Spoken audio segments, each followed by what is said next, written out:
ABC News with Satyam Weinstein. Australia's foreign and defence ministers are set to meet their UK counterparts on board a British aircraft carrier that's docked in Darwin for joint military exercises. Political reporter Tom Lowry has more.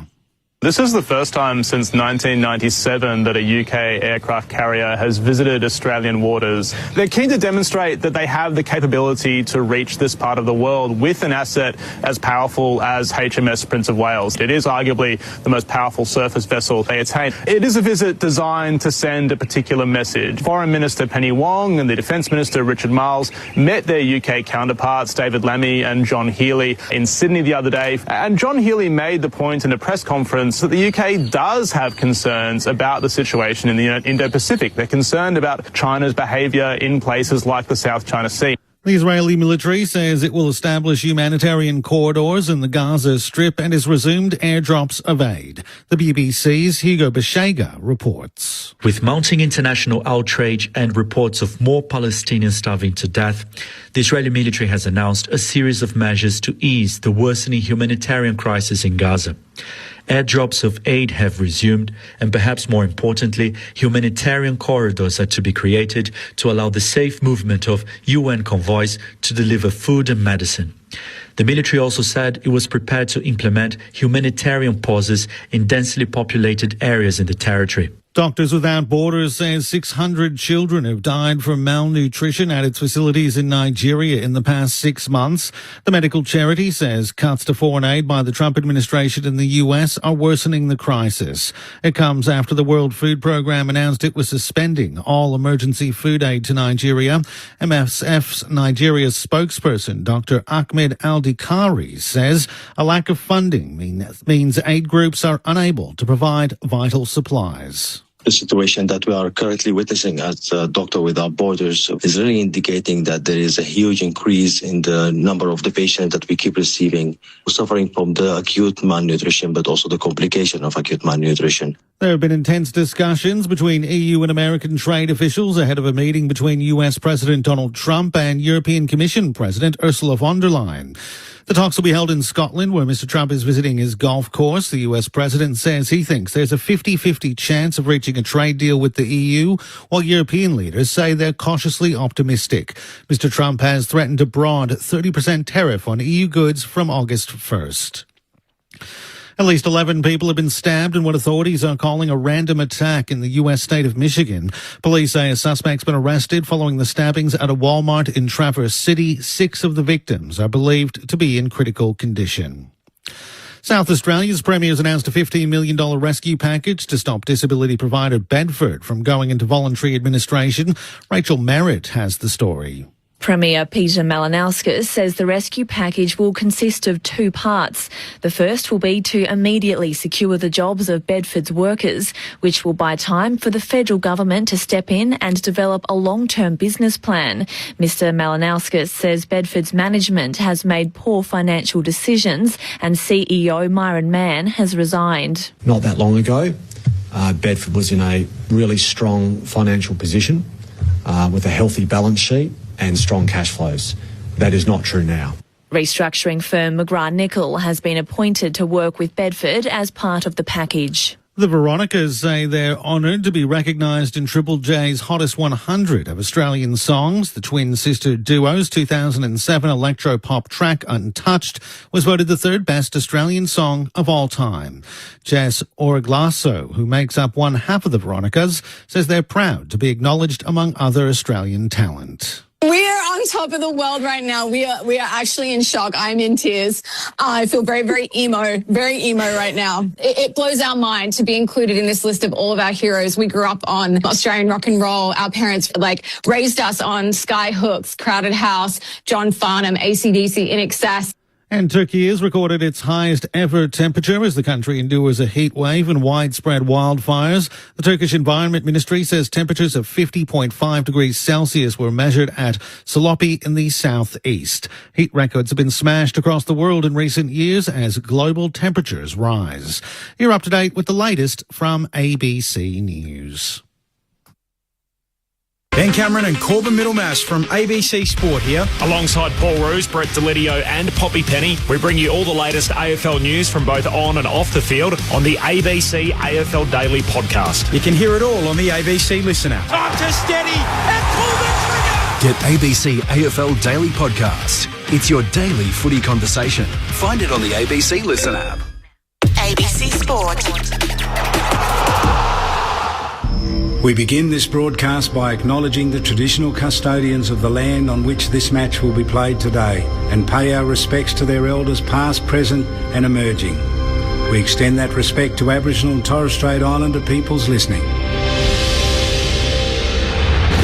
It's all on the line. Here we go. And the moment of truth has arrived. What a matchup this is. What a game. The umpire holds the footy up. I wouldn't want to be anywhere else on earth. On ABC Sport, this is the AFL. Oh, there's a bit to get inside of the bounce. The intensity and the pressure in the ball is unbelievable. Take your moment. This is that moment of the game of footy. This is just football at its best. And that'll be it. From walking on thin ice to dancing on the mountaintop, the Brisbane Lions never stopped believing. And they are the champions. Sit back, relax, witness the greatest. It don't get better than this. He called the through for a magnificent goal. Comes out, gathers, snaps, goal! An extra bit of class. He smashed that through, what a kick! Goes bang with everything he's got. They are leaving nothing out there. Listen to the roar. The drop punt, he's gone, and the building is jumping. We know he's a big shot taker. He's a big shot maker. Leans back on the kick. Game on. Like camera action, baby. Countdown to contact.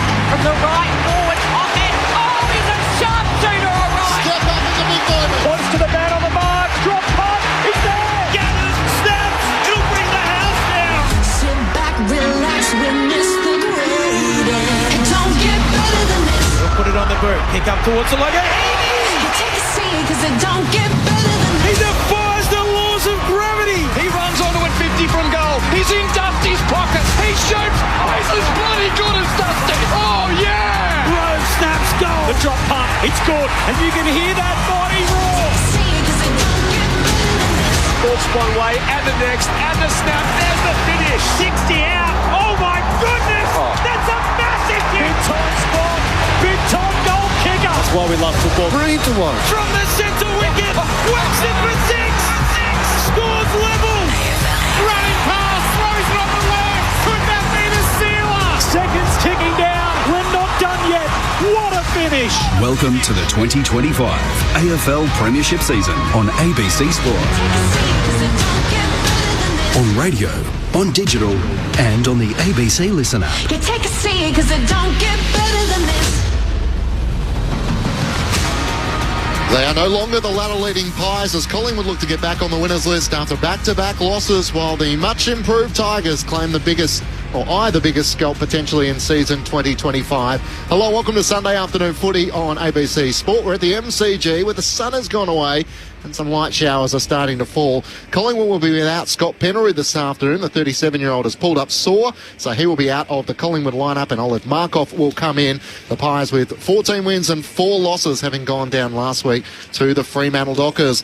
Well, the Tigers are coming off wins over the Bombers and the West Coast Eagles, so what can they achieve this afternoon at the MCG? Matt Clinch with you for ABC Sport. Great to have Ben Cameron alongside me this afternoon. Welcome to you, Benny. Hello, Clinchy. Great to be here. And the big news today, Scott Pendlebury, a late omission due to an injury or soreness is what we're hearing reported. So, we'll hear from Charlie Gardner in just a moment as to what that is with and why he is missing. But can't wait for this afternoon, I say with some trepidation, because we haven't really had a great game so far this round. And I'm not sure this is going to be it, but hopefully Adam Uze, who some are arguing is the coach of the year, can muster something for the Tigers and a big effort against the Pies. Yes, it is a good challenge. We're meant to chat with Scott Pendlebury. Luke Ball came along especially for it a little early, the All-Australian Collingwood Premiership player. Welcome to you, Bolly. Not to be today. No, I was loaded too with 3 or 4 really good questions. Real sort of, stuff that no one would know about. Below the surface sort of questions. And I think he probably knew that, and hence he pulled out. And I'd suggest he probably hasn't even got the car and come to the G today. Probably sitting at home with the feet up, with a glass of his own Shiraz. And Boomer's voodoo doll finally working, obviously. Yeah. I say that in jest, but he is panicking about the game's record. Yeah, that's right. Well, there was a suggestion that he was just padding his games, 2 at the moment too. Well, that might put that to bed as well. But no, Ben, you have little faith. I'm looking forward to this one. I think this is the one. I think this is the game of the round. It has been a pretty ordinary round, hasn't it, to this point? With we know that divide, that top 9 and bottom 9 divide, which has really set in even further with the Swans' second half fade out. But in a funny way, and we'll talk with my co-caller today in this hour around, well, I think at the moment, who would you least, of the bottom 9 teams, who would you least like to play if you're a top 9 team? I think we can make a case that it's the yellow and black, the way that they're moving at the moment. And they were terrific last week going over to Perth. Sydney would be pretty hard. Yeah, that's probably fair. Maybe second after them. Yeah, okay. Yeah, but we'll make the case. And I think when you look at their team, and we're going to try and make a case for them, to cause an upset today as well. Starting middle, Dan Curvis, Taranto, Hopper, Prestia. It's good, isn't it? There's still premiership medals everywhere in this locker room. So, and I think what we're seeing now is really starting to develop these younger players as they get more and more games under their belt. So, unlike you, Ben, I'm looking forward to today. I'm looking forward to it. Rebuild ahead of schedule. Yeah, we will delve into that. And alongside Paulie this afternoon, you can hear him on ABC Radio Melbourne with Chanel Vella. But today he was selected amongst the 25 Bulldogs greatest in the last 100 years. And his bio reads as such. The Bob Murphy, the legend, oh, come on, Clinchy. celebrated as one of the Western Bulldogs' most versatile and cherished legends. This is the auto bio, is it? Well, Bob sent this through earlier today, actually. Self-written, the autobiography. The important thing is that this needs to get sent to my kids who've got a healthy disregard for my footy career. They just need to understand certain things. Good afternoon to you, gentlemen. Enough of that Bulldogs nonsense. We need to talk about today, because I'm very excited about today's game, because up until this point, round 20 has been the nail salon. Give us a look at your hands, fellas. Give us a look. Yep, pretty good. Round 20, the nail salon. All we've seen is shellacking. Today. You said you were in good form, and you've started on a very positive note. I grew up a Tiger, and I think the Tigers today could channel the great Jeff Hogg in what was Bloody Monday in 1990, where Jeff Hogg against the Tide kicked 10 goals and dragged the Tigers over the line against the Magpies. But it's lovely to be in your company, fellas. Particularly Luke Ball. We don't get to see each other enough. I think we both retired about 11 years ago. Yeah. We've been working away here in the commentary box since, and this is our debut together. Circling each other for a long time. So I look forward to waxing off him. No, Bob's a couple of years older. He's super draft. Yeah. Well, I thought you might have been a part of it as well. Yeah, his draft had much better PR than mine, despite that our draft was probably better. You put a case forward for that. I did see that. You put a case forward for that. I learned the other day that Jimmy Bartell went number 8 in the Super Draft. So, gee, it was a good draft. And you're still in a formal mood as well, I see, Bob, because you've got the Canadian tuxedo on today, the double denim. Yeah, well, this is serious footy. This is big-time, elite level. This is, our sporting coliseum at the MCG. So I thought it's a formal affair. Double denim. I notice you guys are pretty casual, which is neither. That's okay. That's fine. This is without a word of a lie. I somehow flicked on one of those quiz shows during the week at 4:30 or whatever it is, and there was a question, what is the 2 items of clothing for a Canadian tuxedo? Denim was obviously the answer, and the first person I thought of was you. Yeah, thank you. And the first time I've seen you thereafter, you've gone with the double denim. I love it. I take that as a high water mark. That's high praise from you. I appreciate that. Thank you. I feel like regardless of what happens this afternoon, you're going to be in good company. We shall have an enjoyable afternoon. Bob Murphy and Luke Ball, your experts. Matt Klitsch and Ben Cameron to call the action. Ray Chamberlain will be down on the boundary for us. Hugo Ralph Smith, the injured Tiger, is going to come past for a chat. And in a few moments' time, we'll take you inside the Collingwood camp. Ben Cameron caught up with Charlie Gardner about the news. The late out is Scott Pendlebury, and Olaf Markov will come into the Collingwood lineup. So maybe just as a tone setter to start the afternoon, Collingwood have been out in front for so much of this season. All of a sudden their lead has been swallowed up. Adelaide have moved to the top of the ladder, and the Pies are looking to bounce back after 2 consecutive losses. How much is the motivation for Collingwood this afternoon? And, how much does it matter in their premiership year? They did lose 3 games in 4 weeks, but they managed to hold the Premiership Cup up in 2023. So how does Craig McRae keep his side motivated and make sure they are building in the right direction? It's almost impossible to go through an entire season without some sort of a dip in both form and wins and losses. Even the mighty Essendon footy team of the year 2000 lowered their colours for 1 week against my old mob. So Collingwood, it's not necessarily a surprise that they've had, had a little battle in the last couple of weeks.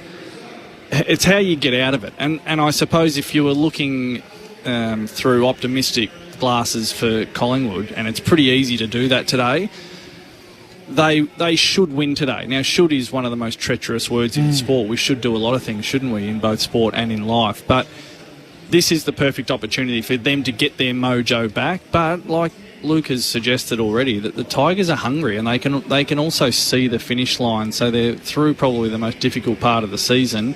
They can see the end. They've already exceeded expectations. They get to have a free hit today. So for Collingwood, they're still the team to beat. They've had their little lull. They'll make a charge again. It's just whether they can reclaim their best footy today or it's just a step into the light. Yeah, I think a lull's a good descriptor, isn't it? And when you think about it, you have a look at Brisbane yesterday, if we're going to call that a little dip or a lull. Collingwood, I wasn't here last week, but three-quarter time, in fact, halfway through the last quarter, they were 3 or 4 goals up against Fremantle, who are a side that we all think are gathering ahead of steam, aren't they, heading towards a final series. And then it was a combination of some really good Fremantle play, which was acknowledged somewhat cheekily by the coach, I think, after the game, Craig McRae. So I think this will sharpen them up. And then, and the week before that, they go down to a Gold Coast team who'd built it up as the biggest game of their season by a point, or by less than a kick, after a horror first half. Yeah, in terms of lulls, it's an okay lull. It's a pretty soft lull, yeah, isn't it? You lose 2 games by less than a kick. Now, Craig McRae's a winner. He doesn't like losing. He'll be certainly looking at the why and the things that have made them such a good team. Their stinginess in defence, they got opened up a little bit. A part of that's personnel as well. So I think that's the other part too. They haven't been settled, have they, over the last month? There's been at least 3 changes every game for the last month. Now that's a combination of doing the work early, so being able to manage, being in a position to be able to manage some of the more senior players who've got the aches and pains this time of year. Others we just haven't seen a hell of a lot of. Think of Tom Mitchell, Jordan Ngoe and Bobby Hill played in the VFL in Frankston last night, as did Billy Frampton. So there's a bigger picture piece there. So I don't think we'll see the best of them today. I think, and Bob, you think back to your playing days, you tended to work in blocks. You look at their next block after today, and again, this is absolutely not taking anything away from the fact they'll want to return to the winners list today. But then they go Brisbane, Adelaide away, and Hawthorn. So I think there'll be, from a coach club point of view, there'll be a bigger picture eye towards that, and that includes returning personnel. Today's about sharpening the little things that they just haven't quite got right over the last couple of weeks. You've done it, Borley, I know, at least in 2011, where you guys only lost to Geelong. So you were right up the pointy end of the ladder. You knew that you were going to finish top 2. Is the last 4, 5, 6 weeks difficult when you know you're going to be top 2 in terms of motivation and keeping yourself going? Well, I think there's a natural tendency when you're in that position to look ahead, to glance ahead. I don't think there's anything too wrong with that, and you're trusting your senior players there, and that's why I'm not worried about Collingwood, because of their experience both from a coaching staff and a senior player point of view. I think if you drill down a little bit, there are players there who are certainly in no position, Bob, to be doing anything bar putting their best foot forward, because there's a spot in the final series up for grabs for them. Usually you'll take a squad of 30, 32 into a final series. So there are players who missed out a couple of years ago who, as I said, should not be. There's absolutely no reason for them at all to take their foot off the gas. There are players who have come from other clubs who are going to get this opportunity for a first time to experience. And playing in a final series for Collingwood is a big thing. It's bigger. Yeah, it really is. That's right. So think of Houston and Memory and Schultz and others. So as a club, potentially, Ben, I understand what you're saying, but that's where it's about just trying as much as possible to be present. And in a way, the slip up last week almost might even help you to do that. You know, where if you get over the line last week, maybe, I don't know. I think the beauty of Macrae and Collingwood is they keep the week to week pretty similar regardless of the performance and the result. But maybe you just take a 1% little shortcut. I would say that Collingwood's lull has been a lull in results, not in hunger. Gold Coast were fierce and they're a good team. They got them on a good night. Very good yesterday. Yeah, they were very good. I mean, they're still a bit up and down, but their good footy is very good. Fremantle, the 1 point loss to Fremantle last week, that's already ageing pretty well. Yeah. That was just a classic game of footy. They're arguably the form team in the competition at the moment, the Dockers, with the way they're going. Them and the Crows. Sorry, it should be the Crows, but Fremantle, in terms of the wins they've put together, what is it? 8 of their last 9 now? Maybe 9 of their last 10. But that's what adds to the intrigue. That's 90%. Collingwood have lost 4 games. For those playing along to the Dockers, to the Suns, to the Cats, and opening round of the Giants. So are they still the best side in it? Are they that much further than what they were at one stage? 10 premiership points on clear top of the ladder? And the answer is probably no. But the Brisbane Lions, Hawthorn, Adelaide are 3 good tests to try and work out where they sit in the overall scale. And I don't think I know they didn't think they were ever 10 points better than the next best. That's never been a thought. No, I think if your heart of hearts, if you surveyed 100,000 Collingwood members and supporters, they would think that as well. They know that they need to be on edge and at their best. But I'm not panicking at the moment at all. Would they prefer the tough run that they've got coming up, the clinch you just mentioned, as opposed to some soft kills heading into the finals? Would that be better prep? It's all a matter of perspective, isn't it? I would imagine, and you referenced Craig Macrae being a winner earlier, Orley. I would guess that Collingwood and Craig Macrae, the way that they operate as a footy club, they would not lose any sleep over having a hard run in, because they believe in themselves. They believe that they're good enough to do it. And, when you simplify it, and often at this level, the key is to simplify things. There's a whole lot of noise, there's so many voices, but if we're good enough, we're good enough. And there will be a good fight for spots when all their players are available. Bobby Hill and Jordan De Goey playing the VFL, Billy Frampton, as you mentioned. So the spot is going to be up for grabs in the Collingwood lineup in the next few weeks. Luke Ball and Bob Murphy, your experts on ABC Sport. Matt Klitsch and Ben Cameron to call the action. Ray Chamberlain will be down on the boundary for us this afternoon. The news coming through that Scott Pendlebury is a late out this afternoon, and Olev Markov coming into the lineup for Collingwood. He'll be the sub alongside Luke Traynor from the Tigers. You can join us throughout the afternoon on the SMS 0437 774 774. But let's take you inside the Collingwood camp. And Cameron had the chance to head down to the boundary and caught up with Charlie Gardner to work out all the news around today's match. Thanks, Clinchy. I am down here with Charlie Gardner, the EGM of football at the Collingwood Football Club. A late out today, Scott Pendlebury. What's wrong with him? Pendles is just managing a cork this week, and we wanted to give him every chance to get up. He was hopeful and optimistic that he would get up, but this morning just wasn't feeling quite there. So we've made the call to that he'll miss today, and Oleg Markov will come into the squad, and hopefully it's just a 1 weeker, but nothing major. It's just a cork he was managing and just didn't feel quite right this morning. So what level of confidence for Brisbane next week then? I think optimistic. He's an absolute pro. We all know that.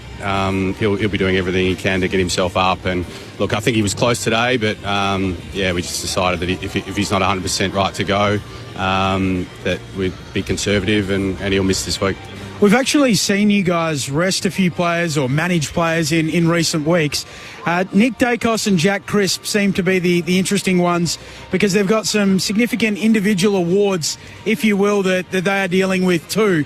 What's the likelihood that you will have to manage that pair in the run home?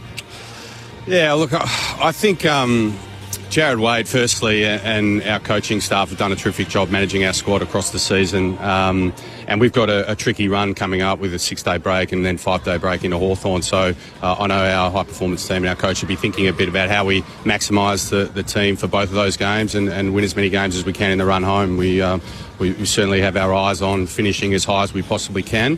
In terms of Nick and Jack, they're both ultra-competitive guys. They've held up pretty well throughout the season so far. If they're fit and healthy and playing well, I don't see them being rested. But each week's different. We'll just have to see how they pull up week to week. I was trains, planes and automobiles coming back from their Q clash last night, so I didn't keep entirely across what was happening in the VFL. I know being the consummate professional you are, you would have got the full report this morning. Geordie De Goey, 19 disposals. Did he get through, and will he come back in for Brisbane next week? I was actually down there, Ben, at Frankston last night. There was 5,500 people there under lights. It was a great atmosphere, actually. But Bobby and Geordie got through unscathed. Fantastic to see them back. They both played about 70% game time. Bobby was, high energy and enjoyed himself, which is really, really positive. And Geordie looked like he had his power, and we saw some burst from him, which was terrific. We'll just see how they pull up. How they train this week, and one thing I know Fly's been big on, and Jared Wade, our high performance manager, is setting guys up to perform. So we'll just have to weigh that up through the course of the week and over the next couple of weeks.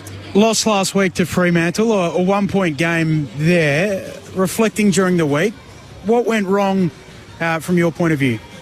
Well, I think first of all the Dockers were really good. They played some great footy. Our game was also pretty good. We did a lot right. And, if things had gone differently, you could see us winning that game. But I think that was the major takeout from our last 2 weeks is whilst we haven't got the results, the fundamentals of our game are still pretty solid. And we'll need to bring that and continue to bring that over the next couple of weeks as we head into September.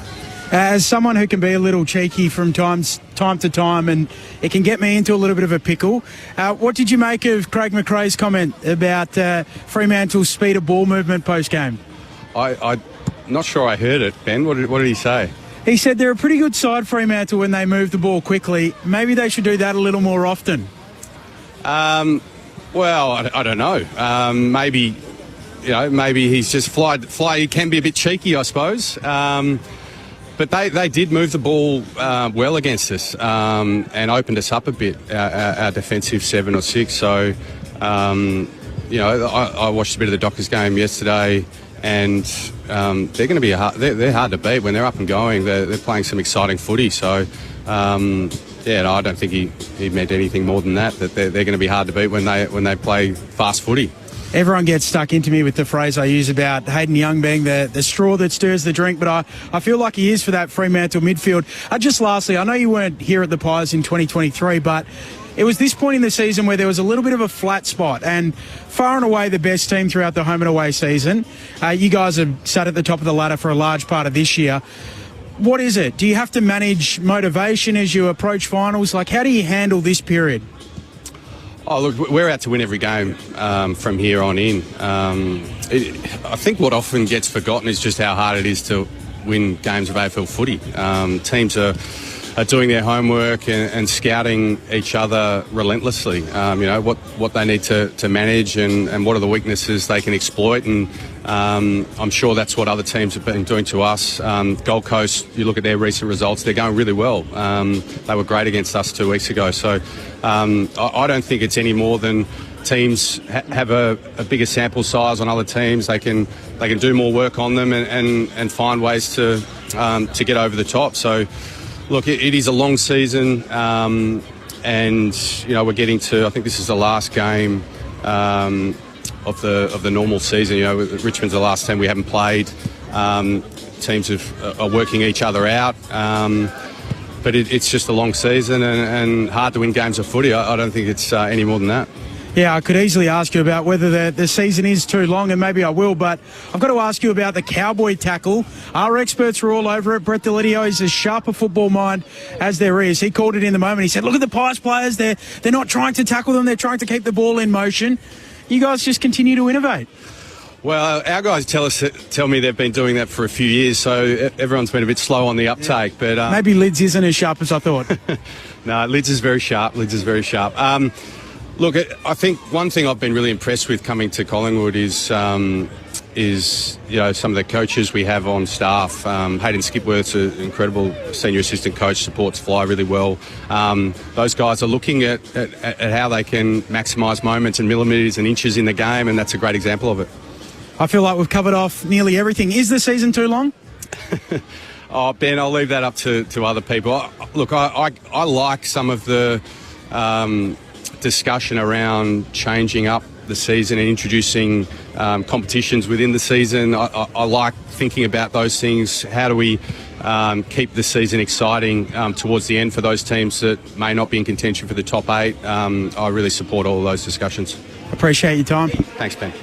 Ben Cameron there catching up with the EGM of footy at Collingwood. Charlie Gardner alongside Matt Clinch, Bob Murphy and Luke Ball with you on ABC Sport. Are you just writing down a few notes, Paulie, throughout that interview? Well, I was just trying to work out, Bob, who was interviewing who at one stage there. I think I counted 28 eyes, not from Charlie, but from the interviewer. That's a bit unusual, isn't it? And No, Charlie was quite self-deprecating. I was wondering if there was 2 or there was 3 people in that interview, but, they say there's no I in team, but there is 5 in individual brilliance, and I just want to compliment you, Ben. That was magnificent. I hope you enjoyed my interview with myself and Charlie Gardner as well. Our listeners know a little bit more about Charlie, but a lot more about our very own Benny Cameron.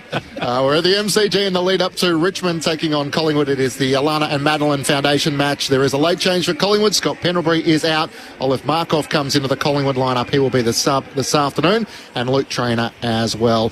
A chance to head inside the Richmond camp. Hugo Ralphsmith's been good enough to come and join us in the commentary box.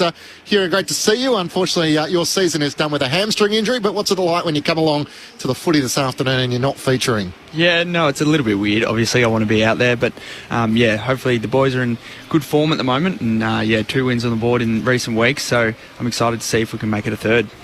Hugo, quickly we'll get across the injury first. Was it surgery? Sorry for my ignorance. No. Did you have surgery? No, you haven't. You've avoided surgery, so It's just a recurrence of the hamstring injury. It must be really frustrating. Yeah, a little bit frustrating. It's a bit of a weird one because it's in a different spot, but same hammy. So same hammy. Annoying. And I felt like I was kind of working my way into a little bit of form. Obviously, it's hard to get back from injury and play well straight away. So doing it at the start of the year and then to now. So a little bit frustrating, but what can you do? It's just one of those things. Has it been something you've always? I mean, your running power is your strength, isn't it? That's your one word. Has that always been something you've had to deal with a little bit, being that type of athlete? I'm actually kind of the opposite. I think I've been pretty lucky with injuries. The only other injuries I've had was a broken collarbone when I was, 13. So I've had a good run. So touch wood that this is just a small thing and that doesn't happen too often for the rest of, my footy days. You mentioned it. You boys are in really good form. We're about to talk about the game, and I think there's a real opportunity to put a bit of fear up. This Collingwood team, who we know have bigger things in their side. So I think last week was a sensational performance, and what's been great, I think, has been the mix of the experienced premiership players. I remember speaking to Adam Uze about it earlier in the year. Clearly, they're leading the way for these younger, high draft pick players, but younger players that are in their 1st or 2nd year now. Yeah, no, definitely. The blokes like Tig and obviously Lynchy's been out for a couple of weeks, but Tig and Brody and Nank in the middle, and then obviously Tim and Hopper, who are not quite like premiership players, but are very experienced players. They're just you can't have that experience go to waste anywhere. So like blokes like Jonty's leaning off Lynchy, and a couple of midfielders. Taj getting a good run. He's getting a few centre bounces at the moment. So it's awesome to have those guys kind of teach the younger guys, because then at one point we'll all be meeting in the middle and hopefully playing some good footy at more important games. Is there a formal program, like a mentor program in place? Just trying to think back to I remember first couple of years starting when there were a lot more senior players. You get a big influx of younger players. Is there a formal sort of mentor-mentee program in place, or do players just naturally gravitate towards players who they want to aspire to become like? Yeah, a little bit. It's not so much like buddy type thing, but you've got your lines and you've got your mids and your forwards and backs, and we got each leaders in each one. So Lynchy was kind of a mentor to the younger key forwards. So you kind of gravitate to someone that you want to play like, and I think so. Jonty and Simsy are Lynchy, and then trainers with Tigger and those type of things. So no specific like set, but it kind of just happens organically. Hugo, it's great to meet you in person and have a chat. You've never met you. What's your Richmond Footy Club knowledge, history like? Are you familiar with the name Jeff Hogg? I'm not familiar with the name Jeff Hogg. You would have grown up. Did you grow up a State supporter? A little bit of both. Saints and Hawks, yeah. Hawks, yeah. Who was your favourite player, Bawley? Nah, not Bawley. Actually, my old man's favourite player was Bawley, and they were similar age. Who was a bit before you, but he was. Yeah. No, I was more of a Hawks supporter. I was Luke Hodge and Buddy Franklin. I kind of started hating Saints by the end of it. Probably fair. Well, one of my favourite players growing up was Jeff Hogg, who kicked 10 goals against the Magpies 35 years ago. Yeah. There's a couple of forwards at Tigerland that I'd like to ask you about. Maurice Rioli and Taj Houghton. Can you just give us a bit of an insight into those guys? Maurice has obviously found a real purple patch of form in the last month or so, and Taj Houghton coming in for his third game, I think. Can you give us a little bit of insight into those two? Yeah, no, Morris started the year really well, and then obviously went through a little bit of a form slump, I guess you would say. But you know, those type of plays you can't really base off disposals or anything like that. It's all about forward pressure. So he went back to the VFL and found that, and really found his edge, and you know, that's what he builds his game around, and it gives everyone a spark. And then Taj is obviously really exciting. He's did his knee obviously last year, but coming back into some AFL footy and getting a taste for it, and you know, he could be anything. You know, at the start of the year, during the year when he started to do some match sim with us, he'd be in the twos, but he'd be absolutely tearing it up, and we'd be getting sprays from who's saying that these, you know, they're giving us a run for our money. So it was only a matter of time before he came into the ones. Now, I know you've played a lot of your footy on the wing, and the Collingwood Footy Club have Jack Crisp and Steele Sidebottom, two of the premier wingmen, and probably the premier wingman combination in the league. Have you got a little bit of expert inside word on how Adam Uze and the coaching staff will attack that problem today for your side? Maybe not expert inside, but I think we'll have Camden McIntosh on the wing on one of them, and he's obviously been a premiership player on the wing for the last 10 years, and he's had a bit of a role change, but he'll be back out there this week. So you give him a role to do anything, and he'll do it to a T. And then I think maybe James Ozias will be out there as well, who's a young wing as well, and he's learning his role, but he's defensive minded. So I think we'll go into it wary of what they can do, but also wary about what the whole team can do, honestly. But yeah, I think we'll be set in good stead on those wings. How many times was the Maurice Rioli rundown tackle shown during the week? Yeah, well, we didn't even need to show it too much to things, because we saw it bloody 16 times before we even got into the meeting room. Is Tom Brown a bit dirty? Rundown tackle of the year, surely. I think Brownie still claims that he's got the rundown tackle of the year. Adam Uze, a lot of people are speaking about whether he should be coach of the year, performance relative to expectation. Why is he doing such a good job with these young kids in your mind? Well, I think he's just so personable. He's got so many great connections with each different player, and everyone's so different in a team, but he can make connections with everyone. But he's also got that hard side. Obviously, he can give you a spray when you need to. And the last couple of weeks I've definitely heard it from in the sitting on the sideline and listening into the meeting. So, he's got the good balance of cracking down when he needs to, but also being a good mate. Sam Lawler, a video I've seen online of him singing and playing the guitar, Oh Madeline by Zach Bryan, a song that I do enjoy. All for this. Some people just get all the talent. Like, why can he play footy like that and sing and play guitar like that as well? Did you know he had that in him? I actually hate talking about this, because it's just going to blow smoke up. It's just going to make his head so much bigger than it already is. He's it's pretty good, isn't it? Yeah. We were playing PlayStation, and he's together, and he goes, "Oh, I just filmed this video. Should I whack it on TikTok?" And I was like, "Yeah, do it. It'll be a bit like everyone will get into him, thinking it would suck." But now he's blown up. He's got 1 million views, and now his head's bigger than it already needs to be. Yeah. Oh, I enjoyed it. I was stunned by how he can sing and play guitar. I loved it. Yeah. Hugo Rouse-Smith is with us from the Tigers. So 5 wins so far from the season. If we asked you at the start of the season sort of what you're hoping to achieve out of it, would you say you've exceeded expectations this year so far? Yeah, well, I think we didn't really have any expectations. We could have come in and won 10 wins for the year, or we could have won none, but we just wanted to play a good, exciting brand of footy. And I think we have done that. We had there was a little bit of a lull in the middle where you're just trying to find your feet, and as all young kind of teams do, that when you're trying to figure out how you want to play and how each other play. But yeah, I think the last couple of weeks we played really exciting, and at the start of the year we did too. There were some big calls made, weren't there? Yeah. And there was a good article today about it, and Tim Livingston, who I know a little bit, getting some credit along with Blair Hartley. I mean, what about early days? So you walk into the locker room first day pre-season and you look over, there's no Bolton, there's no Liam Baker, Jack Graham, am I missing one as well? Jeff Hogg. Dan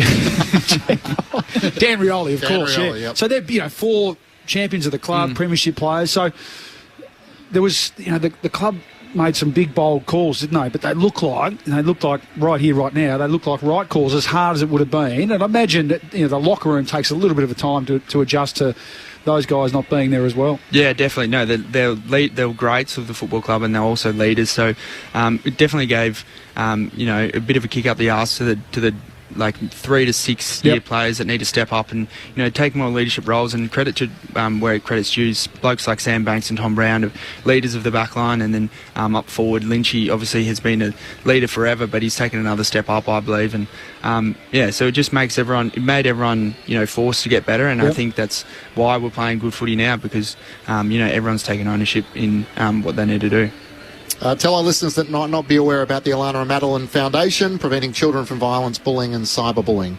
Special day for the Tigers as they celebrate that today with their jumper and all the events that take place in the lead up to today's game. Yeah, no, definitely. We're really proud as a football club to, represent that organisation and, to make some money for them today and across the whole year. It's really special.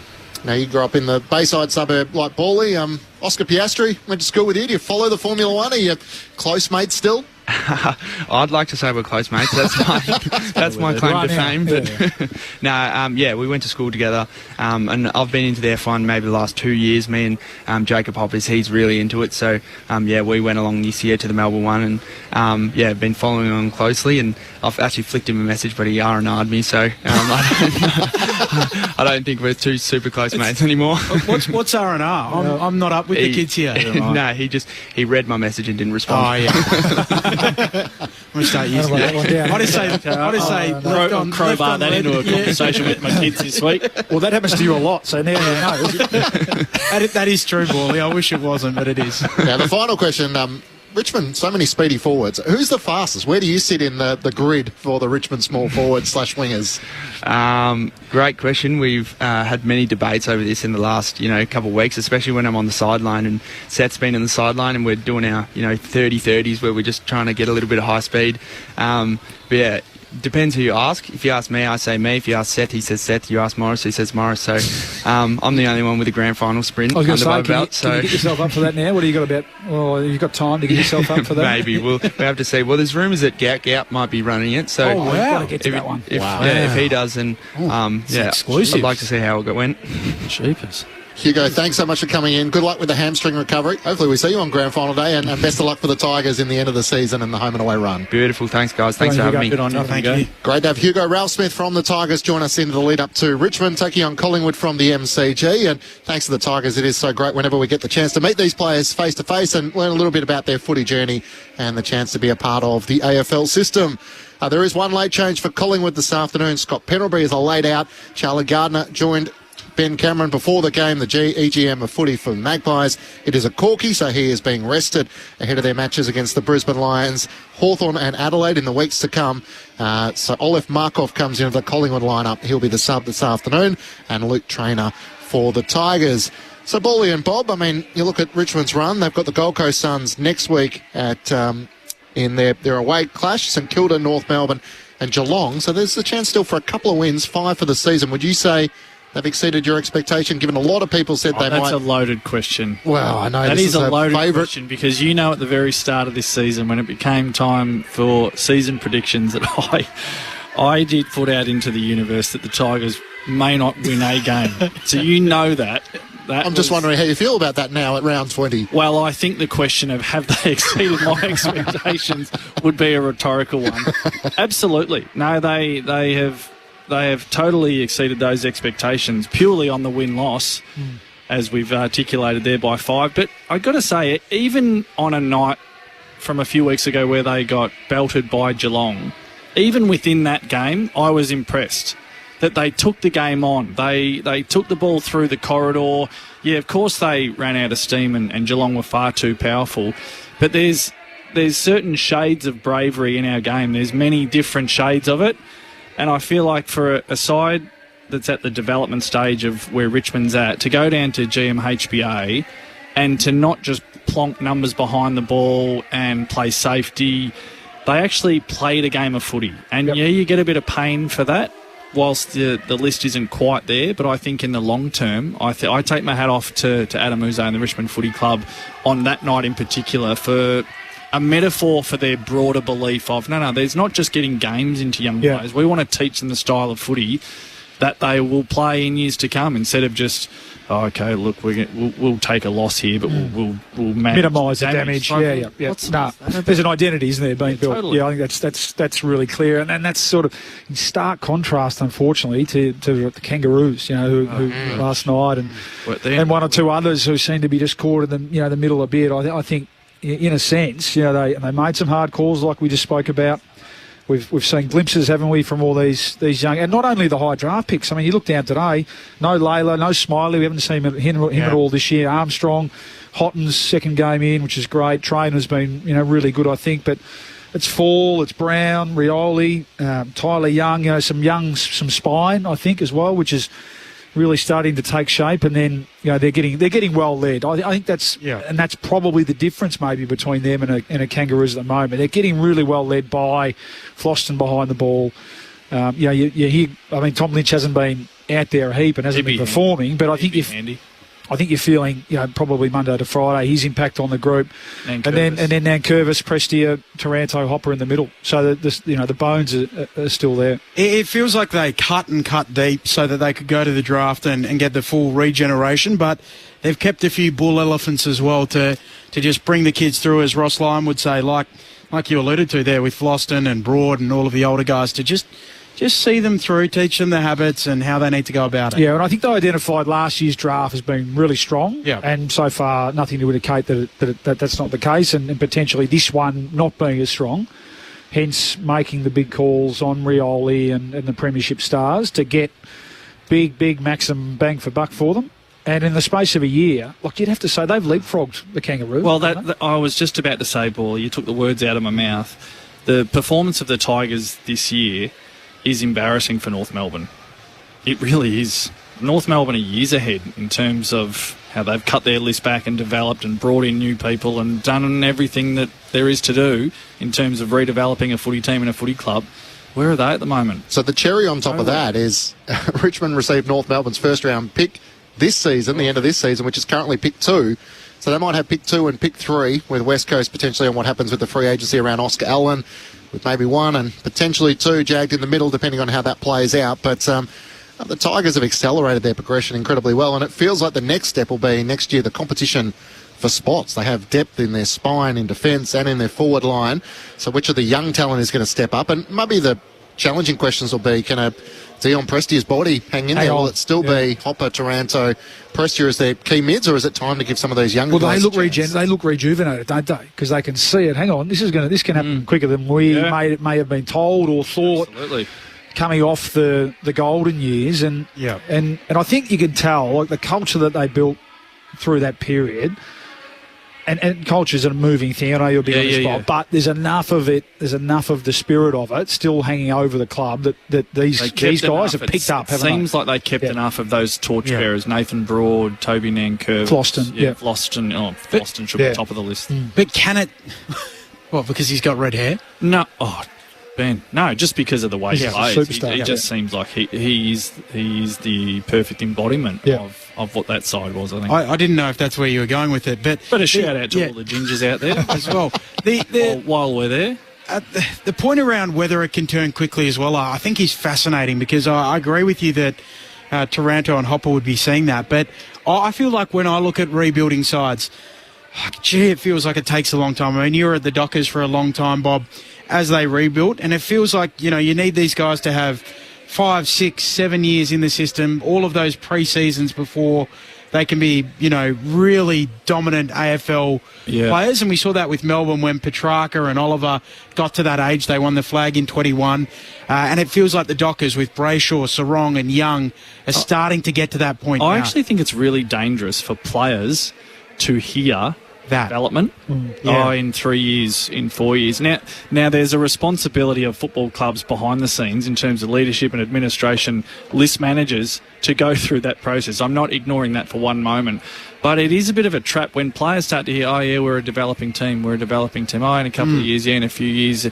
It starts to seep in where there's a lethargy starts to creep in. And I think North Melbourne are the prime example of that, where, Richmond are developing and they're strategic, but I don't feel like their players play like that. They're playing for now. There's a hunger and an intensity to it. And we've heard that language from them. Yeah. Well, if you've got a good enough group and a big enough group of them, you can put all your heads together and say, no, we're not waiting 3 years. Yeah, players' job is not to list manage and forecast 5-year plans. That's not your job. Yeah. As players, it's to what time are we playing? Oh, okay, we're playing at 3 o'clock on Sunday.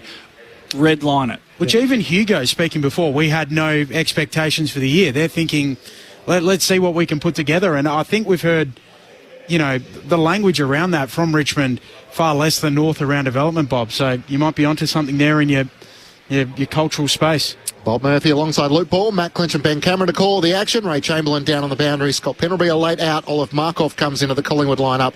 He will be the sub this afternoon. And Luke Trainer for the Tigers. We're chatting with Hugo Ralph Smith about Sam Lawler and his singing. For our listeners that haven't heard it, here's a little about how he goes to work. Oh, Madeline, how you been? I've been waiting around to die again. I saw all your friends. You weren't there. There's a picture of us holding up a picture of our favorite beer. I'm trying so down this year, I can't hold it like we used to. And I ain't never felt lonely as I do tonight in this nice hotel. 200 miles from that shit motel, you kiss me softly in. So he could certainly hold a tune. Sam Lawler challenging Isaac Rankin maybe as the most talented footballer off-fielder can hold a note. It's pretty good, isn't it? It's nice. Yeah, 3 chords and the truth. That's country music. That's it. Do you know where I saw that? In the Country Music Hall of Fame in Nashville. Is that right? Yep. I like both kinds of music, country and western. I like it. Some of the other topics as we broaden out ahead of Collingwood and Richmond this afternoon. Harley Reid in the Derby in the West will have a scan on his ankle. Peter Bell and Sherrod Wellingham, in trying to diagnose this yesterday throughout the match, felt it looked like a syndesmosis injury. Could it be season over for him?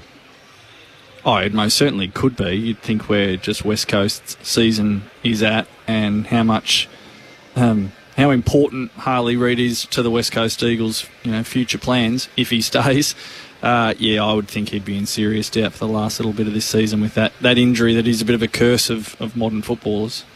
It's interesting looking at the syndesmosis. So I remember when you were playing, Bob, and we heard so much about osteitis pubis. It felt like OP was omnipresent and omnipresence, another OP was. Yeah, that wasn't intentional. But okay. I spoke to people about this. Like Don Pike was the person I spoke to when he was working for us. And I said, why was it OP in the early 2000s and now it's syndesmosis? And he said, well, the game became all about running, so people were doing lots and lots of running. You get issues with OP in your groins. He said, now the game's so tight, the guys are so big and strong, and it's contested in close confines, you're more likely to fall on someone's leg. The leg gets trapped. You get the high ankle sprain, syndesmosis. Yep. And that's why that is now the injury that we hear so much about. Can I go another level on that? Yep. I would say that what Don Pike's saying is absolutely correct, that there was probably more of a focus on running and less on core strength, so that combines to get OP. And modern footy, the players have never tackled better. I was a horrendous tackler in my time in footy. Players now tackle really well, but they spend so much time on not just that, but breaking tackles. So a lot of time the players are injured trying to fight through what is a really, really good tackle. The leg gets caught. So the tackles are higher quality now, but also players' attitude towards breaking a tackle is probably different as well, where they try and fight through the tackle, and that causes them to sort of get that, they fall under their twisted legs. I thought that was really interesting when Don Pike explained it to me, and hopefully a lot of people are probably wondering why we have so many, and I thought that was a good explanation. Did you think I added something? I actually did. No, I thought that was a Well, I just felt really like we were going to give a lot of love to Don Yeah. And I'm right in front of you. I just thought, great addition there. It feels like there'll be a lot of critiquing of our own work this afternoon, and you can join us, 0437 774 774. As the umpires are coming out to the MCG, are late out for the Tigers. Tim Taranto is out with a calf concern, replaced by Jasper Alga, who will be the sub now, so Luke Traynham will come into the selected side. So an out for the Tigers, one of their most influential midfielders, and he's been in good form, Tim Taranto, as well. So the 3 goals last week against the West Coast Eagles, alongside his 30 disposals. On the SMS, your thoughts, 0437 774 774. Don't forget Camden McIntosh has been putting in well this season as well. Hello from Joanna, Ned and Pearl, who are in Dubai, listening in the airport on their way home. Love listening to the ABC Sport. Go Pies this afternoon. Stuart from Buninyong. Geelong have an extremely easy run home, all against teams who won't figure in finals. It will not help them when September comes around. Thanks for your thoughts. Hey Ben, bull elephants mostly live by themselves, isolated from the herd. It's the matriarchs that lead the herds and teach the young elephants everything they know.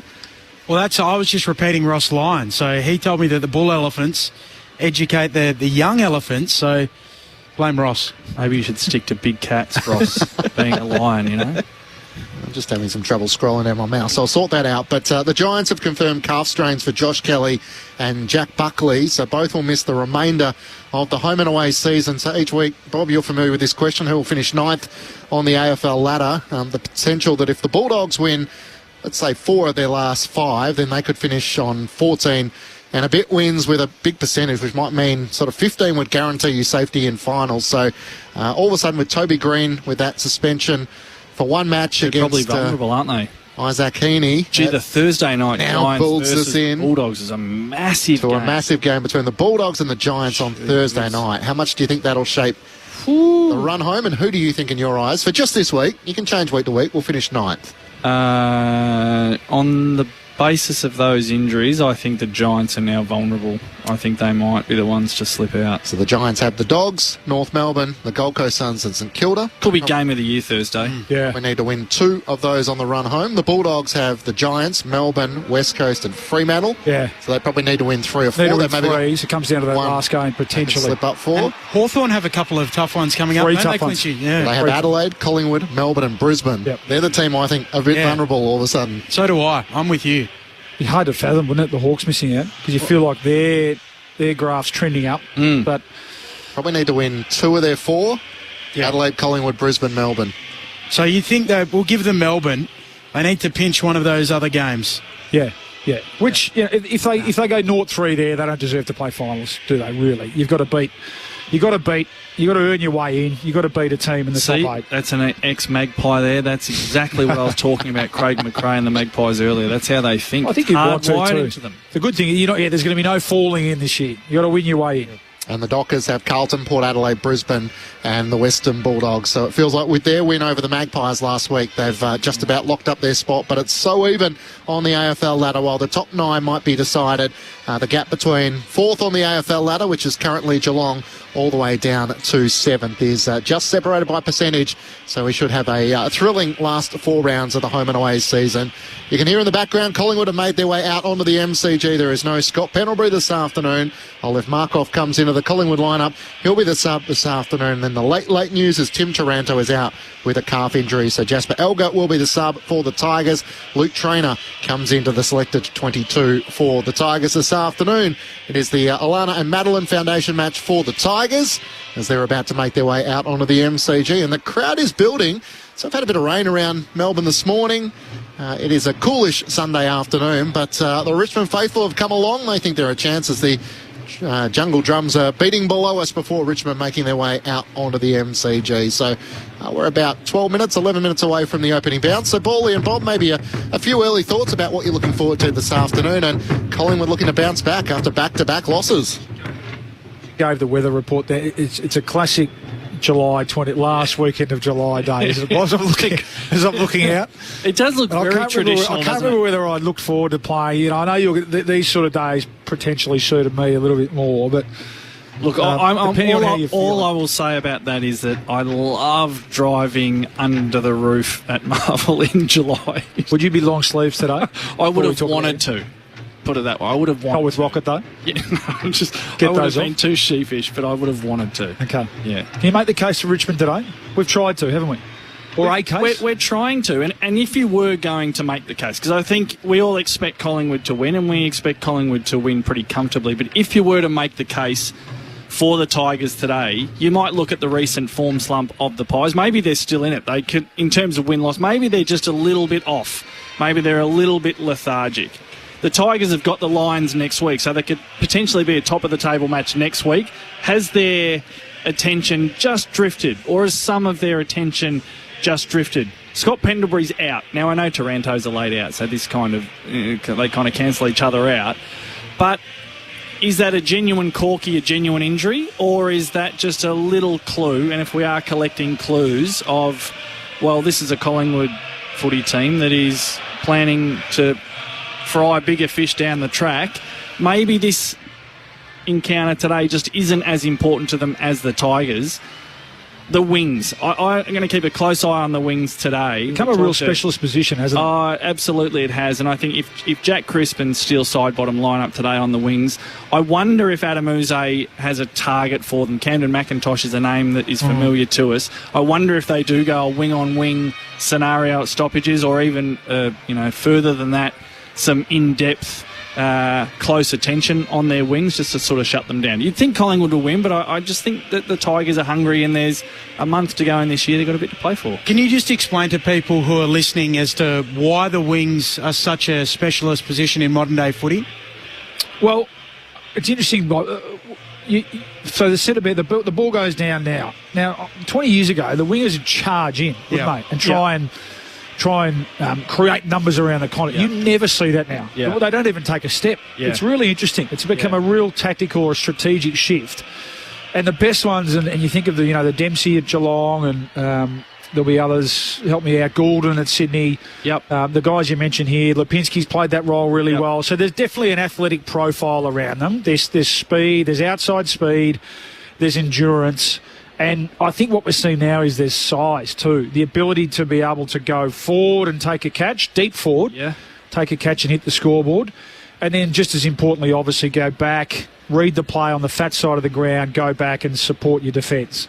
They're either the closest we have to footy from a bygone era of where it's one-on-one. They spend so much time one-on-one. Or in terms of modern footy, where we're moving the magnets around in the sophistication of strategic tactics, the wings is often the first one that'll move.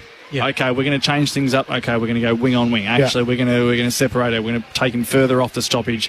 So they're a bit of an insight into what's happening in the psyche of the various coaches. And in the olden days, interesting chess piece, aren't they? So let's say the early 2000s or mid to late 2010s or whatever, the wing would come in and often play as an extra midfielder. Now they just sit on their side of the ground. You rarely see them, and they rarely cross over too. You see some have the licence, it seems, to cross over, but more often than not, they're running that pattern up and down the ground, forward and supporting the defence, and then covering between the arcs, covering at stoppages. So, that's an interesting watch today. For me, I think you look at, so how did Freo in the end?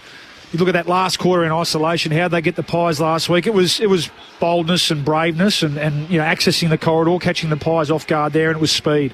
Speed's got to kill today. And I think the Tigers have certainly got that, and that's a strength. And it's probably, the rain's just drizzling a little bit, so it's probably not a day, is it, for key forwards of either team. So then you look at the smaller forwards and the high forwards and those mids that can push forward and hit the scoreboard as well. And I think the Tigers are actually building a pretty good stable of those sort of players. You look at Banks and Rioli, of course. Mansell, I really like as a player. He's got real speed and class. Speed to through. That's right. Sonsi can play that role. Seth Green. So I think that's the area where clearly you've got to match it with the Pies through the middle of the ground, and there's potential there. I think maybe if there's and there's not many, let's be honest. If there's a chink in the Pies' armour, it might be a bit of speed through the midfield. Tom Mitchell goes back in there today to get his chance. How will they use Nick Dacos? He was more across halfback last week, had a lazy 43. So do they inject him back through the middle of the ground without Pendlebury as well? Maybe the Tigers, who are probably pretty workmanlike through there as well, even without Taranto, when you think of Prestia, Hopper, can they try and inject a bit of speed in there and just catch the Pies off guard a little bit in transition. You know, that ability which Freo did in that last quarter. Picture Hayden Young, chiselling a kick through the middle of the ground, some overlap run, and then we know Collingwood's defenders like to play aggressive, like to play assertive and get up ahead of their player. If you're going to go up and down the line today, they're not going to score Richmond. We know that. It'll just play into Darcy Moore and Braden Maynard's hands. No Jeremy Howe, of course, but they've got enough experience down there to be able to handle that. So you've got at some stage, even if the conditions don't really suit, take a bit of a risk, get the ball off the line from half-back, get some overlap run going and see if you can't cut the Pies up and work your way through their team defence and then get some goals over the back. Again, we saw Freo taking some pretty easy uncontested marks over the back last week and in that last quarter when they were able to kick 4 or 5 goals to win the game. So that's sounds easy. That's the method, I think, for the Tigers. Starts around the contest, got to match them around there, and then can we get speed on the ball from half-back to really try and expose this Collingwood team defence as much as we can. Loop ball alongside Bob Murphy, Matt Klitsch and Ben Cameron to call all the action on the SMS 0437 774 774. Mark ponders why can't Collingwood bury sides like the other top teams do. I don't mind Danny, who's saying, hi Bob, listening to you and the boys on the radio, sitting at the lights in Caroline Springs, and who should be looking at me? But of course a big sticker of you and Chanel on the back of the bus. You are everywhere. We are everywhere, and if you would more than just look at us on the back of that, if you want to listen on the ABC Listen app, as far as apps go, it is top shelf. It is top shelf. Got you covered. Even if you're not in Melbourne or Victoria, you can tune in on the ABC Listen app. Just click on the ABC Melbourne button. As we have the AFL covered with the ABC Sport. This afternoon's match on the ABC Listen app, just click on the AFL button. Melbourne and St Kilda later on this afternoon from Docklands. That's on the AFL Extra button with Quentin Hull and Lauren Borden. If you want to follow the actions, the bizarre Sunday fixture with both games just an hour apart. I'm not sure we've absolutely nailed this weekend, but that's a conversation for another day. And Paul from Torquay, the big wings go back to Hafey coached Tigers in the late 60s with Francis Burke and other key position players on the wing, won them flags. There's also one as well that came through in a reference to your shout, Bob. G'day, gents. The Mother's Day massacre in May 1991 when the Tigers stormed home in the last quarter to defeat the Magpies brings back great memories. Nida, Flea Waitman and Craig Lambert were all over them like a rash. Naish slaughtered 3 goals and Hoggy kicked 10 snags. A ray of light in what were the dark days. Calm the Tigers, that's from Ian. Who's the Jeff Hogg today, Bob? Oh, Jonty Fall? Is it Tom Sims? Do you know, I've got to say, and I did ask Hugo, who was in with us a little bit earlier, when I saw the name T. Houghton on the team sheet, so as a young lad growing up in Warragul, there wasn't too many in my neighbourhood who went on to play at AFL level. Well, Trent Houghton, who's Taj's old man, started his career at Collingwood. His mum worked with my mum at the local high school. That was a big thing in my life. Taj Houghton is playing his 3rd game today.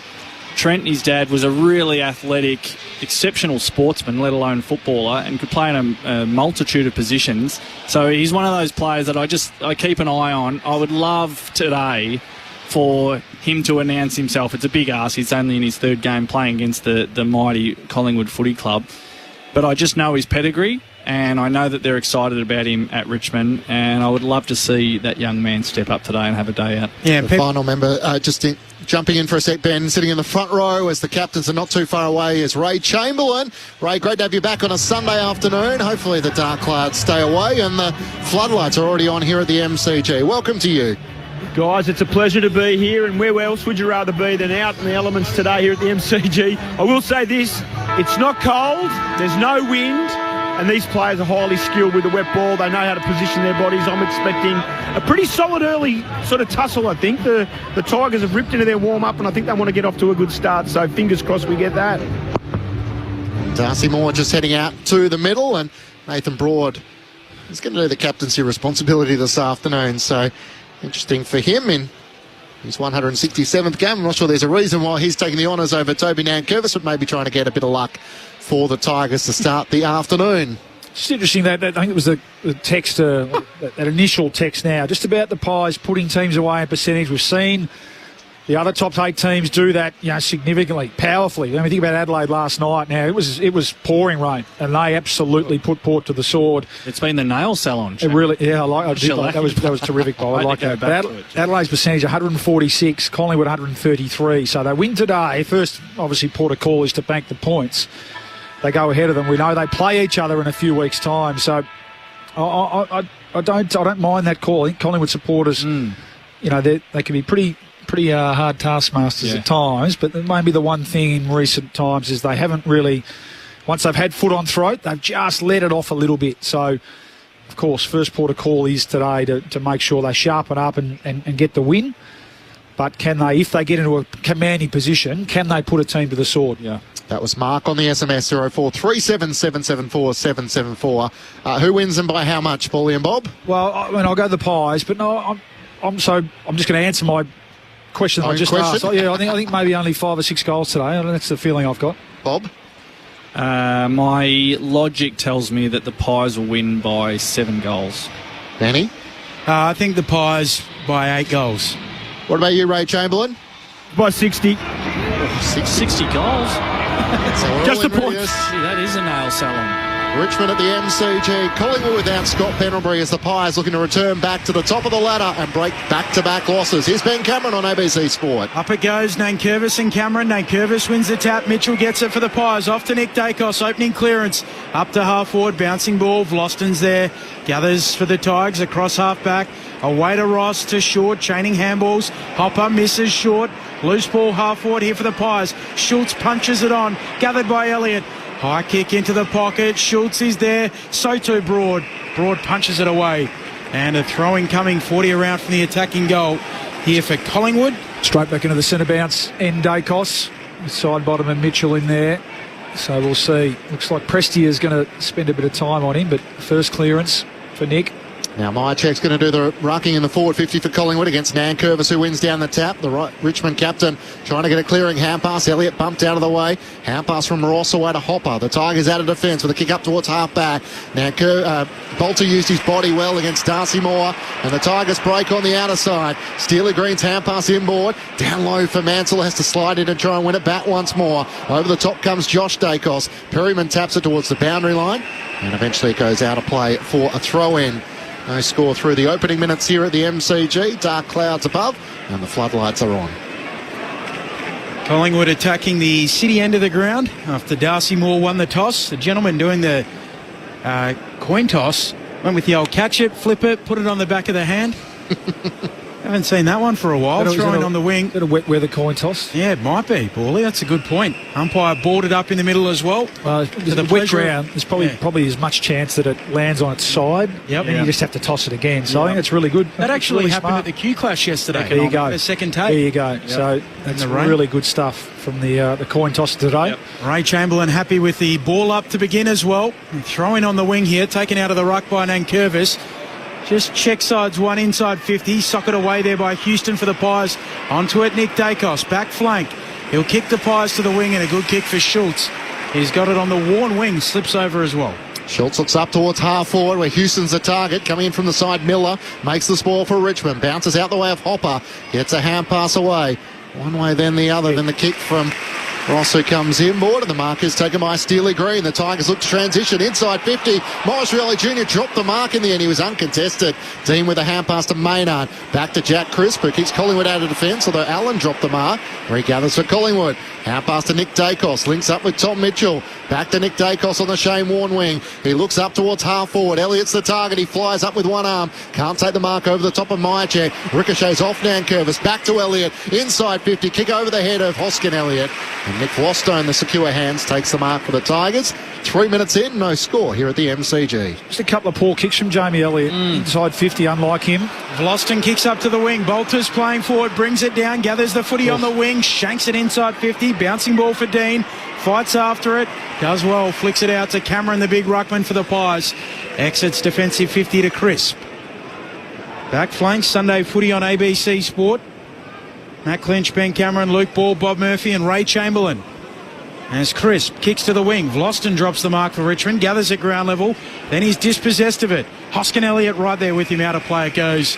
Right in front of the members, a throw in. So he started forward on the long sleeves of Will Hoskin Elliott, Bob. I think it might be a match-up on Vlosten. We see sides put someone to that role, don't they, these days, given he's the general back there for the Tigers. So Will Hoskin Elliott, he spends some time on the wing, but he started forward on Vlosten.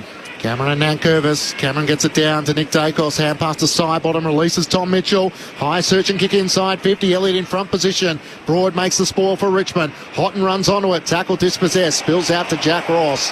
And he's locked up by Lockie Schultz and Steele's side bottom. So Elliott has been the deepest forward for Collingwood alongside Broad. Hoskin Elliott seems to be doing the job on Vlosten. Membry on Young.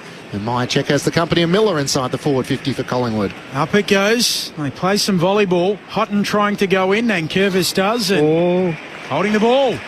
48 metres out. So the free kick will go to Collingwood. And coming up with it, Membry. Well, the big fella was on his knees, wasn't he? And so elected to take possession of the ball. Yeah. So I think Ray will probably tell us that to the letter of the law, Bob, that is a free kick. But you do know that law. Yeah. Student. So we're asking him there to belt the ball on, not pick it up. And then good sign from Collingwood here early, 5 or 6 early tackles in their forward 50. Talking of student of the game, if you want to know how to set shot a football, Tim Membry, one of the most classical techniques that are around. Laces through it from 50 and the first goal of the afternoon.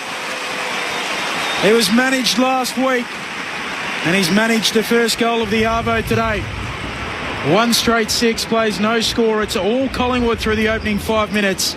Our premiership player and former umpires boss Luke Ball and top 25 Bulldog of all time Bob Murphy. He's a beautiful kick of the ball, Tim Membry. There's something in the simplicity of his technique that is just beautiful to watch, and he knocked that one in from right on 50. Just going back to the initial contest though, so Toby Nankervis is pinged for the free kick. Just with those stoppages inside 50, inside forward 50 for the Collingwood Footy Club, we'll just see as the afternoon progresses, when you've got Nick Dacos, Lockie Schultz and also Jamie Elliott in that vicinity, that will really test the Tiger Smalls. Up to 25 goals from 17 games, Tim Membry so far this season. The first year pie. Back in the middle, Tom Mitchell gets the clearance at Collingwood. Hand pass to Josh Dacos up towards half forward. Kick eluded Schultz. Wasn't marked by Tom Brown. Spills out the way of Collingwood. Lipinski back inside the centre square. Hand pass to Josh Dacos. Drives it long from 55 towards the goal square. Vlosten conservatively made the double fist spoil and sees it out of play in the left forward pocket for Collingwood. Ray Chamberlain on the boundary. Very interesting description from Ben Cameron. I've just jumped on LinkedIn. No sign of the umpiring role there for Luke Ball on his profile. I'll get back to you. Thanks, Chambo. Just the Dacos brothers. Just looks like they're going to straight swap. So Josh in the centre bounce that time, and getting that inside 50. Nick back to the half-back flank. Short with a long kick up to the wing. Morris Rioli Jr. keeps it in. Flicks a handball away to Sonzi. Tight ropes the boundary line. Kicks up to half-forward out on the full. So Dean to get it back for the Pies. Sunday footy on ABC Sport. Round 20 from a gloomy MCG. And Ray still chuckling away downstairs, enjoying his own work. Our man Ray. Been a bit of that today, isn't there? Yeah. Coverage. Dean kicks around the members' wing. Contest kick. Pack forms. Ball hits the deck in front. In they go. Sullivan emerges with the footy for the Pies. Kicks it forward. It ricochets back to him. Ross pinches it. Hooks a kick for the Tigers. Back around the wing in front. Dean marks. Good hands. Yeah. Collingwood ball backward of the logo. He turns and comes inboard to Nick Dacos, who takes the mark on the members' wing. Adventurous kick into the middle of the ground. Lipinski and Moore on. Darcy Moore takes the mark. Has Hoskin Elliott on his own in the left forward pocket. Great transition. And in the long sleeves, he reaches out with 5 or 6 metres on Nick Flostone and takes the mark. He's going to give it off. Elliott's in the pocket. Barely 15, but he marks hard against the boundary line. Just a little closer to goal. It's good footy, isn't it, Bob? That's classic training drill. Intercept mark at halfback, shift the ball inside. Like the kick of Dacos in the middle of the ground, it opens up the entire ground. So Nick Vlostone, who we know is one of the best intercept markers in the game, he's playing the percentages, but because of that kick, it allows Will Hoskin Elliott to become part of the play, and he's able to hand it off. A career best 46 goals this season for Jamie Elliott as he opens up the angle. Kick is across the face of goal. Myercheck flies in the pack. and off hands it through from Ina score. So Collingwood 1-1-7 to Richmond yet to score. Noel Bolter also starting forward for the Tigers this afternoon. Short with the kick in, up to the wing in Bolter's direction, coming across Quaynor, gathers at ground level. Collingwood ball again, flicks a handball away to Allen, who bounces a handball away to Moore. Pies high half forward, Lipinski, left foot kick into the pocket, shanks it, it floats like a flour bag out on the full. Richmond ball in their back pocket, Collingwood 1-1-7, Richmond yet to score. Ben Cameron, Matt Clinch, Luke Ball, Bob Murphy, Ray Chamberlain bringing you all of the action. Craig McRae, as is customary, coaching from the bench. Trademark puffer jacket on. Broad with the kick to the wing. Moore arriving late. Spoils Maynard in the end. Down at ground level. Pies have the numbers. Flicking out a handball, Green gets rid of it towards Prestia, who rushes a kick, and Bolter marks.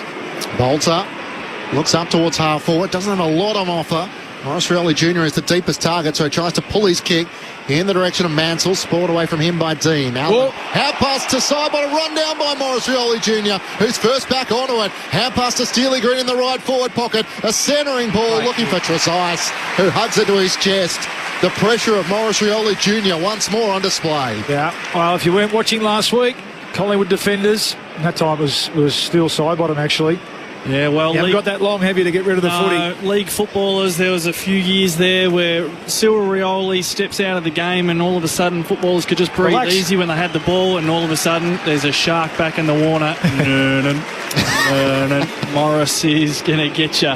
James Tresice has only kicked one goal so far in his AFL career to double up on the Tigers' first of the afternoon. From 35 metres out, directly on in front. He gives Richmond a start here at the MCG, and Collingwood's lead is cut back to a point. The Pies 1-1-7 to Richmond 1-6. Bob Murphy alongside Luke Ball with you for Sunday Footy on ABC Sport. Tom Mitchell, sorry, I apologise to steal Sidebottom. And look, he had a split second. It wasn't even that. He just closes so quick. It's a genuine intimidation tactic and skill that Morris Rioli has. Because we asked Hugo Ralph-Smith before the game of who's the fastest at Tigerland. Well, there's time trial fast, and then there's chasing people down and defending at your absolute maximum speed. Well, Morris Rioli does that, and it stands out and it puts pressure on. We talk about inferred pressure. Well, every Collingwood footballer out there right now goes, okay, well, every time I get it, where's Morris? Restart in the middle. Cameron winning the tap for the Pies. Doesn't get out of the bullseye. We'll do it again. Umpires Nick Jankovskis, Lee Fisher, Nathan Williamson and Andrew Adair in charge of this match today. Up it goes again. Cameron taking it out of the ruck. Rushes a snap to half forward here for the Pies. Bouncing ball. Still bouncing. Young will track it for Richmond. Gets it back flank. Coughs up the handball. Sullivan. Handball knocked down by Broad. Coming forward to defend, Ray Chamberlain. Bob, you mentioned Morris Rioli and his intent inside 50 with his defensive acts. He's already very well received by the Richmond faithful. He made his way to interchange and they were all giving him a big razz as he came off. Great to have Ray Chamberlain with us on a Sunday afternoon. Nick Dacos up to 6 disposals early as Darcy Cameron takes out of the ruck, kicks Collingwood inside 50. Lipinski pressures Vlosten, forces a turnover. Sullivan for Collingwood, hand pass to Myercheck, broke a tackle, hand pass to Lipinski, back to Myercheck. Tough shot from the right forward pocket, he threaded it. The desperate defending by Young trying to get back, but he was over the goal line. And Brodie Myercheck with one from the top shelf. Collingwood's versatile forward sends through an absolute belter in the right forward pocket, and the Pies are back out by 7 points. 2-1-13 to Richmond 1-6. Bally, you had a good view of that one. Becoming Brodie's pocket. I think he kicked the first goal of the game from there last week, did he not? He did. The big fella. Yep, he did. Good sharp hands here. Sullivan involved. Lipinski, good one too. That's what you do, those handball drills in a shoebox for, Bob. And that is, I'm not sure he meant it, did he? No. Oh, well, I mean, kick one of Benny Cameron's sacks. To ask him, but it was the equivalent of a knuckleball. Yeah, it had a bit of topspin. It had a bit of a late dip on it, which, if he meant that, that is his pocket, though. It's a little one to watch. That's twice in a row. Darcy Cameron grabbed the ball out of the ruck and kicked it forward. Okay, you're not a number one ruckman, Tom Sims, but you got to compete harder than that. Prestia gets it out of the middle for the Tigers this time. Kicks out to Sonzi. Quaynor right there with him in his back pocket. And then he goes and wins it for the Pies. Handball away to Nick Dacos. Kick to the wing. Long marks. Gives it to Mitchell. Handball to Sidebottom. Still on the logo here, Collingwood. Side bottom stops, props, kicks up to half forward, no mark taken, spills to Sullivan. There's a free kick in amongst it all. It'll come back and go to Myercheck. The rain just beginning to fall at the MCG as well. Mark set 60 out. Too far for Myercheck with those strong Tasmanian legs Mick Malthouse always speaks about. Myercheck sets it up towards full forward, swatted away, down at ground level, gathered by Crisp, rushes a kick, Broad's on the last line, Richmond ball. He looks to try and get the Tigers out of defence, although that kick sets a bit of a challenge for Sonsi, and the intercepting mark is taken by Isaac Quainer, who is within range, 45 metres out to the left. Set up well, didn't they, behind the ball? Yeah. With that slow play from Myercheck inside 50. His Collingwood team very well drilled. It's a win for structure, isn't it? And I know that, maybe not the most romantic way to look at the game, but it certainly was. Just they had covered the entire ground, made it really difficult for the Tigers to exit their D50. These are the most powerful glutes in the comp, these, Bob. Hasn't kicked a goal so far this season. Isaac Quainer from 50 out. It's across the face of goal to the right. Juggling effort by McStay. Bit of a bubble butt, Paulie. Out of play, a throw in up against the right behind post. Collingwood deep in attack there. 2-1-13. The Tigers 1 straight 6. 2 late outs with Scott Pendlebury out for Collingwood. Markov comes in as the sub. Jasper Elba came in for the Tigers. And Tim Taranto out with a calf complaint. Throw in right forward pocket. Membry bringing it down. Sims goes and gets it at ground level. Shovels out a handball. And now Banks runs onto it. Tumbles a kick into the middle of the ground. Bouncing ball. Nankervis swats it away. Quaynor there. Slaps it down to Josh Dacos. And Collingwood retreat. A handball to Maynard. A kick out wide for Ed Allen. It's a good one. Allen pokes it over the top to Quaynor. Just forward of the centre line. Worn wing. Very wide. Comes infield with his kick. Gets it to Long. Long will look deep. Low ball into the pocket. Nobody there for the Pies. It skips out. And Broad can't control it. Throw in left forward pocket. Collingwood lead by 7. I did see a video, Bawley, of Brodie Grundy doing a hip thrust of about 160 kilos, so he might have a claim for that. Strongest glutes title in the AFL. Yep.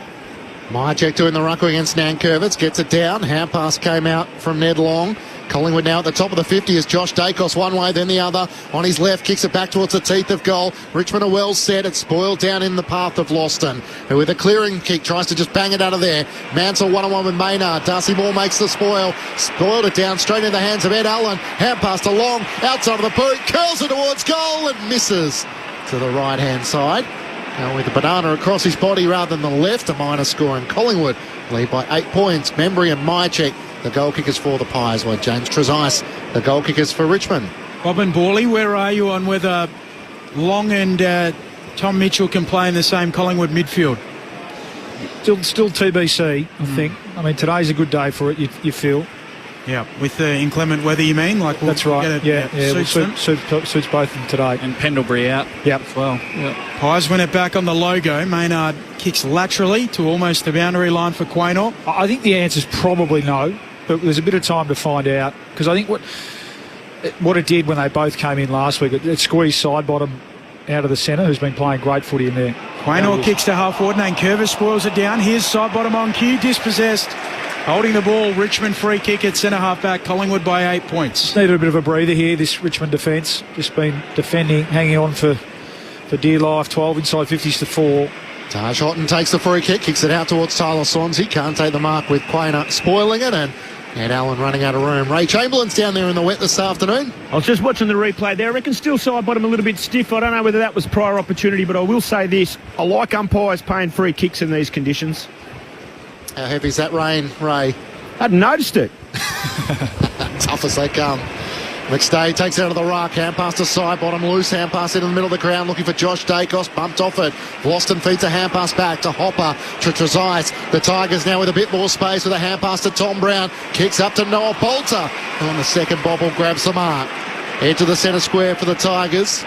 We still have the markings from the Wallabies and the British and Irish Lions on the G this afternoon as Bolter veers out to the right. Long kick towards the goal square. Sims in a tangle with Darcy Moore. Moore spoils it down to the front. Allen for Collingwood. Hand pass back to Maynard. Hemmed into the back pocket. Kicks out to Hoskin Elliott, who juggles the mark at left half back in front of Sam Banks, and Collingwood are out of defence. The Pies by 8 points early here at the MCG. Ground seems to have held up pretty well considering the traffic last night with the big boppers in the rugby union. Why do you like the umpires paying free kicks, Ray, in these conditions? Ben. Well, no, I just think if it's sitting in the margins, I just like free kick paid, and then the players go in, win the ball. They know they're going to get protected, and I think it helps the play move on. I'm not saying make them up, but I'm just saying if they're there, pay them.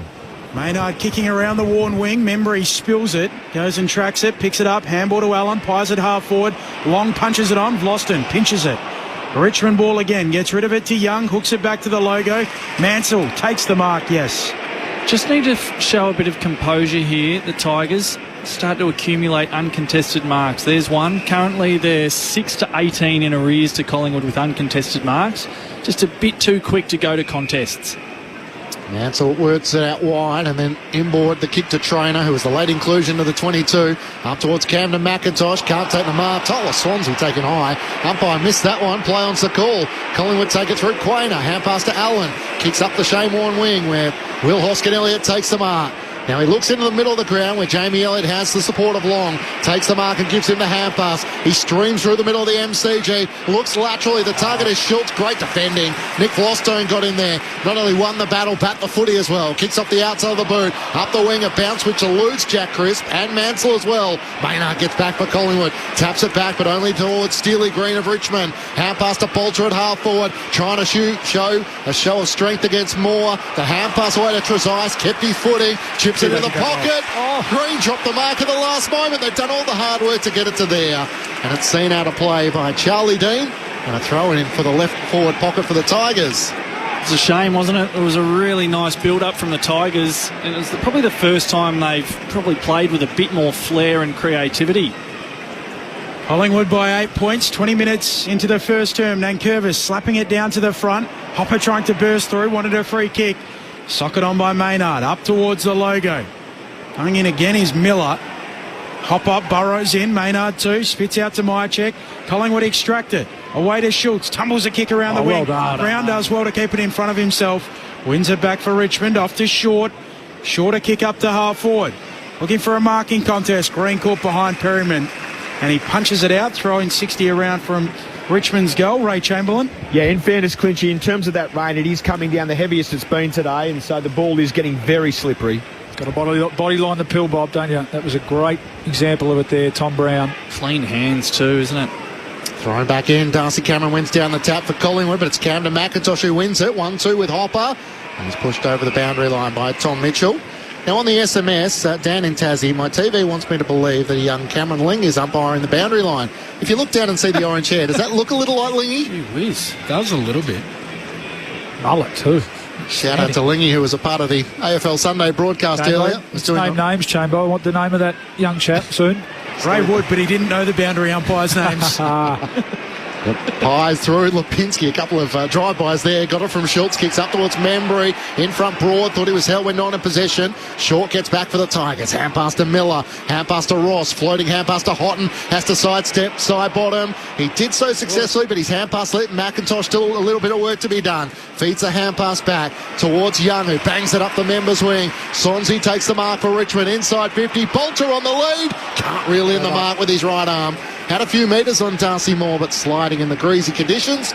The ball goes out of play in the left forward pocket for the Tigers. Not getting that last box ticked, are they? That last mark. Yeah. But at the moment, Bob, they're absorbing Collingwood's pressure, aren't they? Which can, we know, overwhelm teams. But at the moment, the Tigers, they're really standing up in Collingwood's pressure. Nankervis, beautifully down for Hopper. Coughs it up with the handball to side bottom. Josh Dacos run down. Steely Green got him. He was statuesque, Josh Dacos. And Green came with a rush, clattered into him, holding the ball 40 metres out, slight angle to the left. Jeez, Josh Dacos had a week and took a fortnight. It was just bobbing around and taking it all in. There was no way he had that amount of time. It was a fierce tackle from Green, and a well-deserved free kick. Just to show a bit of composure here, this would be a huge reward for the effort the Tigers have put in. 6 goals in the last 2 weeks in the VFL to earn a recall. Steely Green tugs it left. First blemish for Richmond, 2-2-14 Collingwood. Richmond 1-1-7, 23 minutes travelled in the first. I do know for a fact as well that the field umpires and the boundary umpires don't have their silly Sunday after the grand final together. Separate parties. Oh. All right, we'll go down to Ray for that shortly. Houston, long clearing kick out of defence, and Darcy Cameron used his body well against Nankervis. Takes the mark, quick hand pass to Lockie Schultz, away to Lipinski, up towards half forward. Elliott just nudged Voston out of the way, and then he's running the boundary line. A centering ball looking for Hoskin Elliott. The Tigers defence gets back. Sonsi off in good support, although running onto it, Ed Allen hard against the left pocket. It's across the face of goal. Dan McStay with his arms up at the top of the goal square. A minor score for Collingwood. They lead by 8 points. 23 minutes gone, opening quarter. Sunday footy on ABC Sport. That's great ball movement from the kick out, isn't it? In these conditions in particular. Ball didn't hit the ground until the end there. And we spoke about the classic wing roll, didn't we? That's Ed Allen, who's another one who is beautifully suited to it from an athletic profile. He started the game well too. Had 9 possessions, Allen. Son of Ben Allen, who we saw presenting the Glendinning Allen Medal post-game yesterday at the Western Derby, as Banks kicks up to the wing in a contest, punched out of play. A little bit of my Jeff Hogg as a Hawk supporter growing up, Bob. Benny Allen. Yeah, but once an unheralded, tall midfielder before his time. Him and Anthony Condon were favourites of mine. And a strong representation for the Gingers on today's coverage. Yep. It's about the 4th mention. It's great. Nankervis slaps it forward. Ed Allen, the son of, tracking it, but can't quite run it in. Throwing right on the centre line. Premiership player, 1991, the Hawks. Ben. Inaugural captain of the Fremantle Dockers. Yep. Current resident of East Fremantle. Collingwood by 8 points. You would have seen him, Bob, as you were walking around barefoot around Freo in recent years. Well, I was in South Fremantle, which is a very, very different to East Fremantle. You'd know that, Ben. Now Curvis one down the tap, but Collingwood through Darcy Cameron, hand pass to Nick Dacos, kicks up towards Hoskin Elliott. If he didn't take the mark, would have got a freak against Tom Brown. That's a dribbling kick along the turf. Have a go at that stay. What a one-handed clean pickup. He gathers, kicks into the pocket. Elliott and Vlosten 1-on-1. It clears to the back. Schultz is dragged down. And good defending by Jaden Short as that rain just gets a little heavier. Ray Chamberlain on the boundary. Collingwood by 8 points. Yeah, no, it's going to be trying, and if they want to cast a statue afterwards for this effort here today, well, so be it. I'm going to stick this out. That's probably been the other theme of today's call, isn't it? Just some self-indulgent stuff from all of us. Nankervis tapping it down, pinched by McStay to Nick Dacos.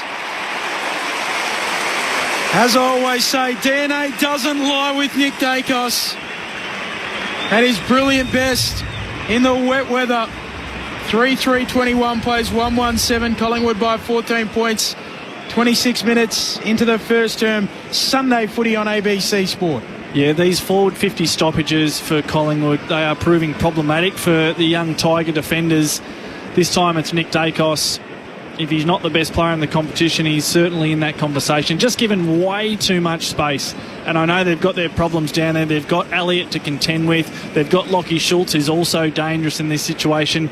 But the Tigers need to clamp down, and especially when Nick Dacos is in the area, they just gave him too much room. And that was far too easy. It ends up being regulation for a player of his quality. There's stories of Nick Dacos begging his dad when it was wet weather, let's go to the park and work on ground balls, and snaps am I kicking in the wet weather, and we see it displayed there. Seems to have the company of Jack Ross this afternoon as Darcy Cameron wins down the tap. Nick Dacos on cue, socks it inside 50. Membry gathers. Half past to side bottom. Morris Rioli Jr. was coming with a pull, and he just got the kick away inside 50. Hoskin Elliott leads out, left the ball behind. Membry's hand pass is chopped off by Hopper. Side steps around McStay. The Tigers out of defence with a kick up towards the wing. Mansell used his body well against Houston. Can't take the mark. Darcy Cameron comes back. It bounces off. I thought it was above his knee. Boundary umpire said below, out of bounds on the full. Free kick going the way of Collingwood. Yeah, off Mansell's foot. Cameron quickly takes it. Chips it back inboard to Dan Houston. The former power defender looks to send Collingwood up towards half forward. Big pack forms. It clears to everyone, and Hoskin Elliott against Nankervis brings it down. Now Miller was tackled, dropped the ball, holding the ball in the eyes of the umpire, and Dan McStay this time gets the last laugh. McStay, of course, missed the Collingwood premiership a couple of years ago, so he's one of those players, Bawley, that... Yeah, he's had a good couple of minutes here. Yeah, goal assist before to, right on cue. Out of a full. You got him, Bawley. he had a good couple of minutes. The more things change, the more they stay the same in footy. Well, we're going to defer to you now. I'm going to keep my minute. Next time you see Rioli, we want that noise, all right? That's it. Yep. Collingwood by 14 points. Tom Brown with the kick in. A thumping kick too. Right up towards the wing from the back pocket. Sims gets it on the bounce off to Ross. Ross retreats for the Tigers. Goes back to Banks, who will kick into the middle of the ground. Spots the chest here of Short, who chips it out wide. Sonsie marks on attacking 50. Deep. And he has a man on in Jonty Fall, and now he goes back and says, I'll kick for goal. Wow. Whiz. Long point incoming here, Bob, too. Yeah, this caught in two minds, wasn't he? Yeah, this won't go down too well. Was it Jonty Fall calling for it deep? He was all on his own. I got to say, Jonty can be more demonstrative in calling for the ball, demand it from your young teammate. But this would want to go the distance. He's got to kick it now. Tyler Sonsie. It doesn't quite go the journey. It falls short and Moore punches it away. Out of play, thrown left forward pocket here for Collingwood. I mean, it was never going to make the distance, and especially in these conditions. So it's just a learning point there for young Sonsie. His eyes were bigger than his stomach. Can happen. Collingwood by 14 points. Richmond deep in attack as it's thrown in. Darcy Cameron and Toby Nankervis. Nankervis down to the front. Crisp over around the footy. Nank tries to knock it out. Mansell, little soccer. Into the congestion where Sims is over the top, and there's a player on the bottom. It's a Collingwood player who has been penalised. Oh, cheers. Jack Crisp on the very bottom of the pack, in the eyes of the umpire, was making no intent to knock it out, and there was about 4 players on top of him. And the siren sounds for quarter time. Thomas Sims will have a shot after the quarter-time siren to try and close this margin from 14 points back to 8. It's got to be possible to get the ball. Yeah, and so you're on the ground already and the ball rolls into your chest. And a human pyramid then collapses on you in 0.2 of a second. I'm not sure. I'm a Nath Williamson man, but I reckon that was a bit red hot. 3 goals so far for Thomas Sims this season, looking to try and finish after the quarter-time siren. 45-degree angle, 25 metres out. He comes in and pumps his fist in celebration. The Tigers finish the quarter on a high, despite Collingwood leading by 8 points. It's the Magpies 3-3-21 to Richmond 2-1-13.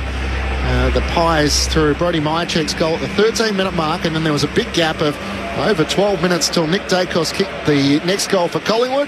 And Richmond finished with a goal to show their intent this afternoon. Scott Pendlebury are laid out for the Magpies. Tim Taranto also out for Richmond. So Alga coming in for the Tigers, and Olive Markov for the Pies. Both are the subs this afternoon. And at quarter time, it's Collingwood who lead by 8 points. Trying to respond after back-to-back losses against the Gold Coast Suns and the Fremantle Dockers. The Pies 3-3-21 to Richmond 2-1-13. The goals for the Magpies through Membry, Myercheck and Nick Dacos, while for the Tigers, Trezise and also Sims. Don't forget, of course, St Kilda and Melbourne still to come this afternoon. There is an ABC call available on the ABC Listen app, and a chance for you to get involved on the SMS this afternoon. 0437 774 774. This is Sunday Footy on ABC Sport. Where else will you find free fun and games? Teens being boss, hard quiz spoiled by kids, and of course, do not watch this show. Find them all where it's always free, always fun for the family. ABC iView. This is the 2025 AFL Premiership season on ABC Sport. Richmond at the MCG. Collingwood without Scott Pendlebury as the Pies looking to return back to the top of the ladder and break back-to-back losses. Up it goes. They play some volleyball. Hutton trying to go in, and Curvis does. And holding the ball 48 metres out. So the free kick will go to Collingwood, and coming up with it, Membry. Laces through it from 50, and the first goal of the afternoon. It was managed last week, and he's managed the first goal of the Arvo today. Hand pass to Seibel, run down by Morris Rioli Jr., who's first back onto it. Hand pass to Steely Green in the right forward pocket. A centering ball looking for Trezise, who hugs it to his chest. Well, if you weren't watching last week, Collingwood defenders. Yeah, well, you haven't got that long, have you, to get rid of the footy? There's a shark back in the water. Morris is going to get you. James Trezise has only kicked 1 goal so far in his AFL career to double up on the Tigers' first of the afternoon. Sullivan for Collingwood, hand pass to Myercheck, broke a tackle, hand pass to Lipinski, back to Myercheck. Tough shot from the right forward pocket, he threaded it. The desperate defending by Young trying to get back, but he was over the goal line. And Brodie Myercheck with one from the top shelf. And Curvis tapping it down, pinch by McStay to Nick Dacos. As I always say, DNA doesn't lie with Nick Dacos. At his brilliant best in the wet weather. This is ABC Sports coverage of the AFL. On your radio. ABC Sport Digital. And on the ABC Listen app. The highlights of the opening quarter in which Collingwood lead by 8 points, 3-3-21 to the Tigers 2-1-13. Matt Clinch and Ben Cameron calling the action. Bob Murphy and Luke Ball, your experts. We're very fortunate on a Sunday to have Ray Chamberlain with us this week. So, Ray, a chance for you to explain to our listeners that call right on the quarter-time siren in which Tom Sims kicked the goal for the Tigers. Yeah, I heard when we were discussing it, it was sort of we sort of had some empathy for the player who was on top of the football and he's trying to get it out. What the laws of the game say that if a player elects to dive or drag the ball in on the ground and they're legally tackled, they must successfully knock the ball clear. So an attempt won't be good enough. So if they elect to dive or drag it in and are legally tackled, they must successfully knock it clear. And it doesn't matter how many players dive on top, the emphasis on the player who dragged it in to try and knock it out. That is correct. Great to have Ray Chamberlain with you on a Sunday afternoon. 0437 774 774 if you want to join us. The thoughts of Bob Murphy and Luke Ball, your experts. Yeah, so it was one each, Bob, wasn't it? One at either end. Yeah. For the dive on and the resultant goal. But entertaining contest. You know, we don't want to harp on the weather, but it's that sort of day. It's a wet weather footy day. And I think both sides have adjusted pretty well. You always look at the kick to handball ratio on days like this. Yeah. And I thought at times maybe Collingwood tried to just invent a little bit too much with handball out of stoppage rather than just putting on their boot. But they're at 68 kicks, 43 handballs, so they've had a lot more possession than the Tigers. And you mentioned halfway through the quarter about the marks. A lot of that has just been their ability to be able to control the footy a bit better with uncontested marks. I actually think it's kind of an interesting philosophical difference of the two teams at the moment. Like the Tigers get a bit of reward at the end to level up the contest because they worked extremely hard. I think in terms of just the ferocity and the intensity that the game demands, I think both teams have answered that question. But just the philosophical difference, I feel like the Tigers have just been a bit too quick to lean into, it's a wet weather footy, we just need to get the ball as forward as quick as we possibly can, and have just gone to contests really quickly and probably put themselves at times under a bit more pressure. Now, Collingwood at times have probably overused it, but I think they've probably looked the more damaging side, and the scoreboard would reflect that they didn't accept that it's a wet weather day and we just go back to traditional footy. They've used more of the ground. They've had a bit more appetite for risk, and they look to be the better side as we expected so far. But I have liked the pluck of the Tigers. Yeah, they've absorbed pressure pretty well, haven't they? I think clearance on a day like this, field position, which clearance allows you to gain, is pretty important on a day like this. Collingwood certainly on top around there, 12 clearances to 7 and then 17 inside 50s to 8. So again, full credit to the Tigers' defence for standing up to that weight of number inside 50, albeit on a tough day to mark it inside 50. I think they've held their own in one-on-one contests. It's really been those two stoppage goals for Collingwood, and one of them just a little bit. It was Prestia actually falling asleep on Dacos. That would be the red alert for me if I was Adam Uzo. The forward 50 stoppages for the Magpies look really dangerous. Nick Dacos with 10 disposals and a goal in the opening quarter as the second quarter is underway. Dacos trying to stream away, but it's Jack Ross of the Tigers who kicks them inside 50. Darcy Moore leads up to the footy in front of Noah Bolter. Taps it forward, but it's Morris Yoli Jr. who lost his footing as he gathered the ball and he's tackled holding the ball. Dan Houston got him with Darcy Moore coming over the top, and the Collingwood captain takes the free kick. Out past to Josh Dacos, who started this second quarter across half back. Kicks over the head of Lockie Schultz, knocked away by Vlosten. The Tigers' reliable defender turns inboard and tries to kick towards Dan Curvis. Can't reel in the one-handed mark. Regathers the footy, though, against Ned Long. High ball up towards half forward. Sims over the top, slaps it away in a 2-on-1. Got it away from Darcy Cameron. Noah Bolter gathers, kicks into the pocket. Bouncing ball. Maynard in front of Mansell, knocks it away. The two collide. Umpire calls play on, and then charge his way through. A free kick going the way of Trader. He's taken high in the eyes of the umpire. Dan Houston with the left arm just over the shoulder as Trainer got down low. Yeah, and it's a bit of a weakness in Dan Houston's game. We've seen it this year, watched Collingwood pretty closely, and we know what he's like with ball in hand. There's not many better in the competition, but it's a couple of times now just not getting low enough. And today's a day for details, Bob. A stray arm will slip high on a day like today, or low to an extent as well. So just a little bit sloppy, 30 metres out from the opposition goal. Pick 21 in last year's draft. Has put to 1 goal 6. Was meant to be the sub this afternoon. Comes into the starting lineup. Made that 1-7 as he misses to the left-hand side. And Collingwood's lead at 7 points. Almost 2 minutes gone in the second quarter. Sunday footy on ABC Sport. Here's Ben Cameron. Josh Dacos with the kick in. Goes to Dean in the back pocket. He'll kick long around the wing in front. Vlosten too strong. Marks it to take it back for Richmond. He's had a strong start. He's just a star, isn't he? Yeah, he is. Just knows where the ball's going. Never all Australian, which is a ridiculous right? Surprise to most. As he moves it on short. Hopper kicks inside 50, turns it over. Quaynor marks. Collingwood just inside their defensive arc. He'll wait a kick out wide for Crisp. The AFL's Ironman, who plays his 250th game for Collingwood today. Kicking around that worn wing. Up towards a contest again in front. Good mark, Young. Spoils it, juggles it, ends up with the mark. High half back here for Richmond. He feeds the hand pass around the back to Nick Vlosten, one way then the other. Trying to get around McStay. He's kick up towards the wing. Trainer juggles the mark. Hand pass to Hopper. He's run down. Schultz laid the tackle.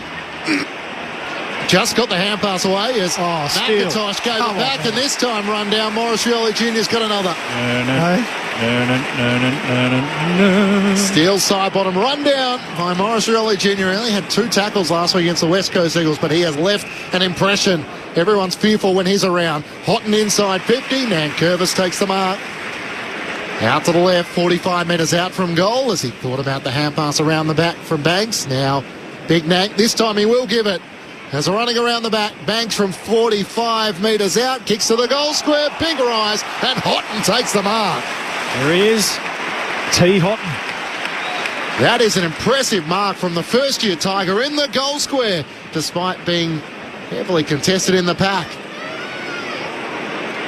Very, very athletic family. Trent played a fair bit of footy for both Collingwood and Carlton, but the entire family played a lot of basketball. Multi-talented family, and Taj, promising young Tiger, slots it through. In his 4th game, Taj Houghton has his 2nd goal, made that his 3rd game, and all of a sudden pick 12 from 2024 gets the Tigers back within a point. Collingwood 3-3-21, Richmond 3-2-20. 4 minutes gone, second quarter, Sunday footy on ABC Sport. Just on Taj Houghton, speaking to people at Richmond who have seen him a lot in the VFL and at training, they tell you he does things that other people can't. There's a bit of Shea Bolton about him, isn't there? I mean, he's listed at 183, but, you know, so he's not as tall as his dad. No, well, but his dad was taller, but his dad wasn't that tall, but played as a ruckman. Yeah. So they are more than the sum of their parts on what just is the raw data of their height and weight. But already in 3 games, hasn't he shown that ability to be able to launch, to go vertical, as they say, and that time landed on his feet like a cat. And Curvis palming it down out in front of Camden McIntosh. Handball to Hopper, head over the footy. Sullivan clumsily clatters into him. Free kick Richmond. Hopper gives it off to Short. One of the great oxymorons. He always goes long and he turns it over here. Maynard marks. Just inside the defensive arc. Well done, Ben. Collingwood by 1 point. Maynard looks laterally and mark taken by Quaynor. Glutes Quaynor, as he's affectionately known here in the commentary box. Last 2 goals of the game going the way of the Tigers. Sunday footy on ABC Sport. Quaynor up the wing, a whistle before the ball came into the area, and Brody Myercheck takes the free kick for Collingwood. Hand pass to Nick Dacos. Up towards Elliott, who dropped the mark. It's socket off the ground by Sullivan. Ricochets into Broad. Back to Long. Hand pass to side bottom into the pocket. McStay uses his body superbly. Made the early contact against Young and then flinged his body towards the boundary line and reels in an impressive mark. You mentioned details before, Luke, and you were referencing, the clumsy tackle up the other end of the ground from Dan Houston, but just Steele side bottom there. We know how good a player he is, but just his composure to kick slightly to Dan McStay's advantage there. Deep in the left forward pocket, he opens up the angle, curls it across his body and tries to ride it as it just lands the wrong side of the right goalpost and a minor score. Collingwood by 2 points, but as Ben said, Tigers with the last 2 goals of the match. Boston taking a kick in, stabs it. The bare 15 to Jaden Short. He does just chip it this time away to Camden McIntosh. The black headband on today, a sweatband. Still inside the defensive arc. He looks further afield, up to a contest on the wing, through the hands of Fall. Spills down to Cameron for the Pies, off to Darcy Moore. Now Nick Dacos, forward to the wing. 15-metre handball, clever, inventive, to Quaynor, breaks the tackle. Handball to Sullivan. Sullivan will hook a kick inside 50. Myercheck, brave mark, back with the flight. Clutters into the pack as he comes down with the footy. 25 out, slight angle to the left. Beautiful combination of courage and skill, wasn't it? Yep. Myercheck had eyes for the footy, goes back with the flight. Just said, that's mine, didn't he? Yeah, he did. The ball lifted But he also did it with thought, technique and skill. You know, he had his footwork right. He was able to turn slightly to the side. Yep. So he was relatively safe as well, but a beautiful mark. Already got one today. He can make that two for Brodie Myercheck. And what a career he's put together off the rookie list. A mature age pick and a 5-time leading goal kicker at the Collingwood Football Club. 4-4-28 plays 3-2-20, 7.5 minutes into their second. Luke Ball, the premiership pie, and Bob Murphy, the former Dogs skipper. Oh, he's just become such a reliable player, hasn't he, Brodie Myercheck? And not pretty from the Pies at the moment. Pretty sort of hard labour, isn't labour intensive, but at times Sullivan, who's another that will certainly thrive in conditions like these, throwing it on the boot. And he did. You were spot on, Bob. It is exactly how you do it. At times, some of these players are too brave for their own good, aren't they? Yeah. And go back and leave themselves exposed. That time just turned his body and high level of skill. Luke Ball and Bob Murphy with you on ABC Sport. Back in the middle, Tom Mitchell gets it for Collingwood. Hand pass away to Nick Dacos. 1-2 with Darcy Cameron. Nick Dacos up towards half forward with a kick looking for Hoskin Elliott. Sport away from him by Brown. Onto it, Josh Dacos dribbles it inside 50. Membry onto it. Tackled in the end and locked up. As Miller slides across the turf and locks the ball up. And centre half forward for Collingwood. The Pies 4-4-28 to Richmond 3-2-20. Brodie Myercheck with a couple of goals for the Pies. Scott Pendlebury and Tim Taranto both laid outs. As Hopper extracts the footy from the stoppage. Hand pass to Tom Brown. Kicks up the wing. Sims had it Sport away from him. Mantles onto it. Hand pass to Trainer for the Tigers. Threads it up the wing. Oh, in the end, Sims sported away from Rioli Jr. And Dean for Collingwood. Hand pass to Mitchell.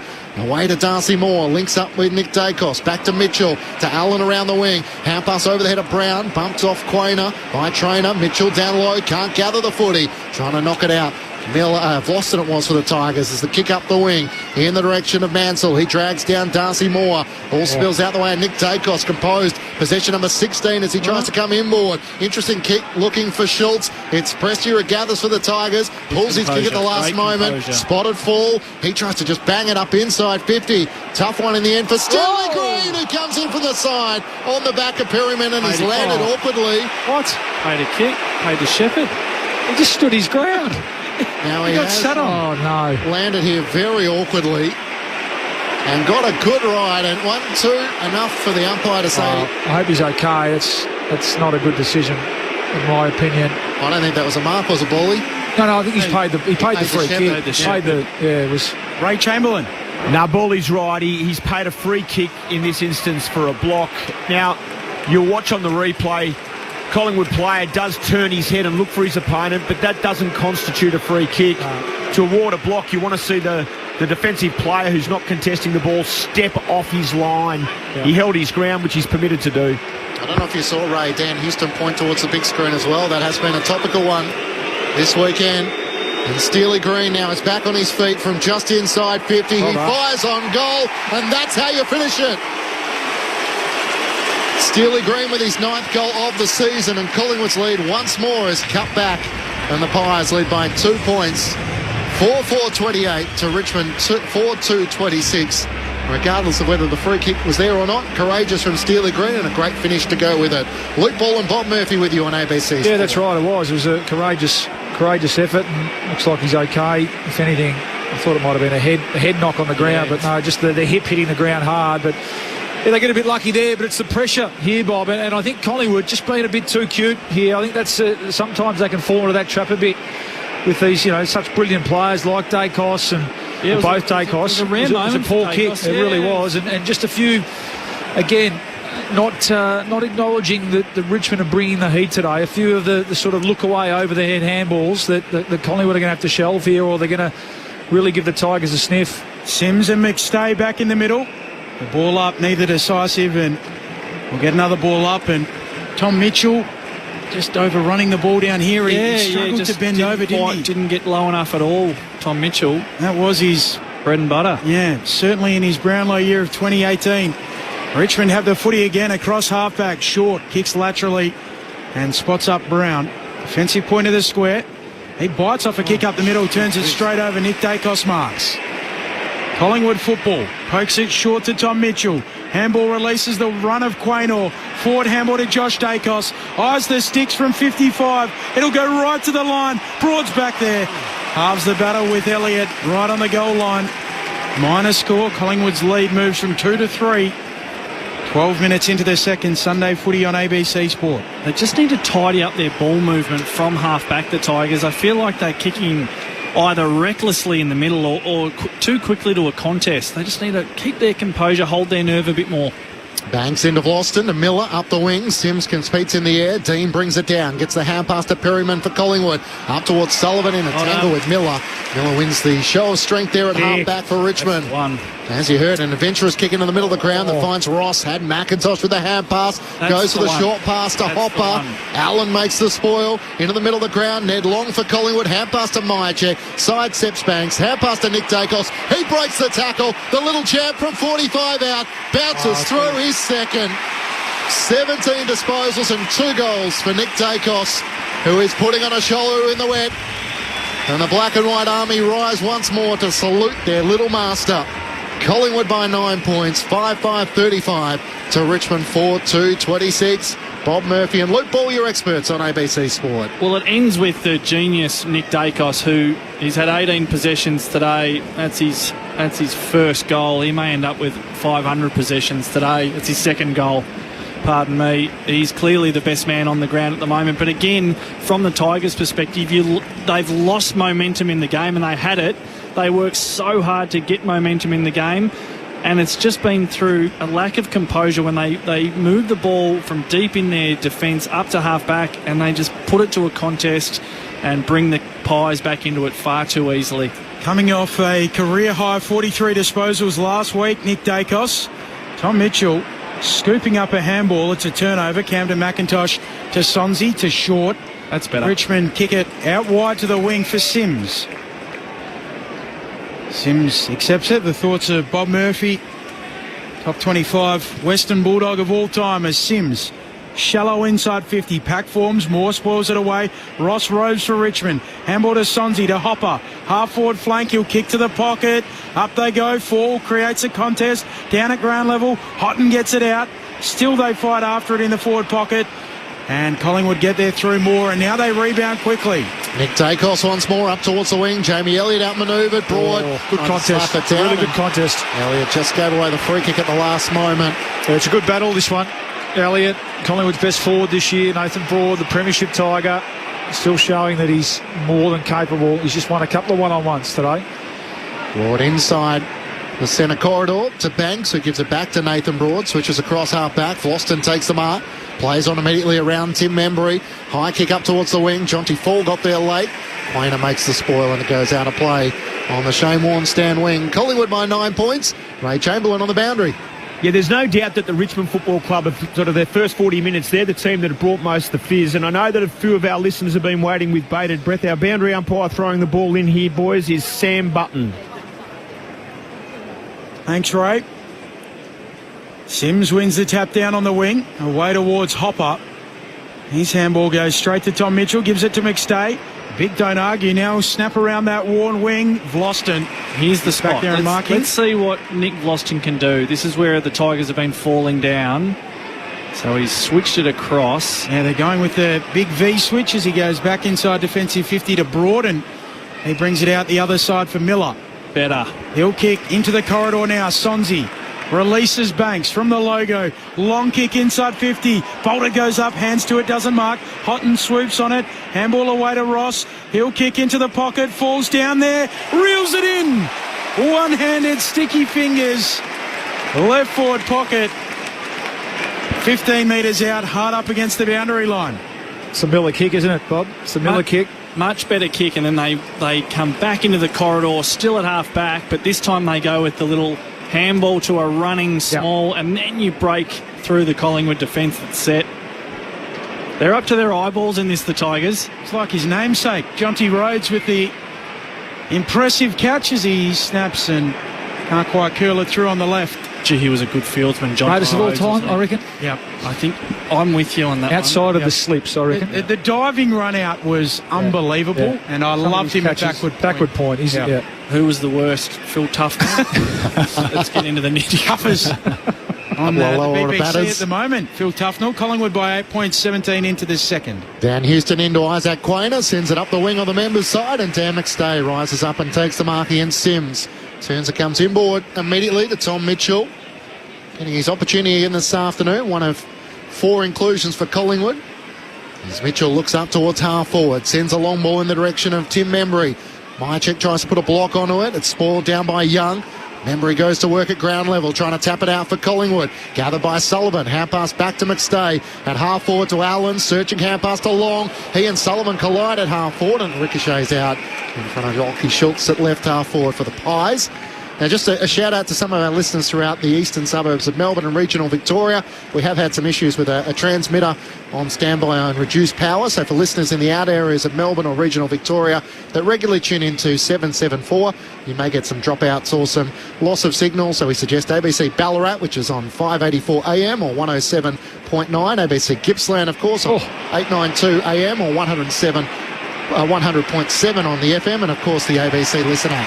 Dan McStay receives the handball from Schultz and finishes on the left from 45. And Collingwood, their lead, it goes back out to 14 points. 6-5-41 plays 4-3-27. 18 and a half minutes into the second term. Sunday footy on ABC Sport. Nick Dacos might get 4 Brownlow votes today. Might be the first time. He pinched it off. He actually pinched it off Floston's boot there. Yeah, mid-kick. There's Smothers, and then there's what Nick Dacos just did, where he's plucked the ball. He's really dialed it up. He sensed the moment. Your call was right, Bob. The Tigers are right in this. But that's where you want your great players to stand up and sense a moment. And he's up to 10 possessions for the core and 5 score involvements, Dacos, with a goal himself. And that's a lovely finish from Dan McStay. Wrong pocket for a left footer. He's well and truly in the game as well. And the pressure, as you said, bully from Nick Dacos on display once more. Back in the middle of the ground, Prestia gets the clearance for the Tigers. Out to the members' wing, hand pass to Trainer. Over the top to Houghton, to Morris Rioli Jr., who centres the ball to Prestia. Spot him out of the corner of his eye. He marks it right half forward. Side steps around, side bottom into the pocket. Full got rid of his opponent, McStay, and the umpire spotted that. Collingwood fans with the Bronx cheers. He looms full, doesn't he? I mean, we know he's a young player. He's got plenty of upside. I like the fact that he gets to the right spots more often than not. Provides a good target. He'll get better as he gets stronger, more experienced. 8 apiece, the free kicks so far in this match, despite the cheers from Collingwood fans there as Maynard up towards the wing. Schultz tries to come inboard with a kick looking for Sullivan, spoiled away. Morris Rioli Jr. kept it alive. Hand pass to Prestia, got it forward to Houghton. Now Trainer through traffic, back to Morris. He can't break away. And this time Sidebottom wins a tackle. He wants revenge. He does. Arc tamer. Still 2-zip though. Still 2-zip on the holding the ball still. Sorry. Up it goes. Both rucks with hands on it. Spills out to Long. Forward handball to Schultz. Well done. Right tackle. Richmond player coming the other way. Banks lays a big tackle on Richmond. They win the loose footy. Trainer away to Sonzi. Kick to full forward. Up goes Fall. Spoils from behind. Down at ground level. Josh Dacos for the Pies. Emerges beyond the arc. Kicks to Schultz on the wing. He's getting his breath back, Lockie Schultz. He got a bit of a taste of his own medicine there too. Man, it's absolutely nailed. It's got the dirty Collingwood jumper. It's got grass stains all over it. He wouldn't mind that one bit, Lockie Schultz. Well, I think the property steward does the washing, so it doesn't bother him. Yeah, that's true. Kicks to Long wide out on the members' wing. He sends Collingwood up towards half forward. Cameron, Membry, Mychek, they're all there. In the end, it was Cameron who left it for Membry, and it's gathered by the Tigers. Trainer with a kick up towards the wing. Quainer underneath it. Just a little nudge on Steely Green, got rid of him. Lutz straight up in the air, strong hind legs. Takes the mark inboard to side bottom. He releases Josh Dacos. Long kick to Membry, one-on-one. Got rid of Miller, who's gone down awkwardly. Membry's hand pass to Elliott. Hand pass to Mychek. Tackled as he gets a kick away towards the teeth of goal. Membry underneath it. Spoiled away by Broad. Ricochets out to Perryman and Collingwood. Inside the forward 50. Hand pass away to Elliott on the run. He misses across the face of goal and misses everything. Yeah. Out of bounds on the full. Free kick for the Tigers. Collingwood by 14 points. Some concern here for Miller is in the hands of the trainers. Looks sore. A bit out of sorts, Jamie Elliott. Yeah. Today, and he had Jack Crisp all alone. Hopefully he's just jagged his hip a bit. Yeah. Hopefully it's not his knee. It was one of those classic left leg slips, and end up doing the splits. Yeah, the splits. When you're 6'6", isn't ideal, is it, Bob? I don't think any of us want it, but particularly for a big man. I'm hoping he's just jagged his hip a bit. He might be okay, but he looks a bit sore. Had a sneaky good season as well, Ben Miller. Yeah. Maybe not even sneaky, just a really good season. Yeah, agree. Yeah, Jamie Elliott, just not quite working for him at the moment. Yeah. He's one of 9 Tigers who's played every game in season 2025, which, given their young talent, has been an impressive season for him. Trainer taking the kick, sets it up, flying at the ball, and hits the deck and goes after it. So too Nankervis manages to get it out to Hopper, runs headlong straight into Tom Mitchell, and now Collingwood win it back. Schultz, fresh area on the handball, into the muck it goes, knocked out by Schultz, and Richmond have the numbers through Short. He'll kick to the wing, sets up Green, coming late, Cameron, spoils it down, Quaynor clean, picks it up, cuts infield with his kick, spoiled away by Richmond, now Nankervis. Opportunity here if they can get it clear, and they have. Yeah, flicks it out to Prestia, forward handball for Ross, at his bootlaces, set him a task, Collingwood desperate, and they get it back in their control. Darcy Cameron slides in, hand pass away to Maynard for Collingwood, runs the members wing, pulls his kick up towards Mychek, who's sliding forward, takes the mark for Collingwood, inside 50, looking for Hoskin Elliott, Tom Brown underneath it, can't take the mark, Sullivan keeps it alive, hand pass to Jamie Elliott, dribbles it towards goal, and it rolls out of play up against the right behind post. So Collingwood just not quite clicking on the... Well, and I think it's Richmond too. They're really scrambling, aren't they? They're really hanging in there well, Richmond. Again, you often see Jamie Elliott break away there, just that chase. I think it was Floston. And I think Broad's letting him know about it as well. Ray Chamberlain on the boundary. Yeah, Miller making his way downstairs with the doctors. He's holding his right hip, as you intimated, and sort of suggesting to the trainers that at contact it got jammed in. So, yeah, definitely a hip, and I'll keep you updated. Thanks, Ray. Collingwood by 14 points. While we stop the game here, I think the trader's gone out just to check on a Richmond player. Throw in right forward pocket here for the Pies. Mychek punches it back boundary side. Out it goes. Do it again. About 10 around from the behind post in the right forward pocket for Collingwood. Punt road end. These two teams with their training bases, the closest to our cathedral to football, the MCG. Mychek down for Hoskin Elliott, and he snaps the goal. It was like Luke Ball in the prelim. Same pocket, same result, and Collingwood are out by 20. 7-5-47 plays 4-3-27.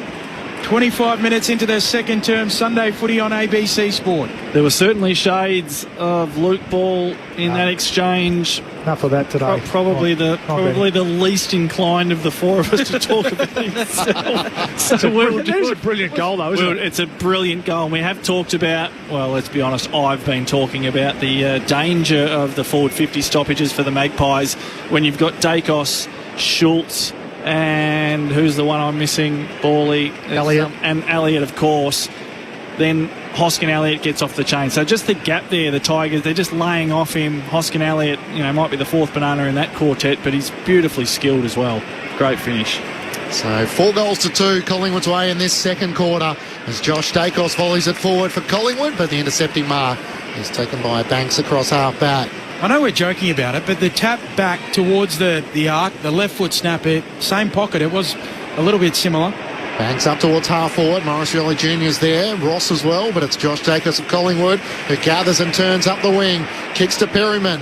Sends it around the worn wing in the direction of Jamie Elliott. Morris is after him. Just got the hand pass away at the last moment to side bottom to Jamie Elliott, who knocks it forward. That's where they come undone. Broad runs on it for Collingwood. Hand pass away to Mansell. Jams it around his body. No one there for Richmond. Darcy Cameron uses his body as a battering ram. Then soccers it forward into the path of Perryman. Hand pass to Nick Dacos. To Lipinski. Tackled and brought down. Good pressure by the Tigers. Houston tries to knock it on. It's Houghton for Richmond. Back to Mansell. That's where it comes undone. Lipinski's hand pass. Missed Houston though. Hopper's hand pass away to Prestia.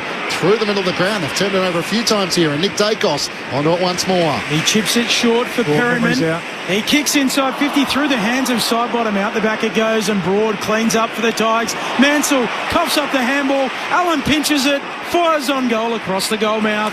Punched through by Young.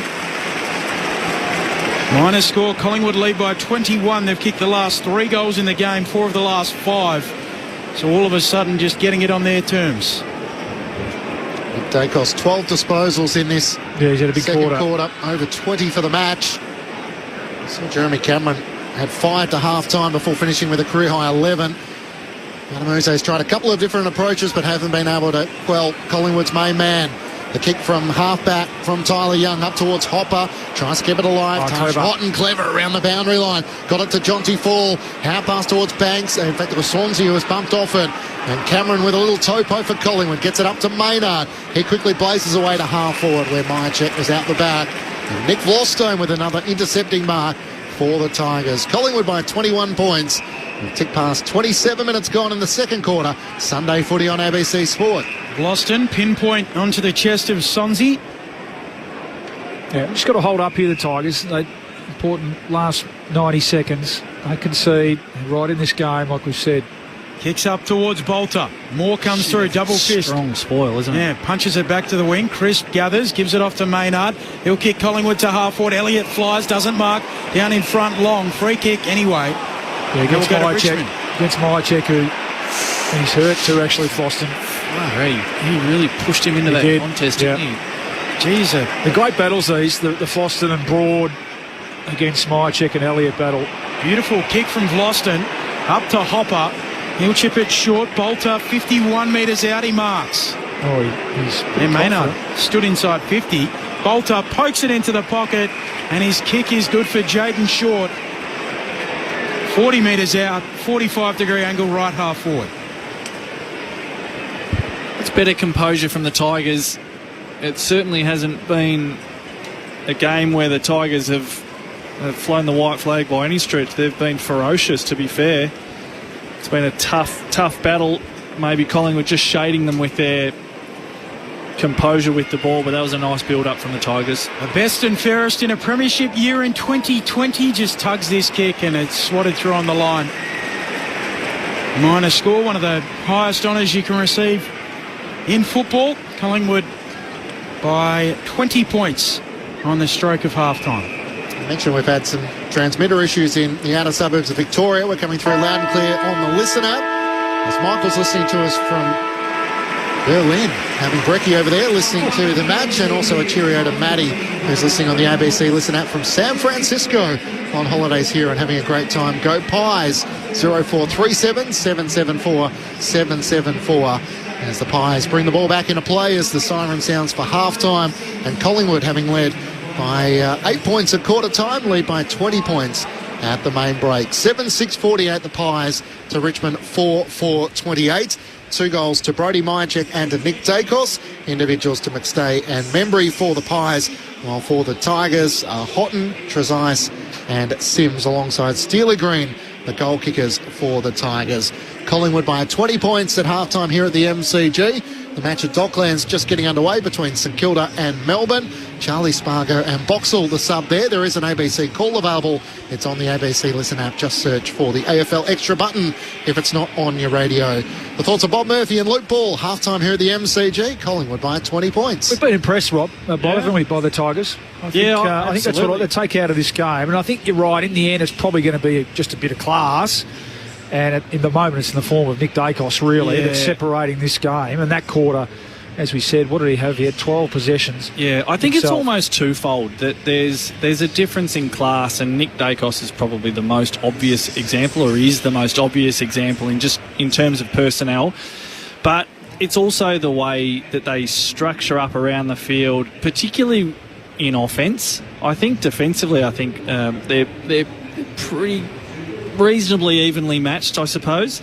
But when both sides have the ball in their hands, you can see that Collingwood are far more in tune with one another. They spread the ground out well. They get more uncontested marks, and they just do it a little bit easier. The Tigers, they get themselves into a frantic chaos pretty quickly, which has a fatigue level that then accentuates their difference in class. So in terms of their effort and intensity and willingness to take the game on and hit in hard and put their body over the ball, I think A+ for the Tigers. Absolutely. But at the moment, just that maybe the experience with that structure on the ground and the class just with the pure skill element. But it's been a thoroughly enjoyable half of footy. Yeah, Tigers ahead, contested possessions, pretty level on tackles. So, a day like this, those are the desired probably stats or indicators that tell and that backs up, I think, what we're seeing, aren't we, to our naked eye. There's been times where you thought, Collingwood are out here, they'll score here.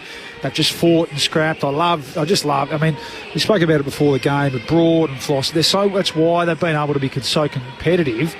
They're so well served behind the ball with those two guys, and then the younger players like Miller and like Trainer, who had 12 possessions that quarter himself, get on board, don't they, and join in. So that Richmond identity that we spoke about, again, I think's been certainly there for all to see today. They just lack a bit of class forward of the ball, and I think Collingwood's defence has responded really well to that last quarter last week where they opened up.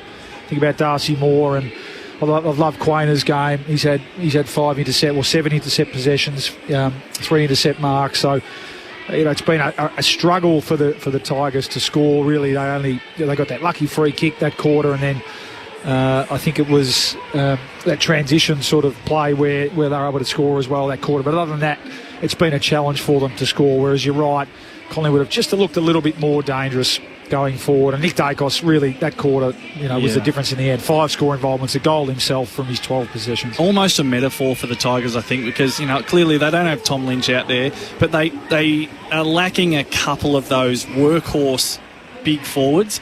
And I think at the other end, Myercheck and McStay, they're kind of perfect key forwards for conditions like this, where they're not too big that they're out of the play and rely solely on their aerial game. They're having a reasonable impact. Brodie Myercheck has had a huge influence on the game, McStay as well.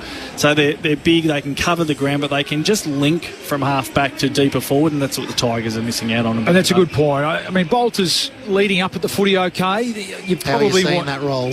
Well, I mean, that's the Myercheck role, isn't it? But so he hasn't really looked dangerous in terms of hitting the scoreboard, so he hasn't marked it inside 50 yet. I mean, really, the only mark inside 50 was from little Taj Houghton in the goal square, wasn't it? So between Fall and Bolter's got to work higher up the ground to get his footy. He's only taken the 3 marks, and they've all been outside of 60 to 70, I think. So you'd love to see whether he can pluck a few inside 50, and we spoke about Johnson. It's a difficult role. Challenging, really challenging. Noel Bolter, that's not easy. And rarely do you get that's right. And rarely do you get Collingwood, in a 1-out contest in there, but deep in their back 50. You're always flying against 2 or 3. And I mentioned Quainor's game. I think Moore's looked a bit stiffer in defence today than he did last week. So, but they're in it. They're right in it, and really been really impressed by Richmond's pluck and ability to apply pressure and then also absorb some of Collingwood's pressure as well.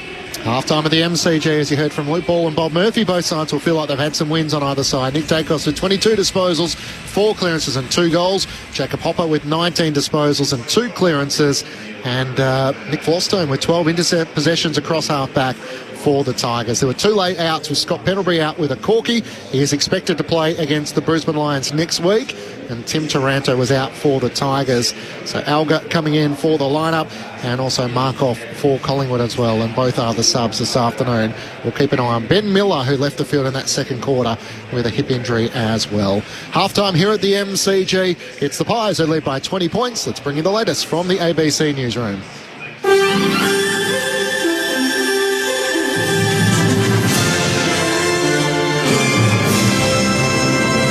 ABC News with Satyam Weinstein. More aid is reportedly making its way into Gaza after the Israeli military announced it's resumed aid drops into the territory.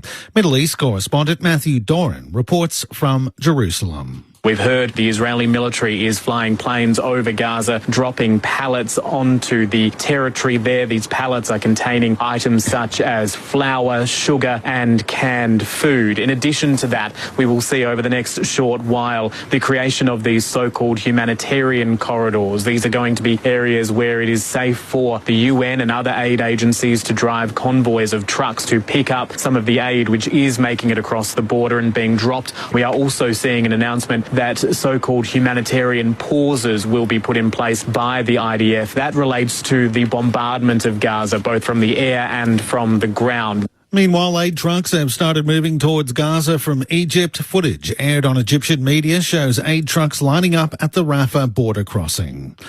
The Prime Minister says he never discussed American beef imports directly with the US President Donald Trump. Here's our national affairs correspondent, Jane Norman. The federal government insists its decision to lift remaining restrictions on US beef imports this week was based on science and not aimed at appeasing the US president.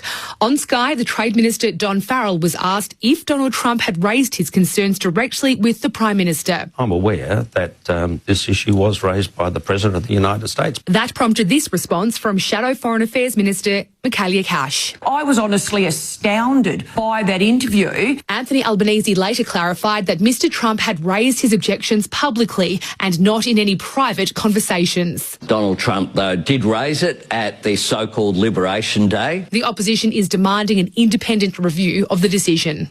US President Donald Trump has intervened in the border clash between Thailand and Cambodia, claiming they've agreed to immediately work on a ceasefire. Here's Ali Crew.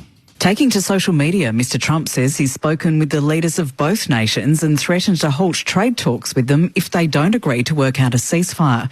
Thailand's foreign ministry has thanked Mr. Trump for his concern and says Bangkok wants to see sincere intention from the Cambodian side. Cambodia's Prime Minister, meanwhile, says his country agrees with the request for an unconditional ceasefire, though local media have since reported that he misunderstood Thailand's position as having agreed to an immediate truce. The conflict has so far left more than 30 people dead and forced around 160,000 people to leave their homes. Police are speaking to witnesses after a fatal electric motorcycle crash in Perth to piece together how a 59-year-old woman was killed. The woman was struck by an unregistered electric motorcycle at Edgewater yesterday afternoon. Police allege the vehicle was being driven erratically through the park by a 17-year-old boy. The teenager has been charged with using an unlicensed vehicle, having no authority to drive, and manslaughter. Detective Sergeant Ollie Edwards from the Major Crash Investigation Team says the speed of e-ridables is a growing concern among authorities. There are e-ridables that we have come across that can go 90 k's an hour. Some, in some circumstances we've learnt, can go up to 110 k's an hour. That's massively not consistent with the requirement of e-ridables, and nor is it safe to do so. It's safe to ride on a road. Police are investigating an assault at a motel in Melbourne's outer east overnight. Officers were called to reports of a group of people behaving erratically at a motel in Lilydale on the Maroondah Highway. Police say 4 men and 2 women forced entry into a room and assaulted a 45-year-old man with metal poles and bats. The Croydon South man was taken to hospital with non-life-threatening injuries. 5 suspected offenders fled before police arrived, and an 18-year-old woman was arrested at the scene. Famed Lebanese composer and musician Ziad Rabbani has died at the age of 69. He died in hospital in Beirut following a long illness. The son of legendary Arab musician Farouz, he's credited with revolutionising Lebanese theatre and music, developing what's became known as Oriental jazz. And Australian swimmer Sam Shorts qualified fastest for tonight's men's 400-metre freestyle at the World Swimming Championships in Singapore. He was more than a second faster than world record holder Germany's Lucas Martins. Short says he's feeling confident ahead of tonight's final. Yeah, 42.0. I'm stoked with that. So I really just want to get out there and have a good hit out and see where I'm at. So bring it on tonight. I'm going to get the race the world record holder. You're up to date with the latest from ABC News. You can get more news at any time by downloading the ABC Listen app. Hi, I'm Corbin Middlemass. And I'm Ed Cowan. He played Test cricket for Australia. And Ed Cowan gets his first Test match century. And he commentates the cricket. Stark tries again. He rocks in straight through him. Together, we're giving you your weekly cricket conversation. We're pulling apart the biggest stories in the sport and delivering them to you each and every week. It's called the Grandstand Cricket Podcast. Find it on the ABC Listen app.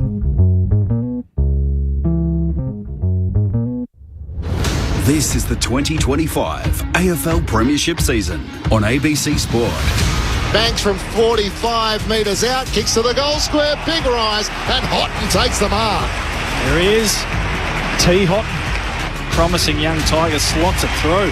Taj Houghton has his second goal. To Quaynor breaks the tackle. Handball to Sullivan. Sullivan will hook a kick inside 50. Mychek, brave mark, back with the flight. Beautiful combination of courage and skill, wasn't it? Yep. Already got one today. He can make that two for Brodie Mychek. He tries to just bang it up inside 50. Tough one in the end for Sterling Green, who comes in from the side on the back of Perryman and has landed awkwardly. What? Made a kick, made the shepherd. He just stood his ground. Collingwood player does turn his head and look for his opponent, but that doesn't constitute a free kick. Steely Green now is back on his feet from just inside 50. He fires on goal, and that's how you finish it. Into the middle of the ground, Ned Long for Collingwood, hand pass to Mychek, side steps Banks, hand pass to Nick Dacos, he breaks the tackle, the little champ from 45 out, bounces through his second, putting on a shoulder in the wet, and the black and white army rise once more to salute their little master. Dan McStay receives the handball from Schultz and finishes on the left from 45. Nick Dacos might get 4 Brownlow votes today. Oh, yeah, he's really dialed it up. He sensed the moment. To our Cathedral to football, the MCG. Mychek down for Hoskin Elliott, and he snaps the goal. It was like Luke Ball in the prelim. Same pocket, same result. This is ABC Sports coverage of the AFL. On your radio. ABC Sport Digital. And on the ABC Listen app. Half-time of the MCG. Great to have your company for Sunday footy on ABC Sport. It's Collingwood who lead by 20 points, 7-6-48 to the Tigers 4-4-28, having led by 8 points at quarter time. The Magpies with 4 goals to 2 in that second quarter. As you heard there from Bob Murphy and Luke Ball, Nick Dacos is the star for Collingwood. 22 disposals and 2 goals. He may get the 4 votes this afternoon in the ABC Footballer of the Year. The other matches got underway at Docklands. There was no late changes there with Charlie Spargo and Hugh Boxall, the sub. The Saints kicked the opening goal of the match. Melbourne with the last 4. So the Demons 4 straight 24 to St Kilda 1 straight 6. All individual goal kickers so far with Lindsay, Fritsch, Viney and Langford, the goal kickers for the Demons, while Anthony Caminiti, the goal kicker for the Saints. There is an ABC call available. It's on the ABC Listen app. Just click on the AFL Extra button if you want to follow the efforts from Docklands between the Saints and the Demons. Matt Clinch and Ben Cameron calling the action. Bob Murphy and Luke Ball are your experts, and Ray Chamberlain down on the boundary. Just on Nick Dacos, so a career high 43 disposals last week. Half of 44 is 22, so he's on track to beat that by 1 if he can keep this pace up for the second half, Clinchy. On the SMS, Sarge says, please, please, please calm the Saints. And Sear from Tasmania, was that Corky or Porky for Pendlebury, who was a late out? I think Collingwood just making sure he's right for their clash against the Brisbane Lions. So $2 million for Harley Reid. What is Nick Dacos worth, or Sam Darcy? That's from Brendan in Hobart. Did hear Brendan Gale interviewed about when Tasmania start to sort of ramp up their endeavours, maybe look towards a senior coach. He was saying by this stage next year. And signing bonuses for those players as well.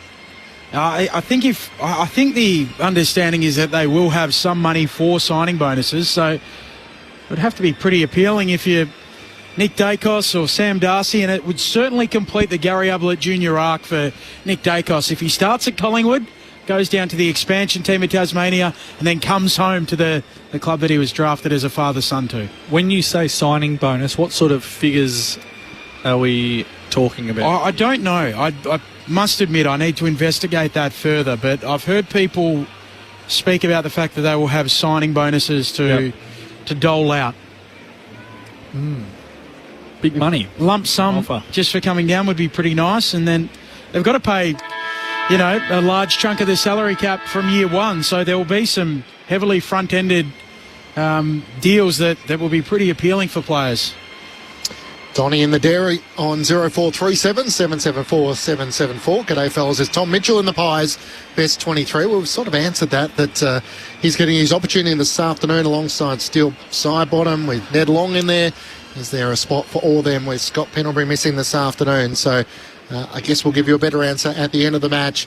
And just a reminder, if you missed AFL Sunday earlier today with myself and Cameron Ling, we had the special guest of Scratch and Neil, Shannon Neil from the Geelong victory last night by 101 points over North Melbourne. It's available as a podcast under the ABC AFL Daily Podcast, which you can catch during the week. Paul Roos featuring with Ben Cameron and Corbin Middlemass on a Monday and Brett Delidio on a Thursday, Poppy Penny during the week. And it was great to hear Bob Murphy as well, who made a little cameo paying homage to the greatest Bulldogs of the last 100 years, in which he featured in the top 25.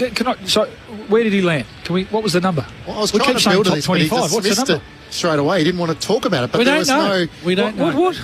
numerical order. There was a top 5? They ranked the top 5, right. and then everyone else was... Mercifully. Okay, so he was 6th. Well done, Bob. It's certainly possible. It's a possibility. I'm telling me it's a chance. I've got a question for you around it. Two-part question. So was there a sign-on bonus for it? Double barrel question, which they tell you not to ask, but here we go anyway. Were you happy that EJ was number 1? And by the end of Bond's career, will he be number 1? So I went to the function, and I was asked who I have as number 1. Now, I never saw EJ play. So you're going off the back of, the CV and the way people talk about certain players. Having watched Marcus from day dot, I have him as number 1, as a pure footballer. When the committee got up and the Meat Bain CEO got up and explained the criteria of, yes, it's football achievement, but it's also around impact on the club as a whole, I found myself hoping that EJ would still be number 1 and Marcus would be number 2. As much for Marcus, because EJ, the footballer, and EJ, the persona and the character and what he means to football, but the Bulldogs more specifically, is just humongous. Yeah. Now, Marcus means a lot to the footy club, but there's an EJ Whitten bridge, there's an EJ Whitten game, there's an EJ Whitten... Like, he is this... I think Marcus would... His nickname's Mr. Football. Yeah, he's Mr. Football, so I think they made the right call. Yeah. He's the greatest of Footscray, and the Bond's the greatest of the Western Bulldogs, isn't he? Yeah. Greatest of colour TV Bulldogs, Marcus. Greatest of the black and white era. Will he get a statue, the Bond, at the end of it all? He may well. Well, he most certainly should. It's what hairstyle they go with in bronze that would be of intrigue to me. Top knot. I'd like to think the top knot would be left on the cutting room floor. I'm not sure if it's his strongest look. Can he get to Brad Johnson's games record? What did he just sign for? 4? 4, which is, let's say, 80 games. He's a little bit... That wouldn't quite get him there. I think he certainly 250 odd now. I would love to know what the final chapter is in terms of the forward. Yeah. He's pretty durable. I mean, this is the first year. What did he miss? 6 games at the start of the year. That's the most games he's missed in a season for a long, long time. There's a bit of Pendlebury. There always has been Pendlebury about him, hasn't there? So not a lot of joint problems. His ankles and knees and hips have been pretty good. He's not quick, so he's not going to lose his speed. Wow. He's strong for Cameron, not quick. Well, he's not overly quick. Wow. He's my favourite player in the game. Slow, so he... Don't backtrack. You've called him slow. He's lost the number 1 spot to EJ. Now he's been called slow. Can he play that Paddy Dangerfield role in the forward 50 for the Bulldogs, and when might that moment come? Players are in position. We're ready to go for the second half. It's Collingwood who lead the Tigers by 20 points. Here's Ben Cameron on Sunday Footy on ABC Sport. Bounce back in the middle. And Curvis and Darcy Cameron. Darcy Cameron winning the tap, but Hopper gets it. Free kick too. Being held onto there. Jacob Hopper in the middle. Gives it off to the run of Banks. A Tasmanian. Speaking of that, playing here for Richmond, kicks out to Steely Green, gathers on the bounce, off to Trezise, back to Trezise from Green, who'll flick out a handball out wide, trying to get it to Nankervis. Nankervis goes in, wins the footy back. Ross flicks it back out wide. Green from the boundary line. An ambitious effort. Unbelievable. He's kicked out from row G. Steely Green with something special, his second. And the Collingwood lead is cut to 14 points. 7-6-48 plays 5-4-34. The audacity. Yeah. Just beautiful confidence. Deep on the boundary. That's a long way out. And there's something that I really, really liked about it. I mean, the finish speaks for itself. That's about as well as you can kick a football from a long way out. But the eyeballs, Luke, he had a quick look. He didn't have a lot of time. He was looking inside. Is there something I like that's on offer? No. And then took it upon himself to have the call. shot. So good call. No, that's brilliant. Just Ed Allen, who I've pumped up a few times, just a couple of times. If you want a spot in this team, if you want to play finals for Collingwood, not just fumbled, not hard enough with the ball in his hands, and then I think he could have put some more pressure on Green there. No Seth Campbell this afternoon. Steely Green making the most of his chances. I get him a bit mixed up. Banks and Campbell and Green and Mansell. Second all good pitch in the middle of the ground. They are the next breed of Tigers as Nankervis wins down the tap. Hoskin Elliott couldn't take it cleanly. Jack Ross for the Tigers. Away to Banks from halfback. Kicks out to the Shane Warne wing. Houston leads the foot race. Steely Green after him. And he just steps it over the boundary line and the umpire says throw it in. You say it almost every time he plays, but struck by lightning as a teenager and named after the band Steely Dan. That's where the unique name comes from. Drafted out of South Fremantle as well, Bob. Your old stomping ground is thrown in on the wing and Richmond win it once more at the coalface. Nankervis to Hopper. Getting around a couple. He kicks out to half forward. Bouncing ball. Maynard inadvertently suckers it out. Mansell with the free kick. 60 out from goal. Right half forward for Richmond as they attack the punt road end. Collingwood by 14 points and a little late arriving after half time. Mansell sets it up towards full forward. Bolter plucks it out of the sky after a shove on Cameron. And he's got it 15 out directly in front. What do we say, Bill? What do we say? Can he get a bit deeper and pluck one inside 50? Well, I mean, I think that's a free kick. I don't know whether Darcy Cameron accentuated a bit too much. Usually he's a lot stronger in the contest there, but umpire gave him the benefit of the doubt, and that's a good, strong mark. it's a strong mark, isn't it? I mean, you can argue the toss of whether it was a free kick. Bolter comes in and steers it through. And Richmond are in this game up to their eyeballs. It's back to 8 points. 7-6-48. Plays 6-4-40. 3 minutes into the third term. Sunday footy on ABC Sport. There's not a lot of nuance to his game, and that can cut both ways. But if we live in the universe where that's a fair play on the ball from Noah Bolter, that is just brute force. He just gets rid of one opponent, resets himself, and goes up against Darcy Moore in a contested mark situation, and he's just so strong. Unnaturally strong. He's a beast of a man out there. That's a big, big goal for Noah Bolter and the Tigers. A smile between he and Steely Green. Maybe a question or two asked by the coach at halftime to give a bit more presence up forward, and Collingwood's leaders cut back to 8 points with Richmond with the first 2 goals of this third quarter. Back in the middle of the ground, Nankervis wins down the tap. Hopper, tackled by Long, got a hand pass away. No, he didn't. It was a throw. And Long takes the free kick for Collingwood. Hand pass to Josh Dacos off half-back. Inside 50. Membry the target, and in front. He protects the space and takes the mark against Miller. Boston couldn't get back to support. And Tim Membry marks in the right forward pocket, 35 metres out from goal. It's a nice kick, isn't it, Josh Dacos? Certainly a player you want the ball in the hands of, kicking inside 50. I like that. When you get a free kick out of the centre bounce, you know you got one-on-ones ahead of the footy. We haven't seen get a it lot on of quick it today, have we? No. They're both sort of kick-mark teams, but Josh Dacos and that cutting through on that nice angle that allows him to get a 45-degree angle for his key forwards. Managed last week against the Dockers. Tim Membry comes in, has one already, curves this beautifully from right to left. He has a second. And the Pies answer after 2 quick goals for the Tigers to start this third quarter. It's Collingwood who lead by 14 points. 8-6-54 to the Tigers, 6-4-40. Sunday footy on ABC Sport with Bob Murphy and Luke Ball. We talk about the difference, don't we, Luke, with teams that are a bit more experienced or teams that are on the development side. Collingwood today, clearly they're a side that's in that window of going after premierships. Richmond, a developing side. But sometimes it's just in the little nuances of it. So Josh Dacos carving himself through the middle of it. He runs on that 45-degree angle. Tim Membry, who's 80 metres away, he already knows. He knows that Josh Dacos will get the ball and he knows that there's space to lead into, and it's just those little milliseconds that get the advantage on your opposition. It's an important play, wasn't it? Yeah. Disposals to start. I was about to say, Clinchy, Richmond had the first 17 disposals before that tackle, before Hopper was dispossessed there. Little fishing celebration for Tim Membry as well. Put one in. Yeah, cast the line into the crowd and had them biting. The MCG. Mankervis laying it down.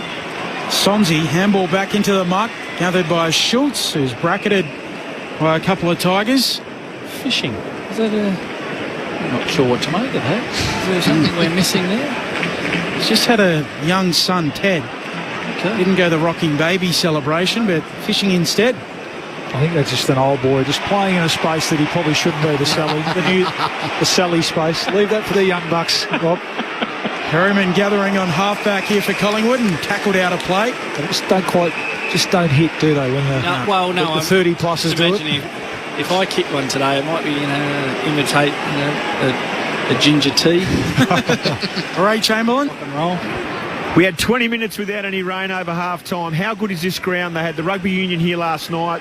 Membry's taken a clunk. The umpires are bouncing it. They do a great job here at the MCG. Ray Chamberlain on the boundary line. Ned Long gets the clearance. Hand pass to Nick Dacos. Up to half forward. Elliott in front. Can't take the mark. Good battle with Broad this afternoon. Schultz's hand pass inboard to Lipinski. Hand pass a little loose looking for Nick Dacos. McIntosh tries to remove him. It allows Crisp to gather. Bangs it inside 50. Membry comes leading out and hugs it to his chest. There's nothing more than a haphazard kick inside 50. Membry read it best. And he marks slightly right of centre, 45 out from home. Yeah, I like that from Crisp. Just not overdoing it at times, reading the play. Tigers' pressure is good. Let's get the ball forward. And that time, Membry just reading it a bit better than Nick Floston, who we're used to doing that. We're seeing doing that so often. Just see if Membry is going to bait the hook up here. Chummy the waters. In his 17th game for the Pies this season, 26 goals of the season, looking for his third of the afternoon. Hits it sweetly, but it fades to the right and a minor score. Just a nibble there, no bite. No. We did speak pre-game about the Collingwood players that have missed out or weren't a part of the 2023 flag. So Membry was one of those you mentioned, Borley, and they will stay hungry.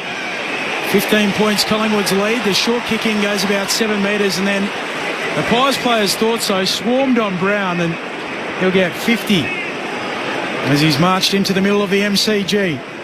Driving kick inside 50. They come from everywhere. Mansell can't mark. Ball hits the deck. Dean worried out of it. Soccers it away. Nick Dacos onto it. Centre half back. Dribbles a kick away to Sullivan. Handball. Can't find a target. Onto it McIntosh. He's dispossessed. And two bald heads going out at side bottom. Somehow ends up with it. Gives it off to Nick Dacos. Out to Josh Dacos. He'll wait a kick beautifully for Lipinski. Pies up the corridor. He waits for Elliott to lead. He got a spoil in there, though, as it's away from him.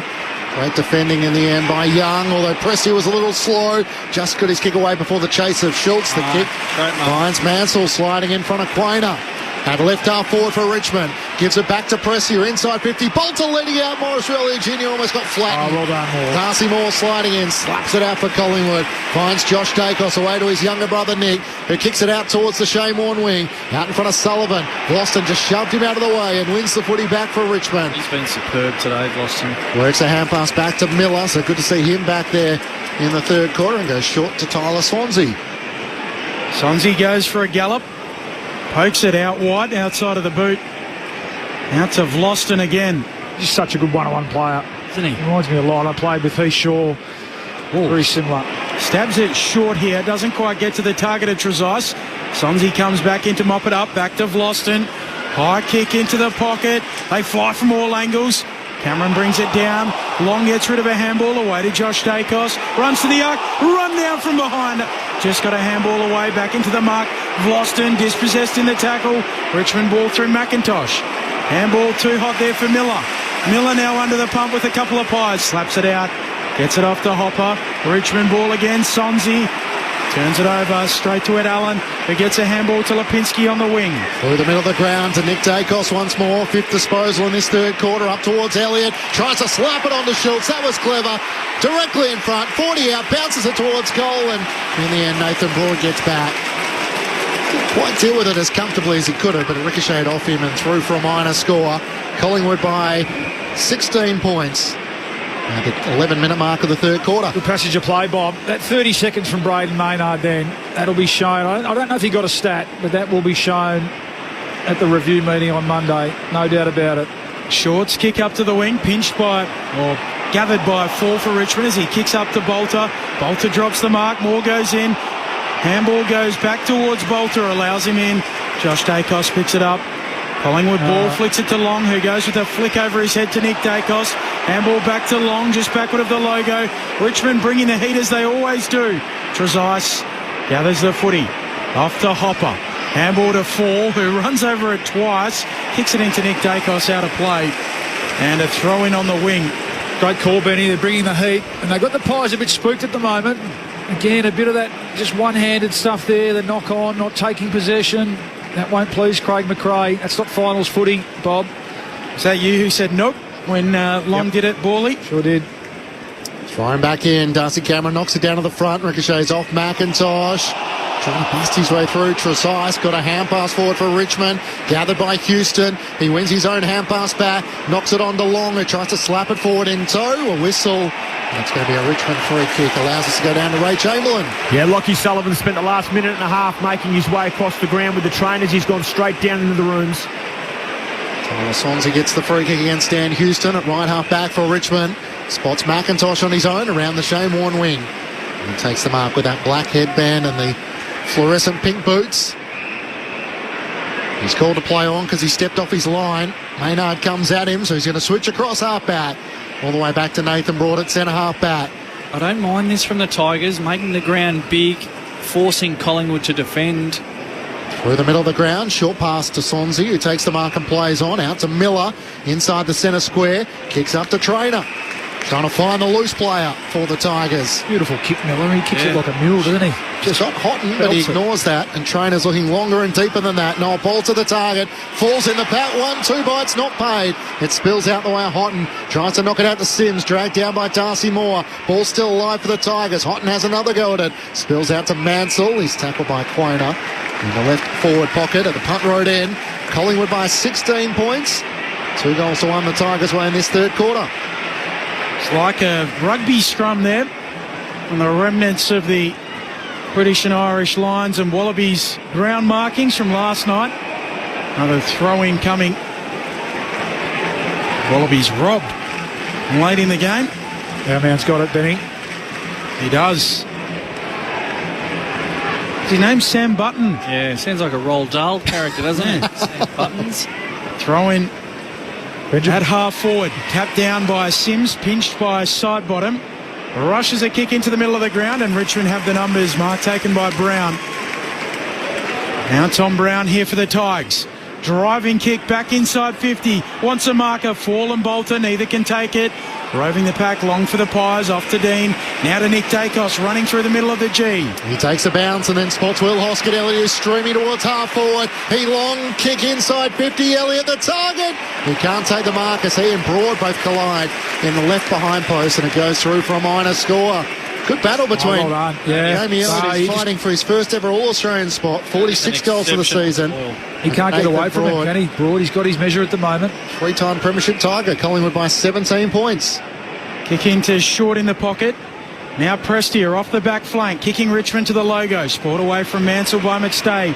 Down here for Long. He'll send the Pies back inside 50 towards full forward. Broad again, double fister towards the boundary line, and it tumbles out. Throw in right forward pocket here for Collingwood.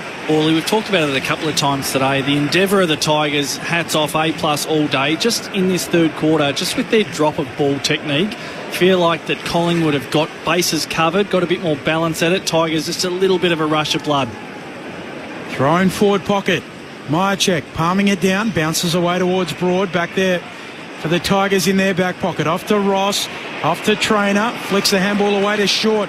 He runs off the back flank and bounces down the member's wing. He draws an opponent and then hand passes inboard to McIntosh. Around Tom Mitchell to Nankervis. Around the wing to Sonsie. Hand pass forward to Bolter. They've got this to left half forward. Big kick inside the middle of the ground. Ed Allen had to sit underneath it and takes a good mark. Well, there's some space open now. If you can get up quick, Ed Allen.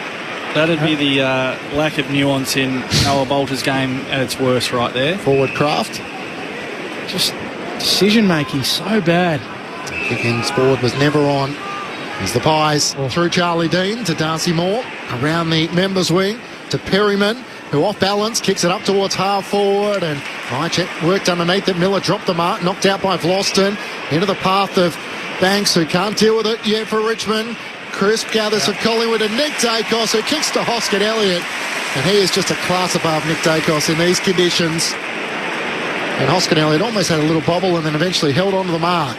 Such was the kick right out in front of him to leading into space. Just quickly down on the boundary, Adam Uze calling out to Noah Bolter and saying, I want that going deep, not back corridor in that instance. Literally that specific feedback that our experts had picked up. Will Hoskin Elliott has kicked 1 goal this afternoon. One of the over 30 brigade as he comes in and sends through his second. The Magpies with back-to-back goals as they steady here at the MCG. The Tigers started with the first 2 goals of the third quarter, and it's Collingwood who lead by 23 points, 9-9-63 to the Tigers 6-4-40. Meanwhile, at Docklands in the clash between the Saints and the Demons, it's Melbourne who lead by 25 points, 6-2-38 to St Kilda 2-1-13. We'll take you there for the final quarter after here. Bob Murphy and Luke Ball with you. Sunday footy on ABC Sport. He's done a bit. He's done his bit, hasn't he, Hoskin Elliott? Kicked 2 goals now for the game, just bobbed up. I mean, it is Dacos the one who's just been able to separate himself from some of the other players who, that money kick inside 50 where you just have to put it to the right spot to advantage. There's an element of decision making, as you said. You think about the Bolter one prior to, and then the ability to execute. Dacos has been able to do that better than anyone. Only got 5 goal kickers for their 9 goals, the Pies, so 4 players have 2, and then just Dan McStay with this single. They'll take it away from the middle. Mitchell to Perryman. Pushed as he kicks up towards half forward. Won by Brown for Richmond. Handball to McIntosh to Morris Rioli Jr. Off to Sonzi. Kicks to the members' wing. His kick good for Trainer. Trainer looks inside 50. Can't quite find the target. Spoiled by Dean. Down at ground level, Collingwood have the numbers. Centre half back for them. Side bottom to Dean to Schultz. Handball charged down by Richmond. They win possession at half forward. Ross dispossessed in the tackle. Caught holding the ball. Collingwood's defensive pressure stands up. Houston's tackle. Pies by 23 points, 18 into the third. Houston takes the free kick for Collingwood. Goes short to Tom Mitchell. He switches it across half back to Josh Dacos. 30 disposals for brother Nick in this afternoon's clash, and we're not even at 3/4 time. Kicks it out to Charlie Dean, who runs around the Shane Warne wing. Hand pass away to Quainer. Sends Collingwood up inside 50. Mychek presents himself. Spoiled away by Miller. Hoskin Elliott's hand pass inboard to Membry. Away to side bottom. At half forward. Hand pass to Perryman. Not 15 to Schultz, who's called to play on. Banks lays the tackle. He drops it to his boot. Kicks towards Trainer. Awkward ball for the Tigers defender. He gathers with a hand pass to Miller. Into the pocket. A hand pass to Broad. Floston slipped over. 2 Pies rush at him. He gets a hand pass away. And Broad's hand pass to Trainer. The ball stays alive. Crisp kept it alive. Markoff's into the game. The sub with a centering ball for Collingwood. Hoskin Elliott up. And it's spoiled away by Tom Brown. Nick Dacos runs onto it on his left. He couldn't bang through a third, can he? You bet he can! A class above here at the MCG, Nick Dacos. As the Pies couldn't finish in front of goal, streaming in the left forward pocket, he bangs through his third. 3 goals, 30 disposals, 3 Brownlow votes for Nick Dacos as Collingwood lead by 29 points, 10-9-69 to the Tigers, 6-4-40. Bob Murphy and Luke Ball with what they've just seen. There's 45 other footballers out there today who would say, geez, it's been hard work today, fighting, scrapping, trying to get your hands on it, and then trying to find, your teammate and trying to move the ball on. And Nick Dacos went, oh, really? Not so difficult from my angle. Able to find the ball at will, and he just has the class and proficiency to use the ball better than anyone. That's a ridiculous kick. That is an unbelievable kick of the footy. Tired legs, pressure all around, opposite foot, no worries. It's time to put a different game. Time to put someone on him. You think 31-3 with 6 minutes to go in the third quarter?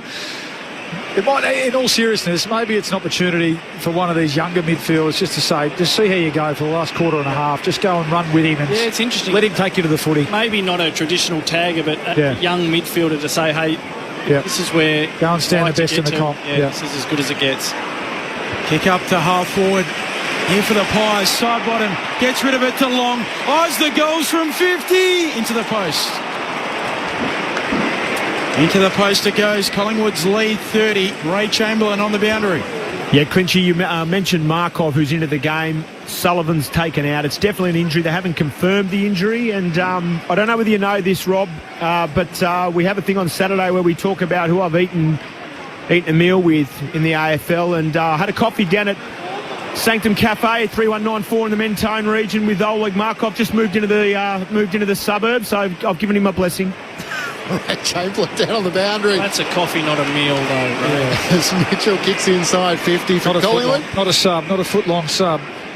Intercepting mark taken by Broad. I feel like there's so much we can come back to, but we're going to keep moving. Kicks across half-back. He told us about 3 weeks in a row he saw Tom de Koning for a sandwich, did Ray Chamberlain. So we thought, yep, Ray, we've got it. Third time.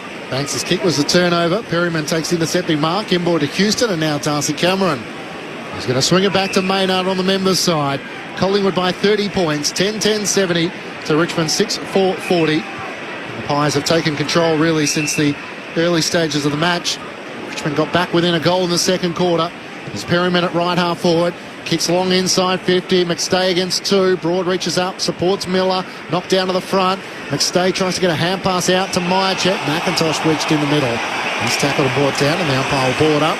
Right forward pocket at the city end for Collingwood. And lead by 24 points. Let's keep an eye on these dangerous Collingwood smalls here with this forward 50 stoppage as the Tigers getting a little bit tired in this third quarter. Tapping it down, Nankervis. Side bottom, tracking the footy, spinning, out of trouble, gets a handball away, but only to grass. Prestia picks it up, his handball, he cuffs it up, Long sockers it towards goal, bounces off the chest of Myercheck, into the pocket, shoots, the opportunist, floats it through, and Collingwood are running amok at the MCG now. They lead by 6 goals, 11-10-76, plays 6-4-40. 23 minutes into the third. Luke Ball and Bob Murphy. Yeah, it's just the weight of numbers now, isn't it? And you're right, this young Tigers team, just the pressure cover now, just the whole, it hasn't been pretty for the Pies, has it? It hasn't been their usual, efficient, slick self, but it's just contest to contest now, isn't it? It's just getting more and more Collingwood jumpers around the footy, nothing pretty about it, as I said. And that weight of numbers will slowly wear an opposition team down, and all of a sudden it's 6 goals, Bob, isn't it? And it's felt tighter than that. Totally.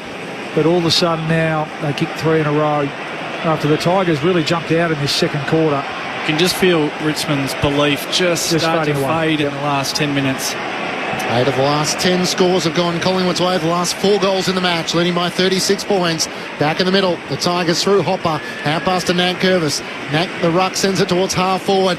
And Perryman had 2 goes at it, tried to volley it out of the air and missed the ball on both occasions. Steely Green tries to knock it out for the Tigers, and Jack Ross is tackled by Ned Long, and the umpire will ball it up. Members side of the MCG, Collingwood by 36 points. Sunday footy on ABC Sport. Matt Clinch and Ben Cameron call the action. Ray Chamberlain down on the boundary. Luke Ball and Bob Murphy, your experts. Ed Allen over around the footy for Collingwood. A chance for Ross, who gets a hand pass backwards for the Tigers, but McIntosh is locked up, and the umpire will ball it up. Nick Dacos with 9 disposals in this third quarter, 31 and 3 goals. Cameron wins the tap down. Prestia steals it, spirals it inside 50 here for Richmond. Punched away by Maynard. Into the pocket, out after it Dean, and slapped out by Jonty Fall. Free kick. Got around the neck there of Charlie Dean. So Collingwood's ball, back pocket. Dean just loops a kick. Look out, Prestia chops it off. It falls down. Mansell, he misses. He misses to the right-hand side of the goalpost. A little bit of pressure coming late from a desperate Dean. They made the initial mistake. Collingwood by 35 points. 25 minutes into this third term. Maynard brings the Pies back into play to Josh Dacos in the back pocket, who plays on. Drives it up towards the wing. McStay presents and takes a good mark. Waston just got boxed out in the end by Darcy Cameron against Toby Nankervis, and McStay chips it short to Ed Allen. Around the wing on the broadcast side, up towards Cameron. He's involved once more at right half forward. He looks inboard and spots up Perryman, who takes the mark at right half forward. Chips it short to Mitchell. barely 15, but still 55 metres out from home.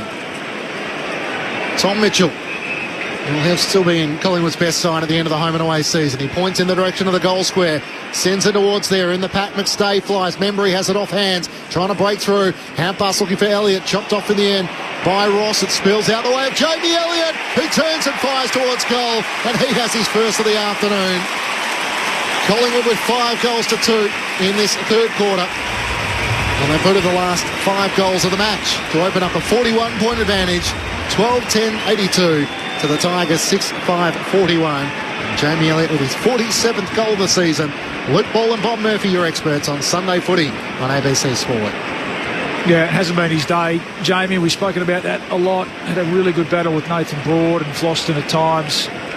You get the sense he might just sniff out a few goals late here, and that's a good lesson, isn't it? I mean, it cannot be your day. If you keep working, you keep getting the contest, eventually the tide will turn. And that was just clinical ball movement, wasn't it, Rob? You've spoken about that all day. That's just what we've seen as the day has gone on, which is maybe not that surprising, really, in the context of the entire game. But Collingwood now able just to move the ball a little bit easier than what they have done for the previous couple of quarters. 5 goals unanswered to Collingwood in this third term. Lipinski, a nice spin move off to Tom Mitchell, driving ball to full forward, launching out at Membry, doesn't mark at ground level, arriving the Tigers, going in Broad, knocks it out, still a live ball, Collingwood tackle, the umpire wants it, left forward pocket here for Collingwood. It has all been the city end in this third term. Oh, look at the Collingwood smalls now, they're like piranhas around this throw up. Up it goes.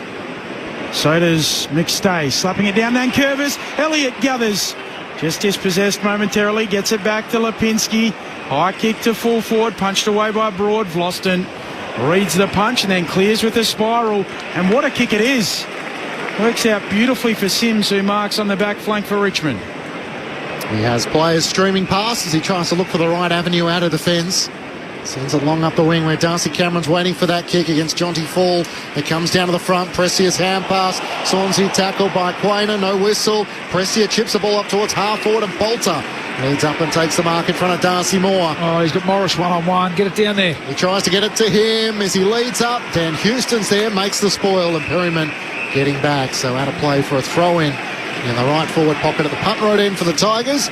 Collingwood by 41 points with the last 5 goals of the match.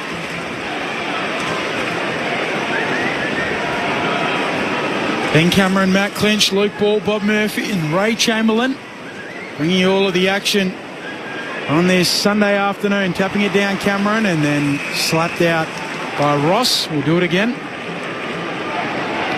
Sunday footy on ABC Sport. Dreary Sunday afternoon at the MCG. Throw in forward pocket here for the Tigers. Cameron palming it down. Coming through Ross, doing the silly salmon, nowhere to go. Get another ball up in that forward pocket. Up it goes. Nankervis down for Ross, flicks it out, away to McIntosh, who gets rid of it. The shot on goal is good from Houghton. He can do what others can't, and he finishes here. Richmond end the run of 5 unanswered goals. His second, and the son of the former Pie brings it back to 35 points, 29 minutes into the third. We're 90 seconds away from three-quarter time.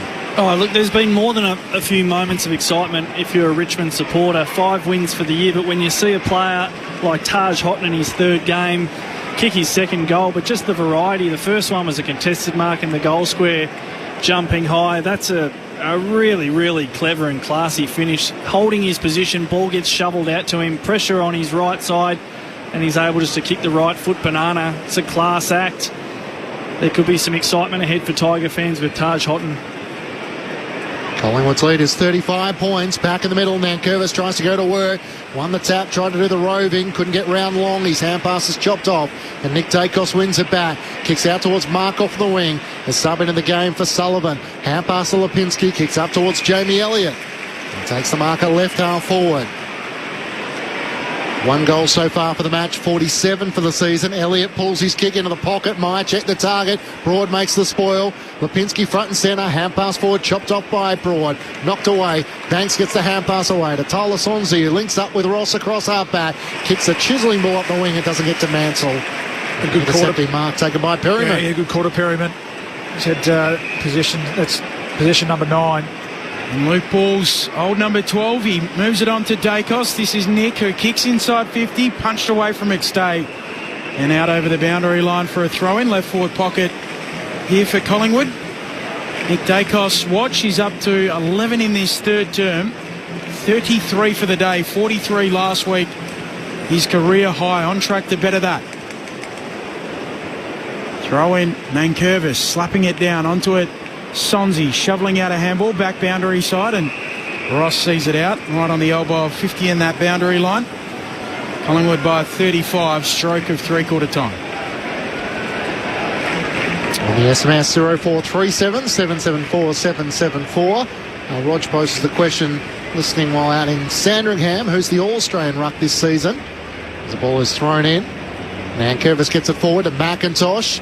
He has to get a hand pass back, but that's where Perryman is for Collingwood.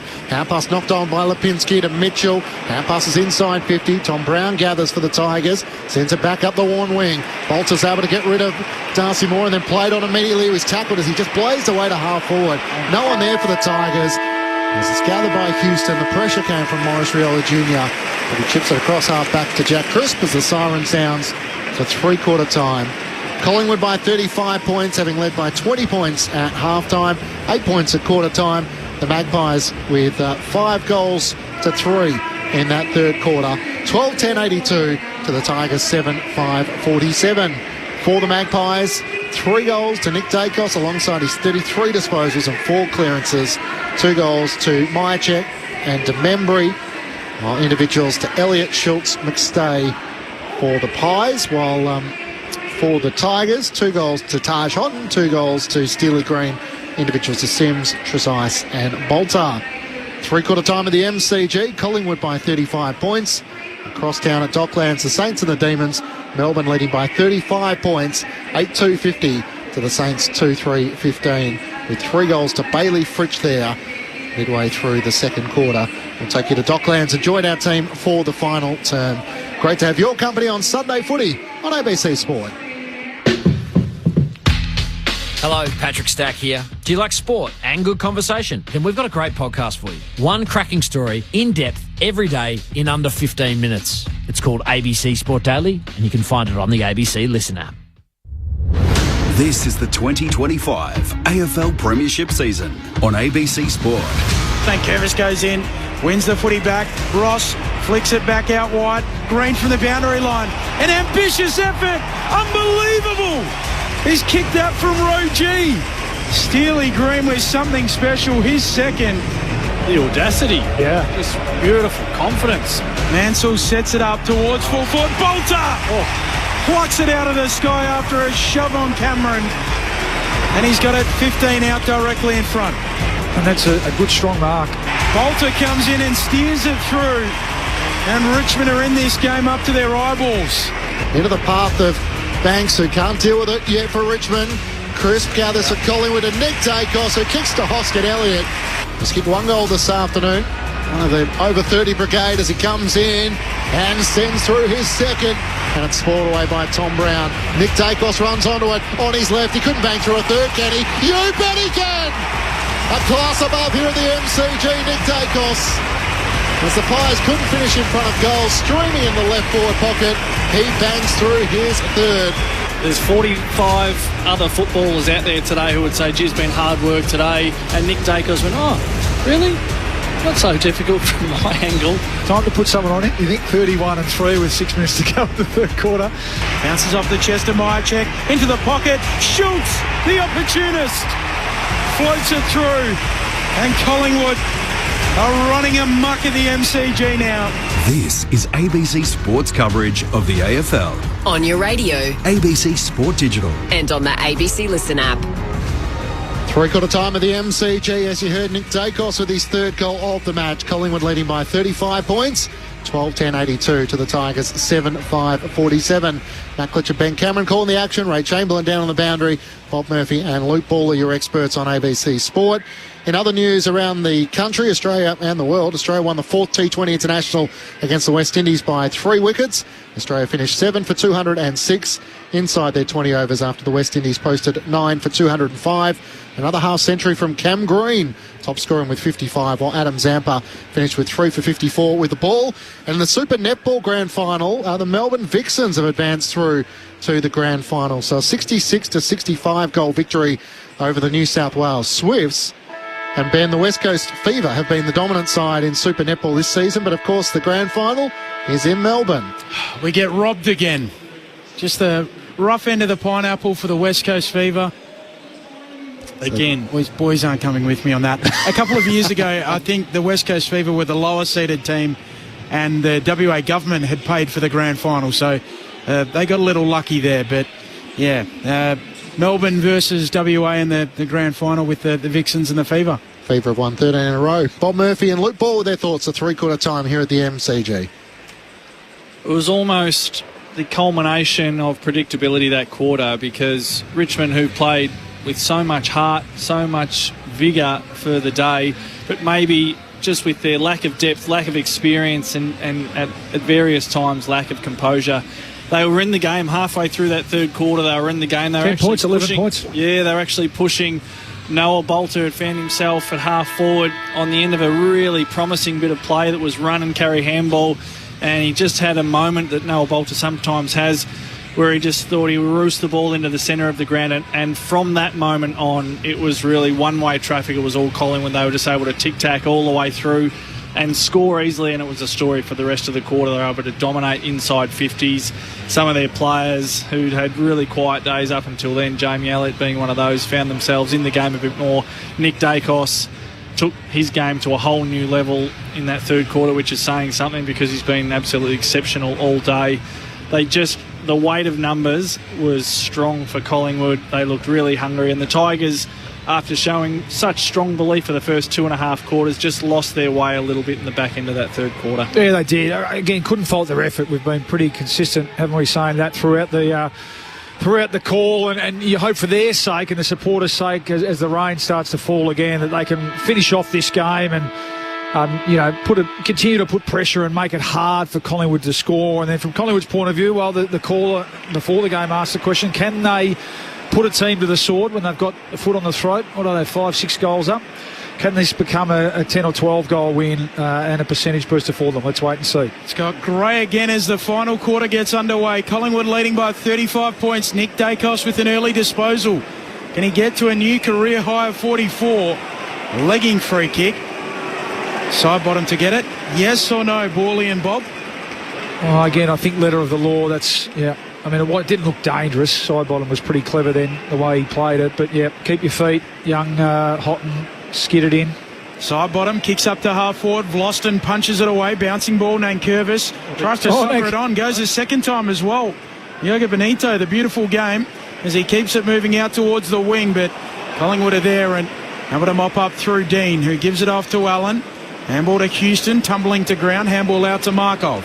Markov looks to get a kick up towards half forward, where McStay takes the mark right half forward as the rain gets heavier here at the MCG. Collingwood by 35 points. Eyes heading to the punt road end in this final term. McStay veers out to the left, sends it long inside 50. Myercheck's in a pack of Richmond players. It gets to the back. Crisp hand pass to Myercheck. Kick is smothered. Well done. So ricochets through for a minor score. That's a good sign. Desperate defending there by the Tigers, and Jack Ross got a hand to it. Yeah. Will Nick Dacos get to 44 and a new career high? I would say yes. He may do it in a canter if he really wants it. Miller ambles to the pocket and shorts his kick away to Trainer. Grandson of the great Doug Wade. Kicks up to the wing. Bolter launching at it. Moore right there with him, and Bolter gets it on the second bite. Where's he going to kick it, though? That's better. He'll just wait a kick over the top for Hopper. Good Noah. Collingwood by 36 points. Nearly 2 minutes played in the final term. Very good Hopper. Tried hard. Position 27. Out his running mate Taranto today. Ruled out pre-game with a calf injury. Kicks up to the arc, and Bolter has worked down there now to take the mark. Involved in this chain on the back flank. Kicked to Hopper and then marked it from Hopper at half forward. And his opponent's back in the goal square, Darcy Moore. He can have these brain fades. That's where Collingwood, you can get them. If you're smart with your ball use and you're a smart forward, you can really expose this Collingwood defence. We saw it in the last quarter last week. Going back as if he'll kick for goal. The man on the mark, right on the arc of 50. From 55, starts it right, brings it back. No issues with the distance. Just offline. Collingwood's lead back to 35 points. Nearly 3 played in the fourth. Sunday footy on ABC Sport.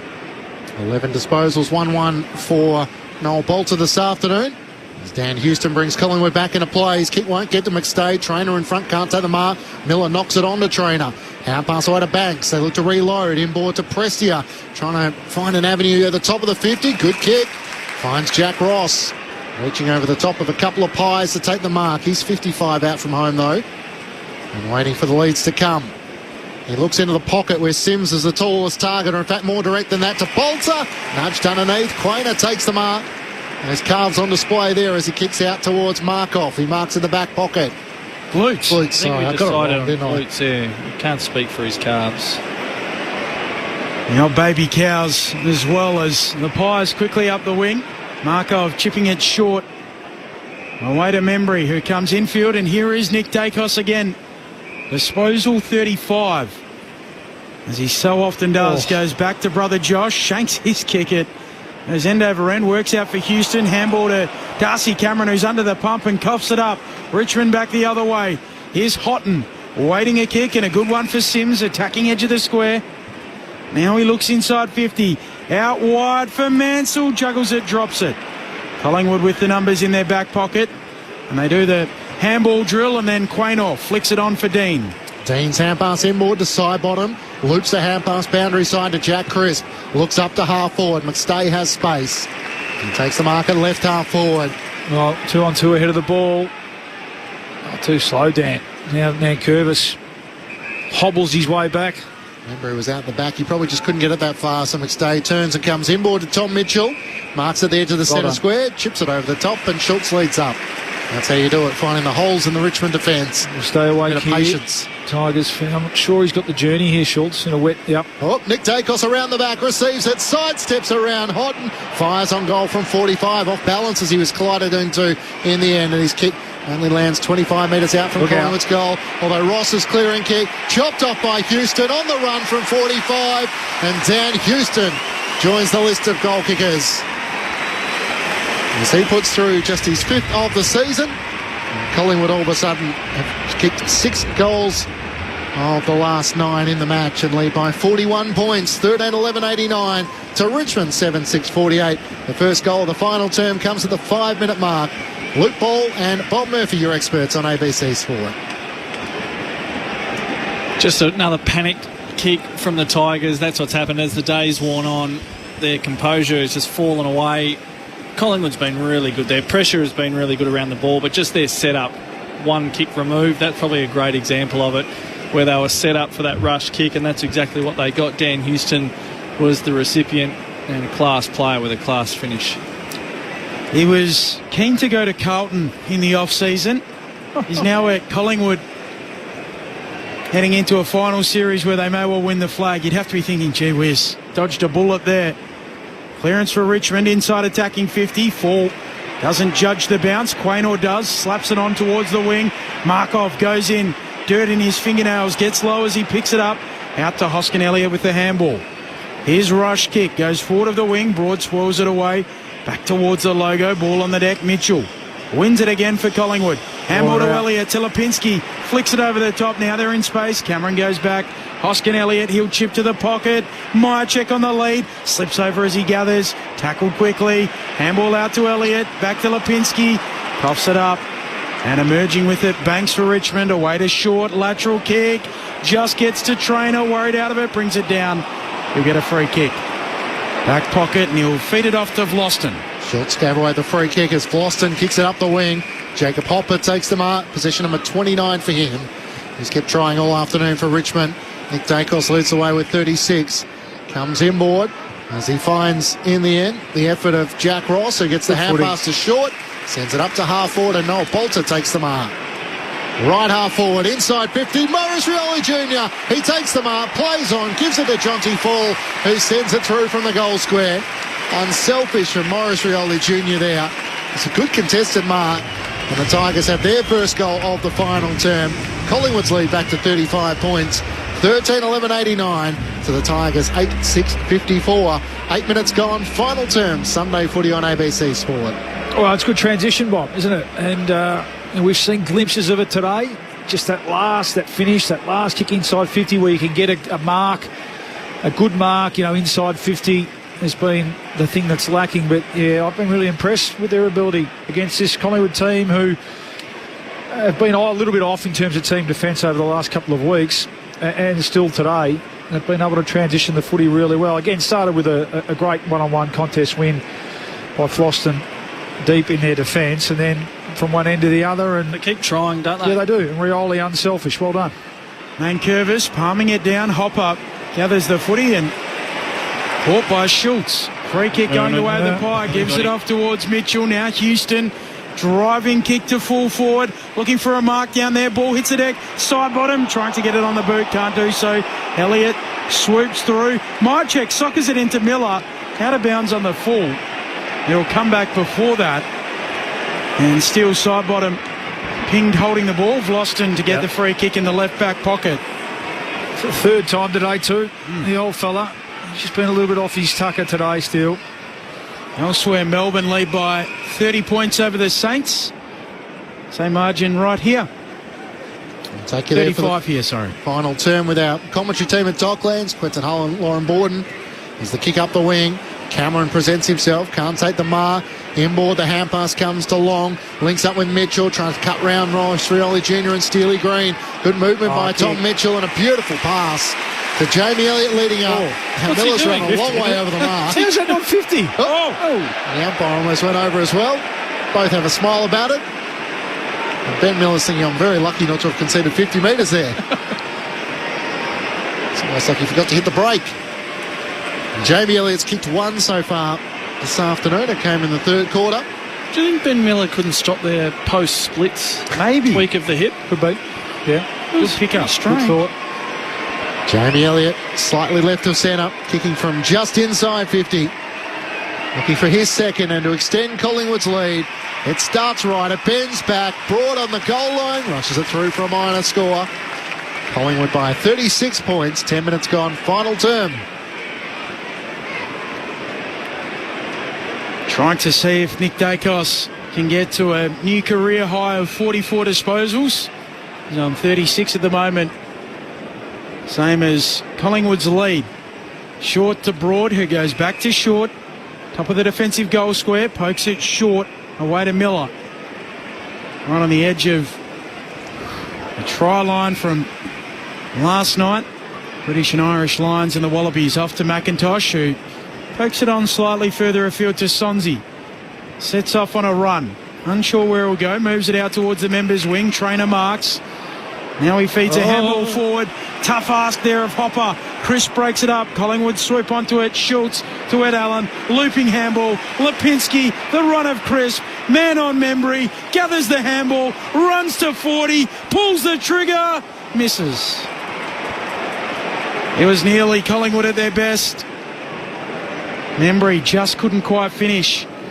Tigers by 37 points, 11 into the fourth. Sorry, Benny. I think it's the story of the day a bit. Just nearly at their best. And I think a lot of that goes down to Richmond's pressure and the ability just to keep fighting and scrapping. But, yeah, just a little bit off their best, the Pies.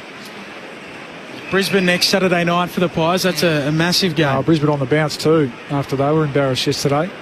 Miller into short. Cross half back to Banks, out to the wing. Trezise takes the mark on the Shane Warnstein wing. Up to Maurice Rioli Jr. Quainer had a crack at it, missed it.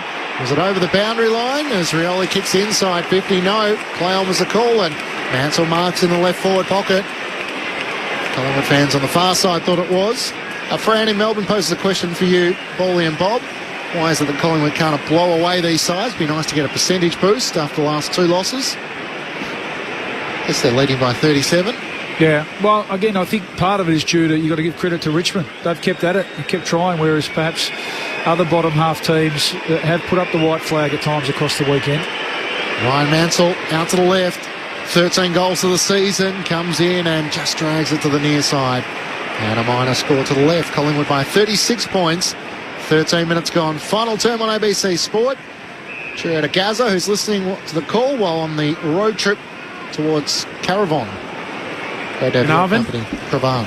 Yeah. In the northwest of, or maybe the midwest of WA.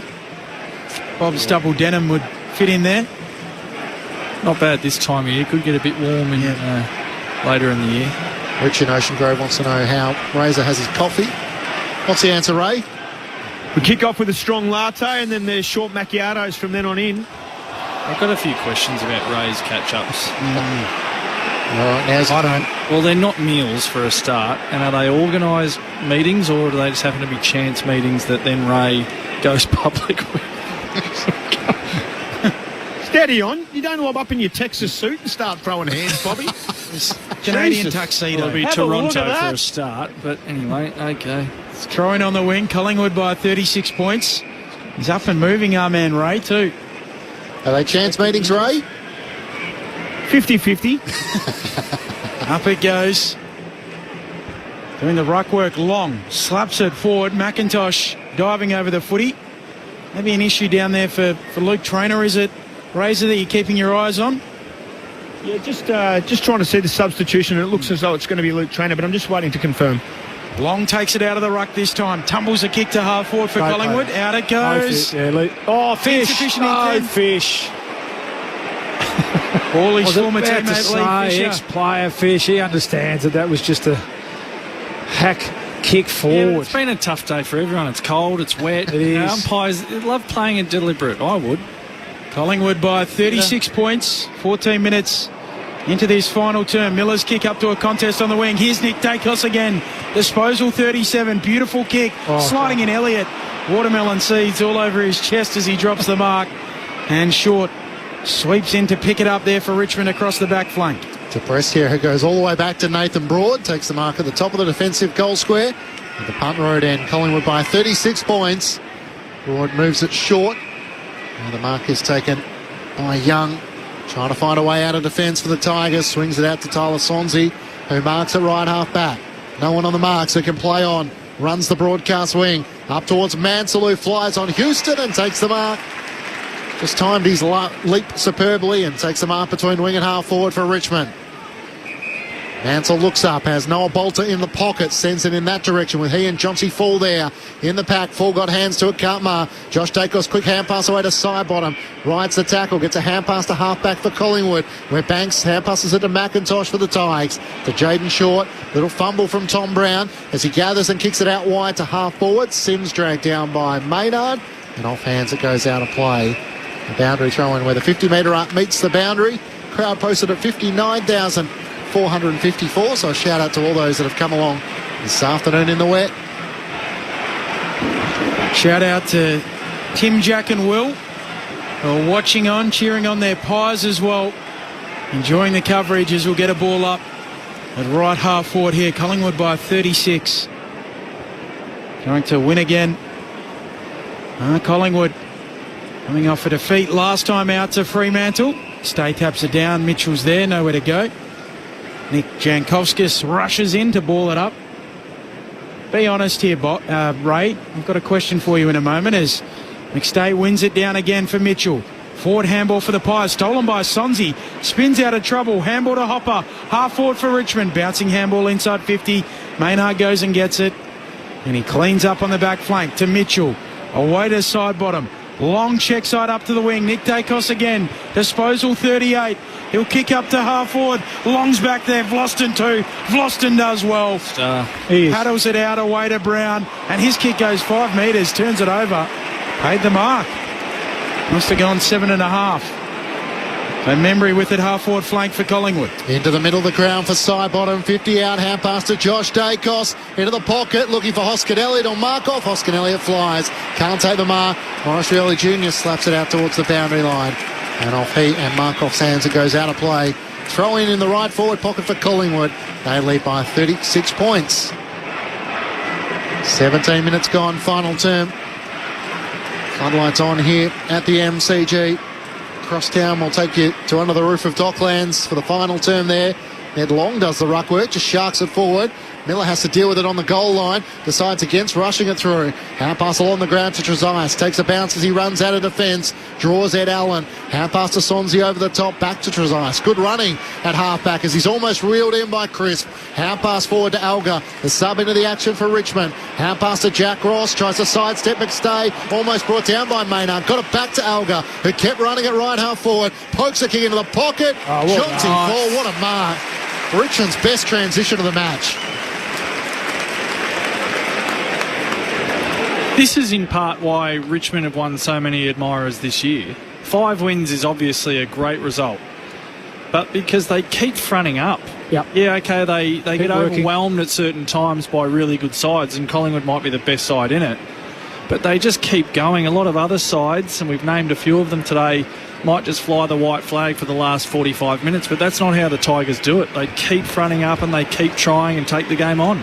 Jonty Faller's getting over the banana here as he flies towards goal but misses to the right-hand side. Shots on our monitor of Tom Lynch, of course, with that suspension watching in the coach's box this afternoon. Collingwood by 35 points at the 19-minute mark of the final term. Josh Dacos with the kick in to Tom Mitchell. Receives the handball back.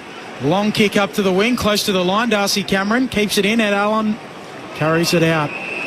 So, Ray, Bob Murphy said if he was an umpire, he'd love paying insufficient intent deliberate. Was there genuinely a decision he'd love to pay, like holding the ball or insufficient intent?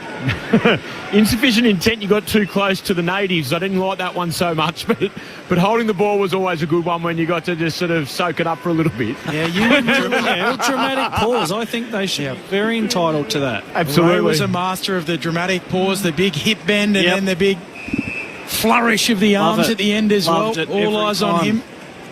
Speaking of powerful glutes. It's just the coffee/meal catch-ups we need to tidy up with, Ray. Collingwood by 35 points, 19 minutes into the fourth. Nick Dacos still fighting after the ball. Playing a tackle here, ball jars free. Richmond ball, Prestia takes the advantage to Ross. He's in trouble, handball back into congestion.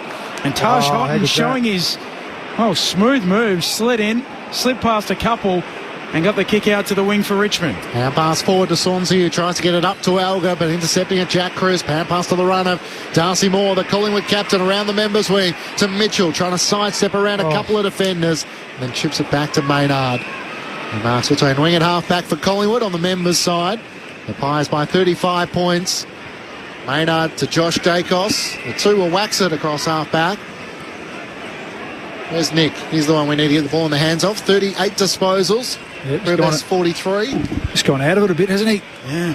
Maynard sends it up towards Member. He's outnumbered 2-on-1. Broad spoils it down. Here he is. Schultz in the right place. Kicks inside the pocket. Nick Dacos takes a 1-on-1 mark. Gone forward. It's Dion Prestia having gone forward. Close against the boundary line. Did that so well. He might protected have the space. Listen out.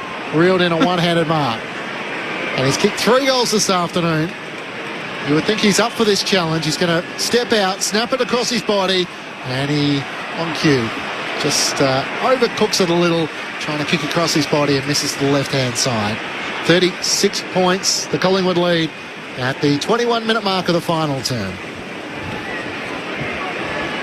Banks with the kick-in duties. To the back pocket. Running away with it, Young.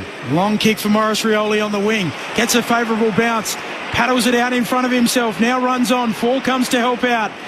Rioli goes to ground and Perryman comes in, wins it back for Collingwood. Quaynor was good there too. Handball to Dean. Handball back to Perryman. He slaps it back towards Trezise for Richmond, who gives it off towards Ross. Kick inside 50.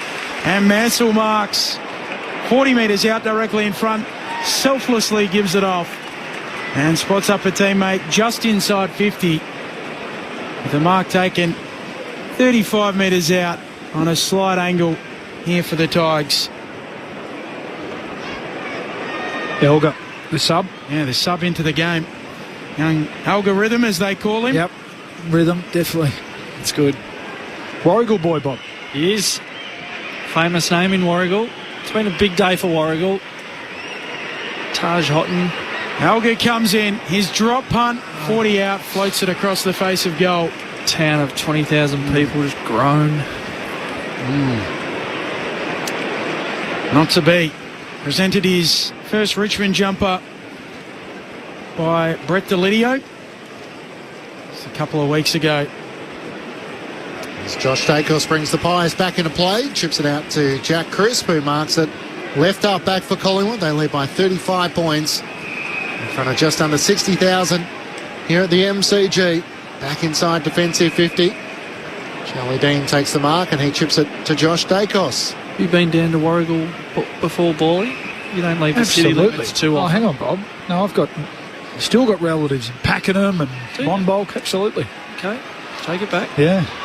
Yeah, I detected a little bit of sort of cynicism with that. I just wanted to spice up the afternoon. Side bottom across half back, hand pass to Nick Dacos, possession number 40 for the little champ. Here he is. Switches it out to Hoskin Elliott, chips it over the top to Isaac Quainer. Still on. There he is. Nick Dacos becomes the first player to have 40 disposals on 2 occasions this season. The kick inboard missed him as he couldn't reel in the mark. He's back to work though. Count it. Volley, so that'll count as 41. Got it to Ned Long. Hand pass to Hoskin Elliott. Back to Nick Dacos. Possession 42. Over the top he links up as Long gets it away to Hoskin Elliott around the Shane Warne stand side. Draws an opponent. Hand pass to Markoff at right half forward. Drives it inside 50. Schultz in a 2-on-1. Lost it in front. Free kick to Schultz. Wasn't much in it. Trezise is trying to plead his case. He was behind trying to block out Lucky Schultz, and gave away the free kick as Floston did everything right and set himself in front knowing he had top contact. Defer to Ray Chamberlain on the time. It wasn't quite subtle enough for the eyeballs. Yeah. You got to at least pretend like you're looking at the ball and marking it. Just a little, not subtle enough. It was really just a bump in the end. There wasn't a lot in it. We'll go down to Ray after this shot on goal. Lucky Schultz with one already this afternoon. Looking for his second. 24 minutes gone, final term. Schultz hits the post. Look at the right goal post. So Collingwood haven't finished in the flurry in which they potentially might have hoped they would. Collingwood by 36 points. Ray Chamberlain on the boundary. Yeah, in a circumstance like that, the player whose prime objective is to contest the football should be permitted to do so. So when you come back, no intention to contest and your sole objective is to prevent your oppo, you're going to run the wrath of the umpire. Thanks, Ray. Great work as always. We'll see you down in the Pies room shortly. Free kick picked out on the wing. Which way is it going to go? Houghton, he's moving like he thinks it's his, but Bolter is going to get the free kick. Right on the centre line. Whacks a long ball inside 50 here for Richmond. They fly from all angles. Darcy Cameron's back there, taking intercept marks. He averages more of those than any ruck in the competition this year. Nearly 3 a game. He marks at fullback. Moves it off to Dean. Shorts it to side bottom. Has it on the right back flank. Collingwood lead by 36 points, 25 minutes into the fourth. Side bottom over the top for Darcy Moore, who takes the mark at right half back on the Shane Warne stand side. Collingwood by 36 points. As Moore sends it long around the wing. McStay the target. Membry comes in from the side. It's spoiled away by Tom Brown. Into the path of Hopper. Tucks the footy under his arm. Kicks towards half forward. The siren sounds. Collingwood back on the winners list after 2 losses and back on top of the AFL ladder with 4 rounds to play. The Pies by 36 points over the Tigers. Side by side they stick together to uphold the Magpies' name. See the barricades are shouting as all barricades should. Oh, the premiership's a cakewalk for the good old Collingwood. Collingwood 13-15-93 to the Tigers 8-9-57. The Pies get their 15th win of the season, but the Tigers fought with them as much as they could for 4 quarters. The Pies led by 8 points at quarter time, by 20 at half time, by 35 at 3/4 time, and run out 36-point winners. 3 goals for Nick Dacos. He finishes with 42 disposals. It could be another 3 votes coming up to the Collingwood champion. Good old Collingwood forever. They know how to play the game.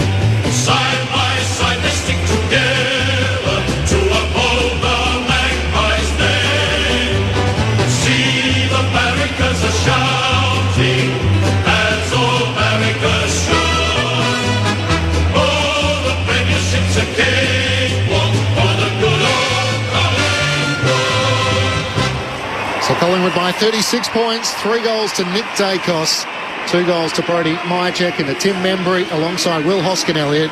Individuals to Elliott, Schultz, Houston and McStay for the Magpies. Well, for the young Tigers, who certainly showed a good effort this afternoon, 2 goals to Taj Houghton and 2 goals to Steely Green. Individuals to Bolter, Fall, Tresice and Sims. The Pies take back top spot on the AFL ladder following Adelaide's victory in the showdown last week. And they are the team on top of the ladder still with 4 rounds to play. The thoughts of Bob Murphy and Luke Ball, your experts on ABC Sport. Well, I think when we arrived at the ground today, we expected, Collingwood on the back of 2 narrow losses that they'd be too good today, and we hoped that Richmond would answer the bell and bring their optimism and ferocity to the game, and I think we got all of those things. In the end, it was just that lapse in the third quarter, second half of that third quarter, where Collingwood just were too good. They really, their experience and their skill and class in personnel was just there across the day, but I don't think Richmond lost any admirers today. They were able to keep fronting up. They were outclassed at various times, but they tried hard. They still showed some glimpses. Some of the young players, there's a lot to get excited about if you're a fan of the Tigers. That for the Magpies, it was one of those days where it was almost like they just had to win, and they didn't want to overexert themselves, and they didn't. I felt like they were pretty scrappy. Paulie, you have a really close eye on them, closer than what a lot of us do, and you made the call that this is not the Magpies at their absolute best, but they were able just to work their way, and they kept at it, and they were able to get away with a pretty comfortable win in the end. Yeah. But there's still a fair gap on what we saw today and what their best has been throughout the year and what it'll need to be in the next little while. Yeah, and you're careful. You don't want to overreact to that. I'm guessing, supporters were texting in, and they'll probably walk away feeling a bit flat. 1-5 to 1-4 in the last quarter. So I think your point's spot on. I think that talks to Richmond's this identity that they're building. That they fight it out, and even think about that smother in the goal square. No easy goals, even though the game's done. I was really impressed by young and old too. They've got a lot to work with there, Richmond, and Collingwood. Don't want to overreact. I think they'll endeavour to find their best over this little period. They're going to find their best. From a personnel point of view, they'll get some troops back, I think, who inject a bit of life and a bit more sort of speed and energy, which they lacked a bit today, other than probably Nick Dacos and maybe Josh at times. They lacked a bit of that, I thought. So, Hill coming back into the team, maybe DeGoey coming back into the team.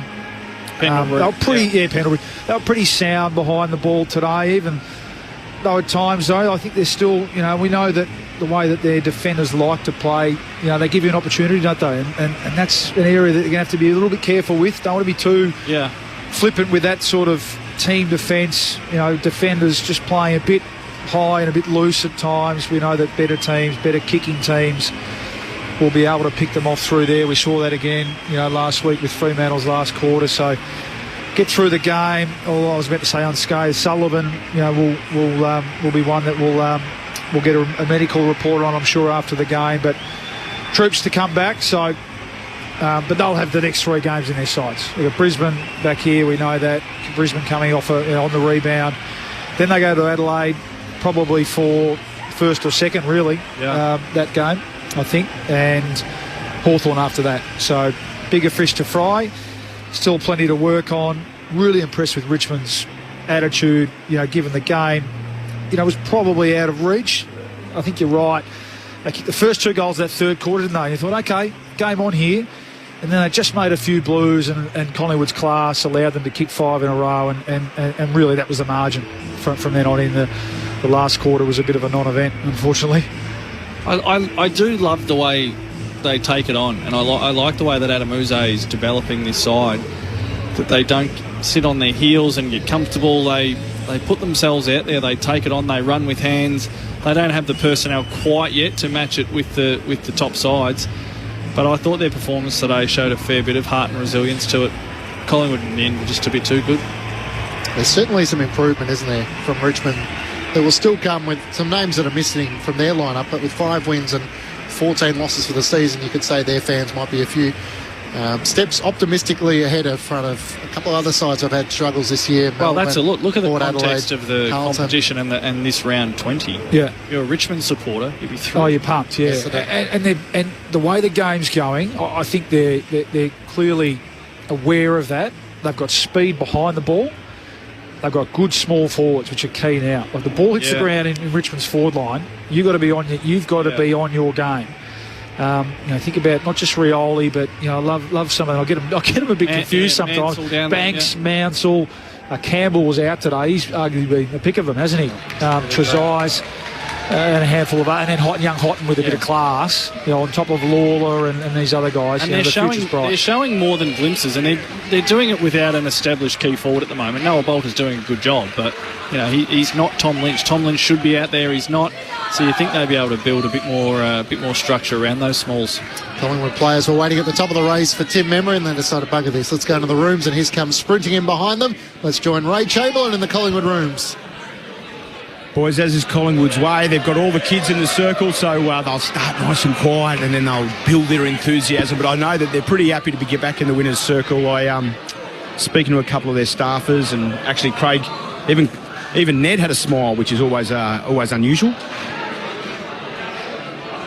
Collingwood CEO Ned Kelly down there, and so many of their fans as well. The Pies by 36 points, 13-15-93 to the Tigers, 8-9-57. Their 15th win of the season. Here they go.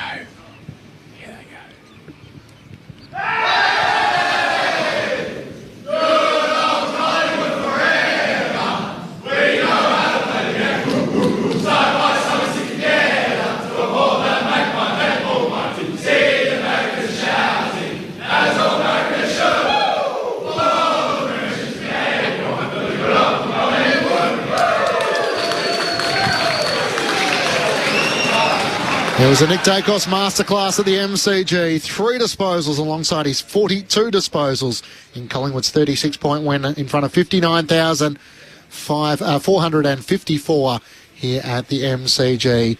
We'll head back down to Ray Chamberlain for a quick reaction from the Collingwood rooms, and then we'll take you to Docklands, where the Demons are comfortable leaders at this stage over St Kilda in the third quarter there.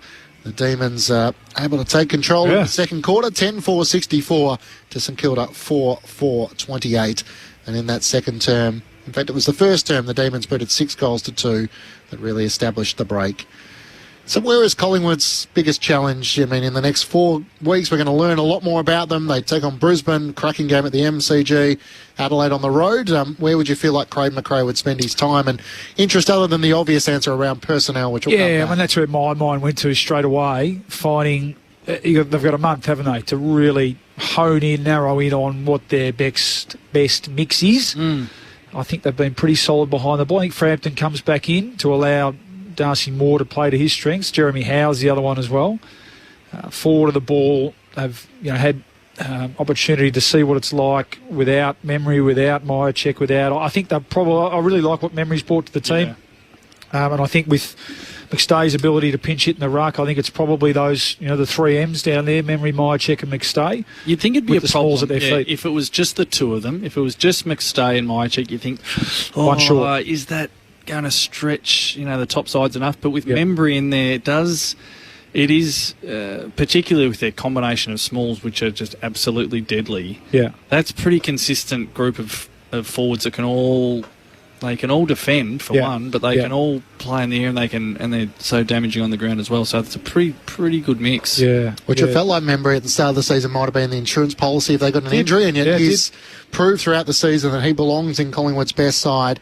He kicked the 2 goals tonight, up to 26 goals for the season, behind Jamie Elliott with 47 and Brodie Myercheck with 32.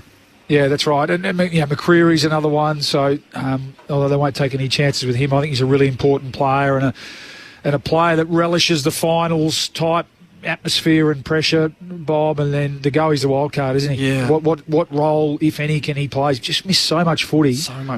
And it's not just a fait accompli that a player even as talented as he is comes into the team and can pick it up like that. Maybe the sub, is the perfect role for him to play over the next month. That would be a luxury for them if they were able to get 2, maybe even 3 games into him as that sub, where they can manage his minutes into it.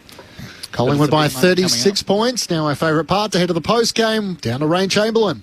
Thanks, guys. I'm down here in the victorious Collingwood rooms, and I'm with my man, Tommy Mitchell. Tom, thanks for taking some time with us today on ABC Radio. Back in the winner's circle, mate. 15th win for the season, which most of us would think would qualify for September. Took 80 minutes to shirk them. They were a plucky lot. It did take a while. Credit to Richmond. You know, they've been in good form. They had a really good win over West Coast last week, and the first half especially was a real arm wrestle. Thankfully, that third quarter, we kicked away a little bit and gave ourselves a little bit of a buffer. Was there any particular message from Craig and the coaching staff at half-time about how to break it open? We spoke a little bit about the conditions. It was sort of raining at some points and then not raining, so that sort of determined whether we wanted to take territory or use the ball a bit. So we sort of had, I guess, a bit of a licence to call it ourselves out there as we saw it. It's interesting you say that. We were pumping up. I was going to say, you know, rugby union game here last night, lots of rain, then a bit of sunshine. You wouldn't have been disappointed with the ball on the deck, mate. 20 and a few clearances. You had a nice game today.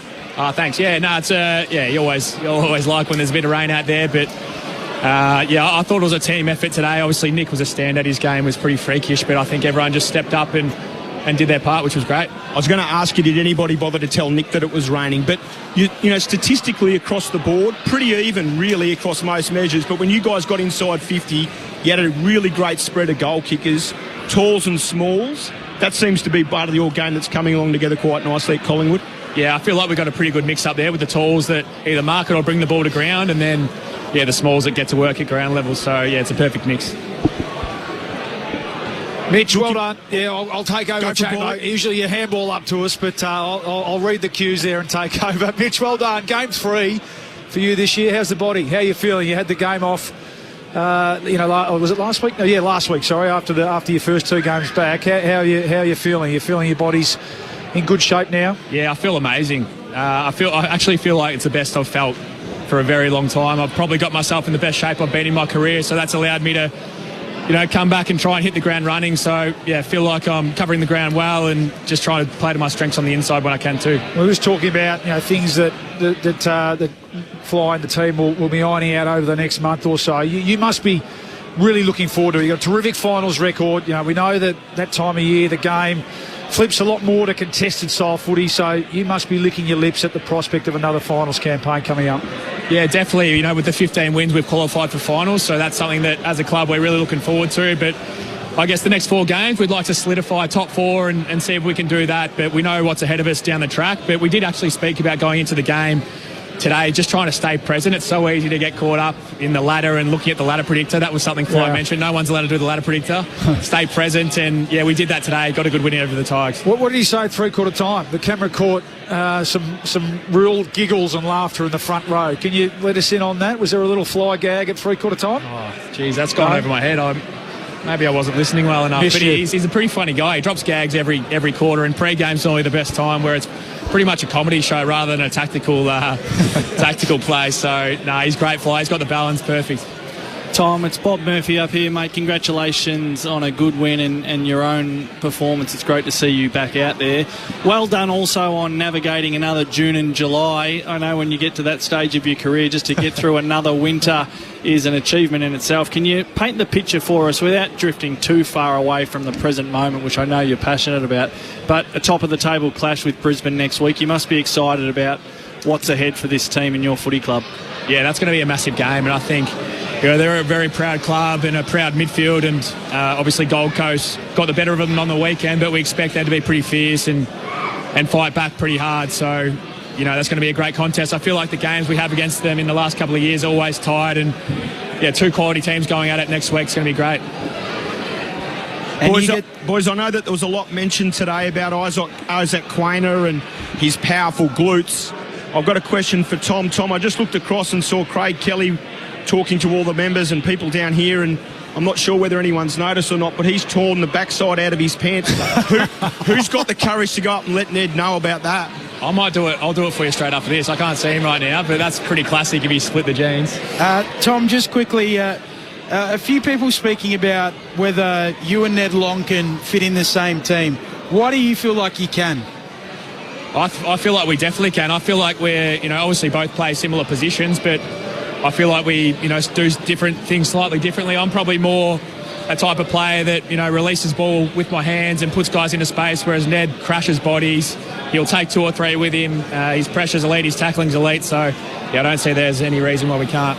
And Tom, I guess the other question is, you're out of contract at season's end, you're 32 years of age, do you feel like you want to keep playing, having got back into this AFL side? Oh, definitely, yeah. I love the game too much to want to stop, so, that's something that we'll worry about at the end of the year. For now, I'm going to come back to the staying present and enjoying every moment, because I feel like when you miss such a long period of time, which I did I had a 14-month layoff, you really miss these moments, so not taking anything for granted. Every game's a blessing, so just proud to be back here. And I know we marvelled at Nick Dacos at the start of the interview, but 42 disposals, 3 goals. What surprises you about him and the way in which he's able to go about his work this afternoon? That left foot goalie kick from the pocket, I was just laughing in the middle of the ground like, you're watching one of the best to ever do it, right in front of your eyes. So, special player, special guy.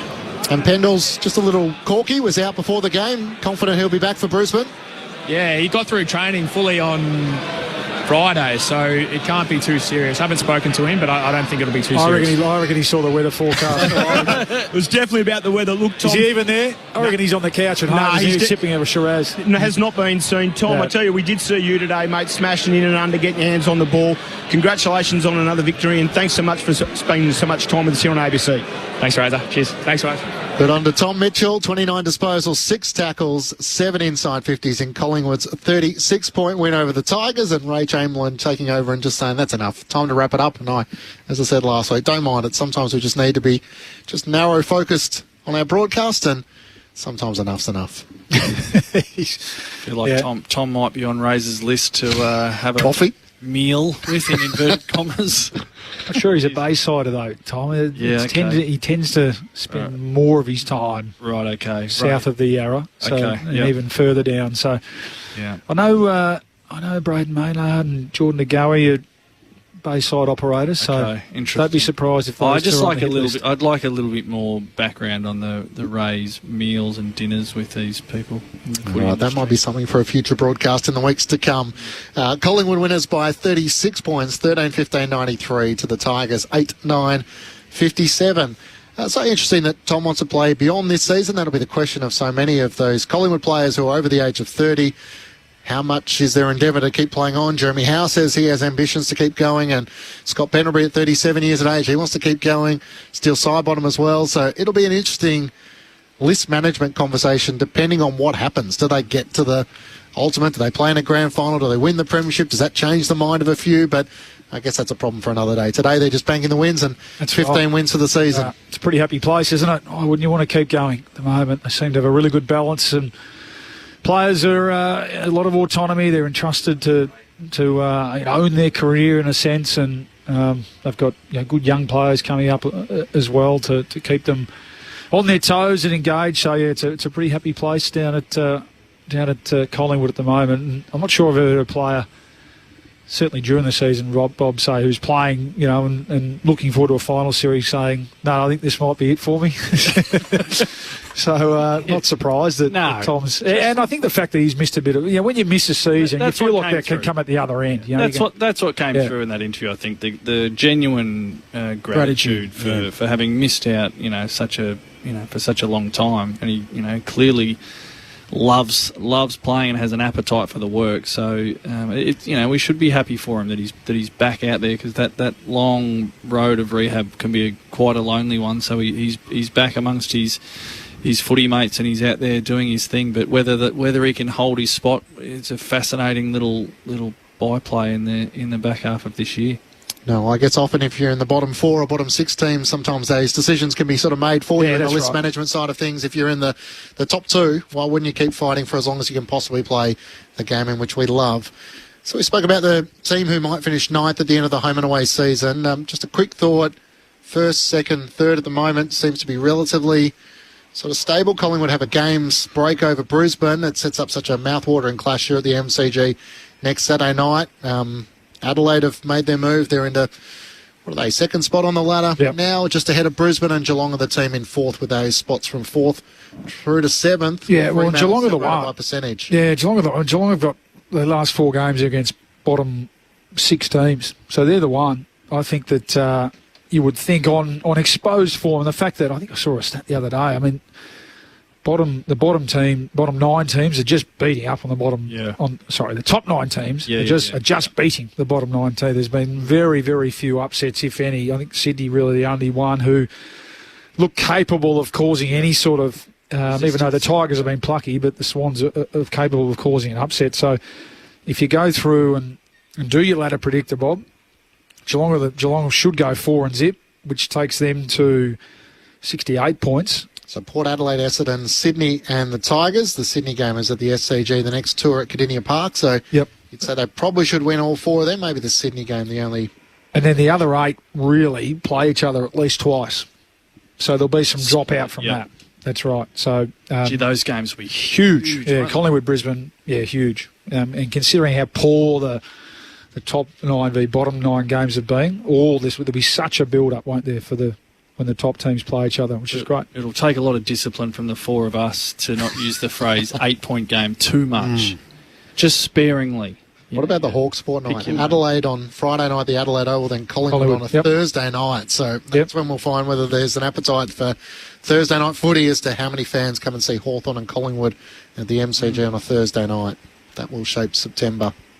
Yep, and Fremantle, Bob, your old boys, who you've just set up beautifully and then said, righto, that's enough from my work's done, and I'll head back home and let you guys it's a difficult all the glory. It's a difficult spot just to see how the Dogs go and see how Fremantle go. And all roads to round 24 when they play each other. That could be potentially a huge game, couldn't it? Yeah. If you're Freo, you want to make sure you've locked up your position before then, don't you? You don't need the Dogs at Docklands. And they should. In the final round. You do, and they should. Yeah, they absolutely should from here. Should.